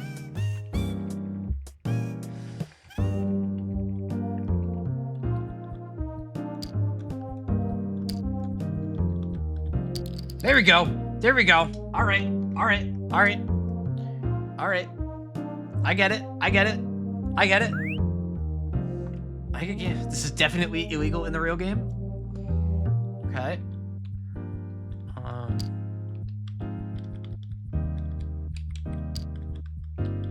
This seems easy, right? Yeah. Okay. That one was easy. Okay. All gameplay is good gameplay for me. I think we ought to make a fleshed out more version. That's cool. Who was in your team? MSB Powick? Oh, I know Powick. I recognize Powick.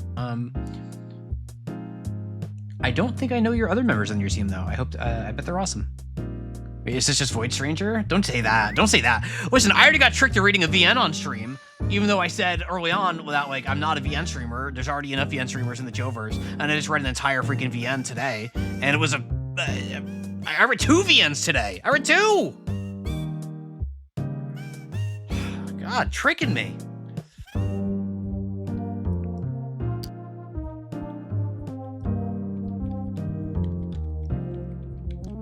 Hey, why can't I move this?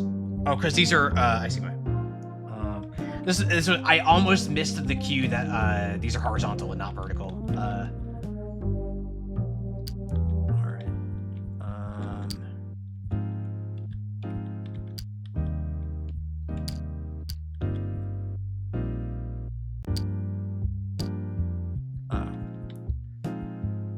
I fucked up.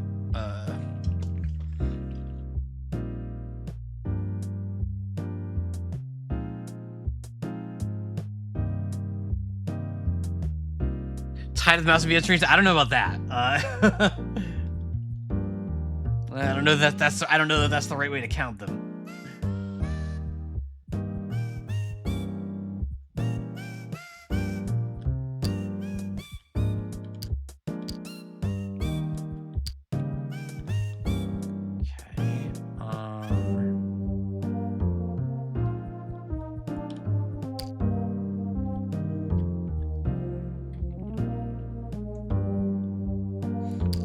You know what I wish this had for the undo function? Instead of it undoing every individual step, I wish it reverted to the previous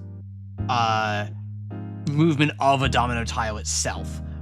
Because the movements where I'm not touching the tiles don't have much meaning, so I don't particularly care if I go through all of those in sequence.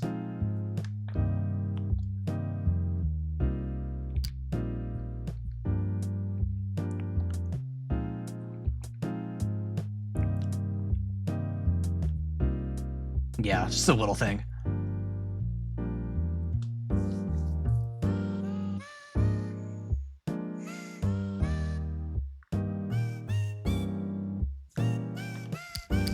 Yep.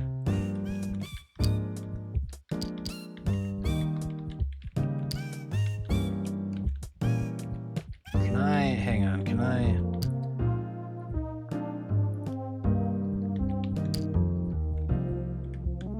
Just like kick that.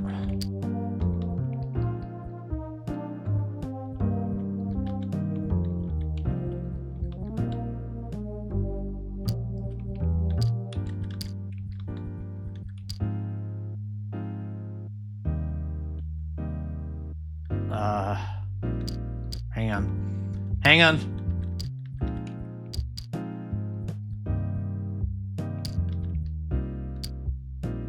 Wait. Nope.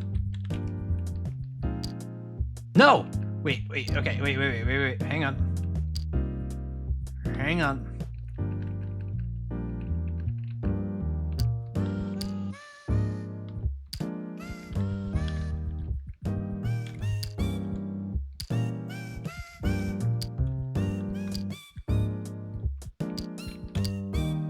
No, what's a no! Oh, come on, but this looks so good! Oh wait, no. Wait.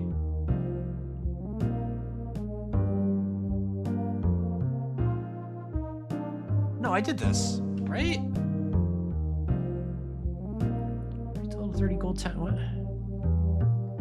What? Don't overshoot, don't. But that's not.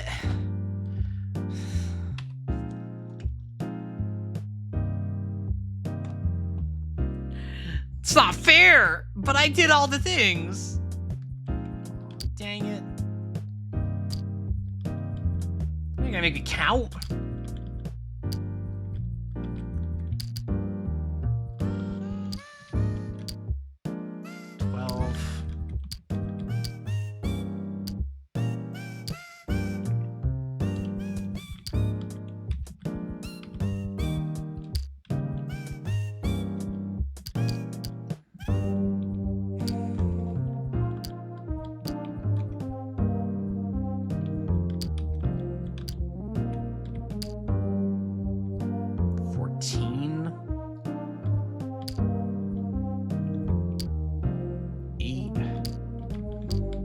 Oh, this is so much math.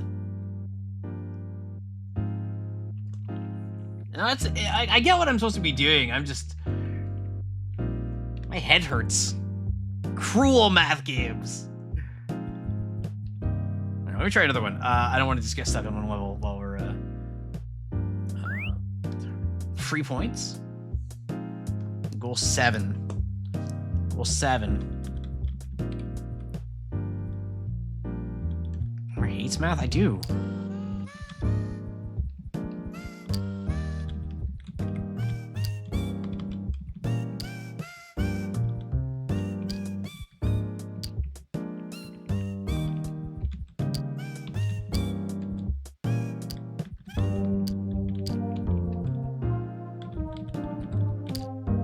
Eights.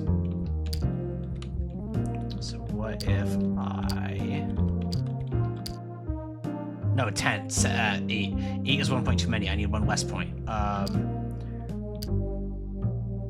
2, 6.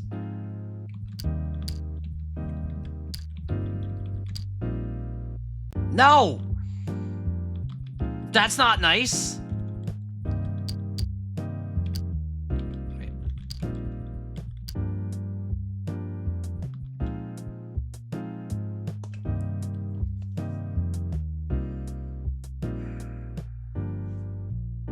The wall does look like it's made of cookies, and I also want to eat it. That is true. I am right there with you, Elias. I agree. Hey, Corday. Yeah, I've been playing the Game Jam games over here. Went through a few of them. Been having a good time. The secret jam stream.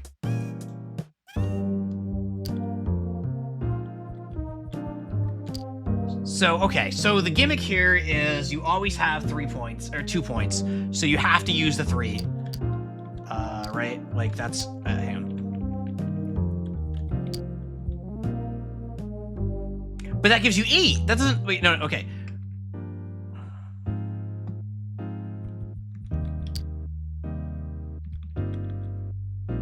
Wait, what if... Hang on.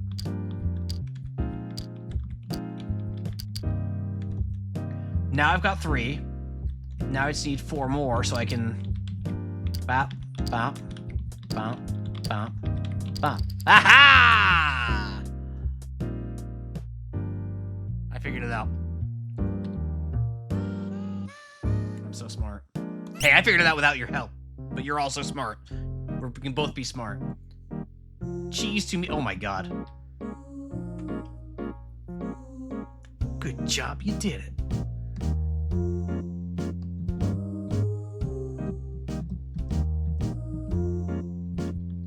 Good job, you did it.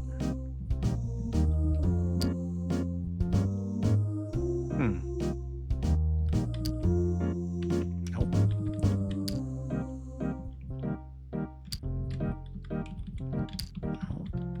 Here we go.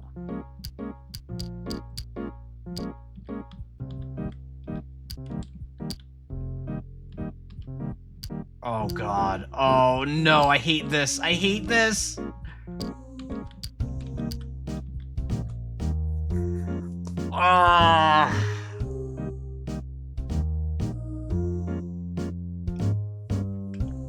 I am so bad at games like this. You don't understand. Like...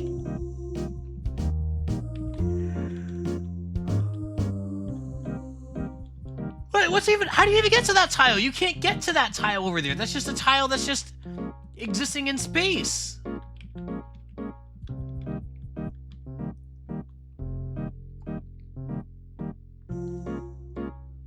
There's no way over there. So why is that tile there? You can't put a tile there and not have it serve a purpose. That's against the rules. It has to do something, but why is it there? Because there's no way over there. I can't move diagonally or anything. Certainly I'm not going to get another tile over there. There's no way over there.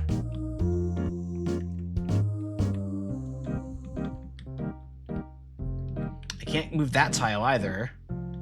It's just there to look nice. It's just there to look nice. Damn. Rude. So, okay, I think I see... I think I had it... I think I was mostly on the right track there.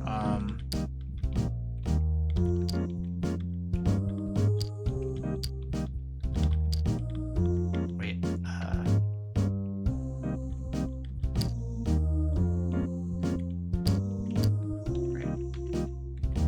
Wait. How did I... Wait. There we go.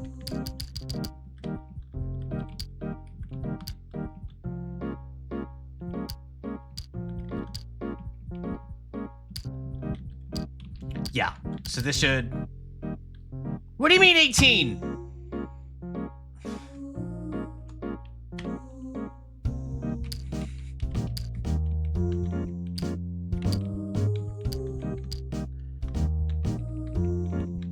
Come on, man. Come on, man. That's evil. That's evil. What are we doing here?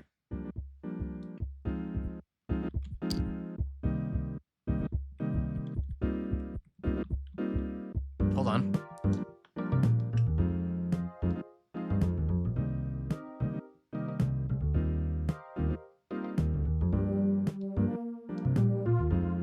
It's a good baseline. It's a good baseline.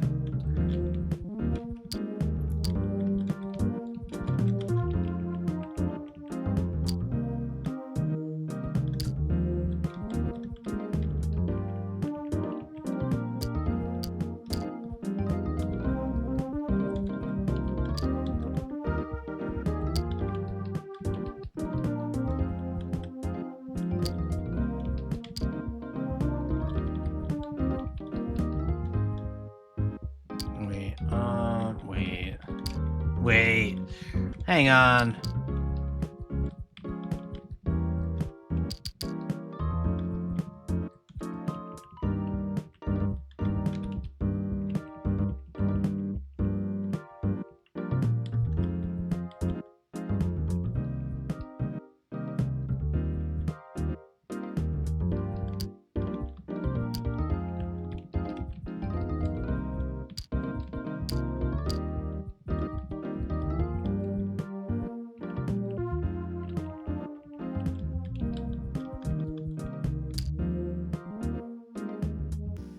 This is evil.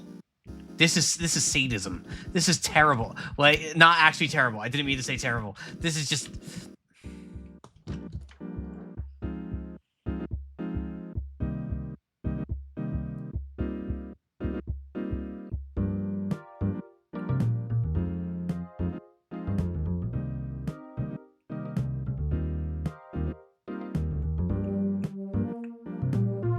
Yeah, this is terrible immorality. That is correct. This is of low moral standing. Yeah, the Boku smile really is adding quite a bit, isn't it? This is your design, Powik. Oh, it's like I can see what the end result looks like, but I'm having a hard time reverse engineering it. Oh yeah, I'm really bad at these things.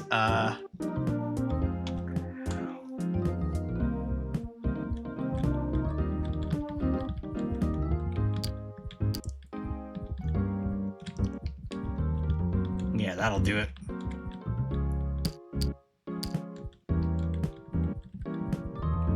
Wait. Yeah, all right, yeah, I knew it. It was easy for me.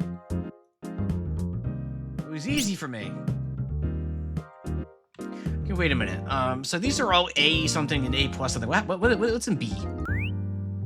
Oh God. What? Why? Oh, there are. Okay. What do these mean?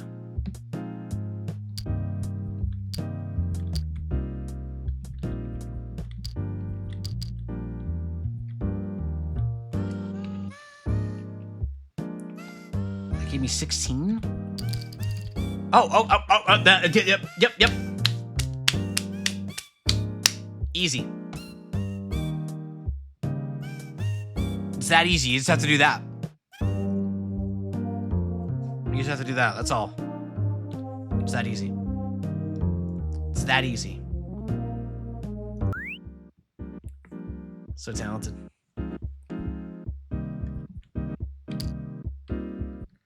So let's see. I'm at 2 there, and that goes to 14.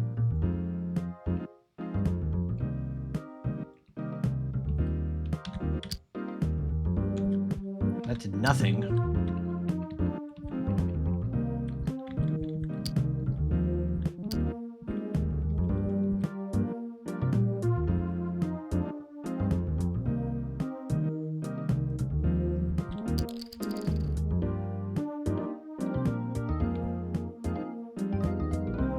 Yeah, I'm getting these by mistake. I'm not actually sure how I'm clearing these. Also, I think there might be a bug on this one. Yeah, I don't know what's happening there at all to give any feedback, but, surprise! I found a bug for you! Here you go! Here you go! I'm so sorry. Already fixed. Okay. Let's go to C1. Everyone just loves sliding puzzles. Mouse is live. Oh, thank God. All right. I mean, no, this is awesome. All right. No, I am going to call it here though. So of course, as always, thank you so much for watching. No, I like the game. Please do not. It's a very cute game. You did a great job with it. I really like the presentation. I am just bad at sliding puzzles. Push the block. What? That sound? It's a good sound. But yeah, thank you all so much for watching. This is just a silly little stream. I just wanted to sneak in an extra stream for this week since I'm not going to be streaming on Christmas because I'm going to be with my family. I will be streaming tomorrow, though, for hopefully the finale of Ghost Trick, even if I have to run long tomorrow. My plan is to finish Ghost Trick. That should be doable from what I understand. So I will be back at probably the normal time tomorrow. What's the raid message? I don't know. I can never think of raid messages. I don't know. You came at Ray. No. Yes, I'm streaming yeah. I don't usually stream at this hour. It's usually I streamed early today because our good friend Mouse is streaming and they're finishing Kingdom Hearts today. So I decided to stream early today so that I could still sneak in a day of streaming while also watching Mouse free herself of that particular prison. You say hi, bye, Ray. Ray Drawstruff, of course, is a dear friend of the stream. If I am doing the shout out before we leave because Ray is the best. Ray is the absolute best. I can't believe Ray has performed the duties of Seth on this day. But we got our first time chat for Ray in chat. So we love Ray here. We love Ray here. It is time. It is that time. Thank you to Haydenner for the 8 gajillion gift subs he gave out. Thank you to everybody else, a viewer, anyone else who have subscribed, followed today, resubbed. I appreciate all of you always, all the time, so much. These past 6 months have been really crazy. I'll talk about it more tomorrow before I sign off for Christmas. But I will be back tomorrow, so you'll be spared from me from that. But if you're not going to be around then tomorrow or whatever, thank you. Even if you only come around here every once in a while, even if you're just here to check out the jam games and you're not going to come back or anything, that's fine. Like, I'm just happy you're all having a good time, and I'm flattered that you all find me interesting enough to watch. I do my best to put on a good show for all of you to make it worth the background viewing, and I'm grateful to see all of you come and join and grow, and those of you who hang out on the Discord, I really love the Discord. I think we've really built an awesome community there as well. It just means a lot to me. I've been very reflective lately, and I'm just really glad to have you all along with me for this ride, so thank you all so much. It really means a lot. It really does. So for the first time ever, I am going to raid into Mouse. I'm gonna raid into Mouse. We're gonna go say hey to Mouse. I don't have a raid message or anything. Maybe a hit with the alms or something. We love the alms if you got it. If not, the Brahms is always good. If you're not subscribed. Raid messages. There you go. Yep. Anything at all. But until tomorrow, I hope you all enjoy the Kingdom Hearts. I hope you all have a wonderful time. I hope if you're not going to be around tomorrow, I hope you have a Merry Christmas if you celebrate, or if you're doing anything. I hope you have safe travels if you're going anywhere. I appreciate all that. But I will see you all again very soon. So until then, I hope you all have a wonderful night.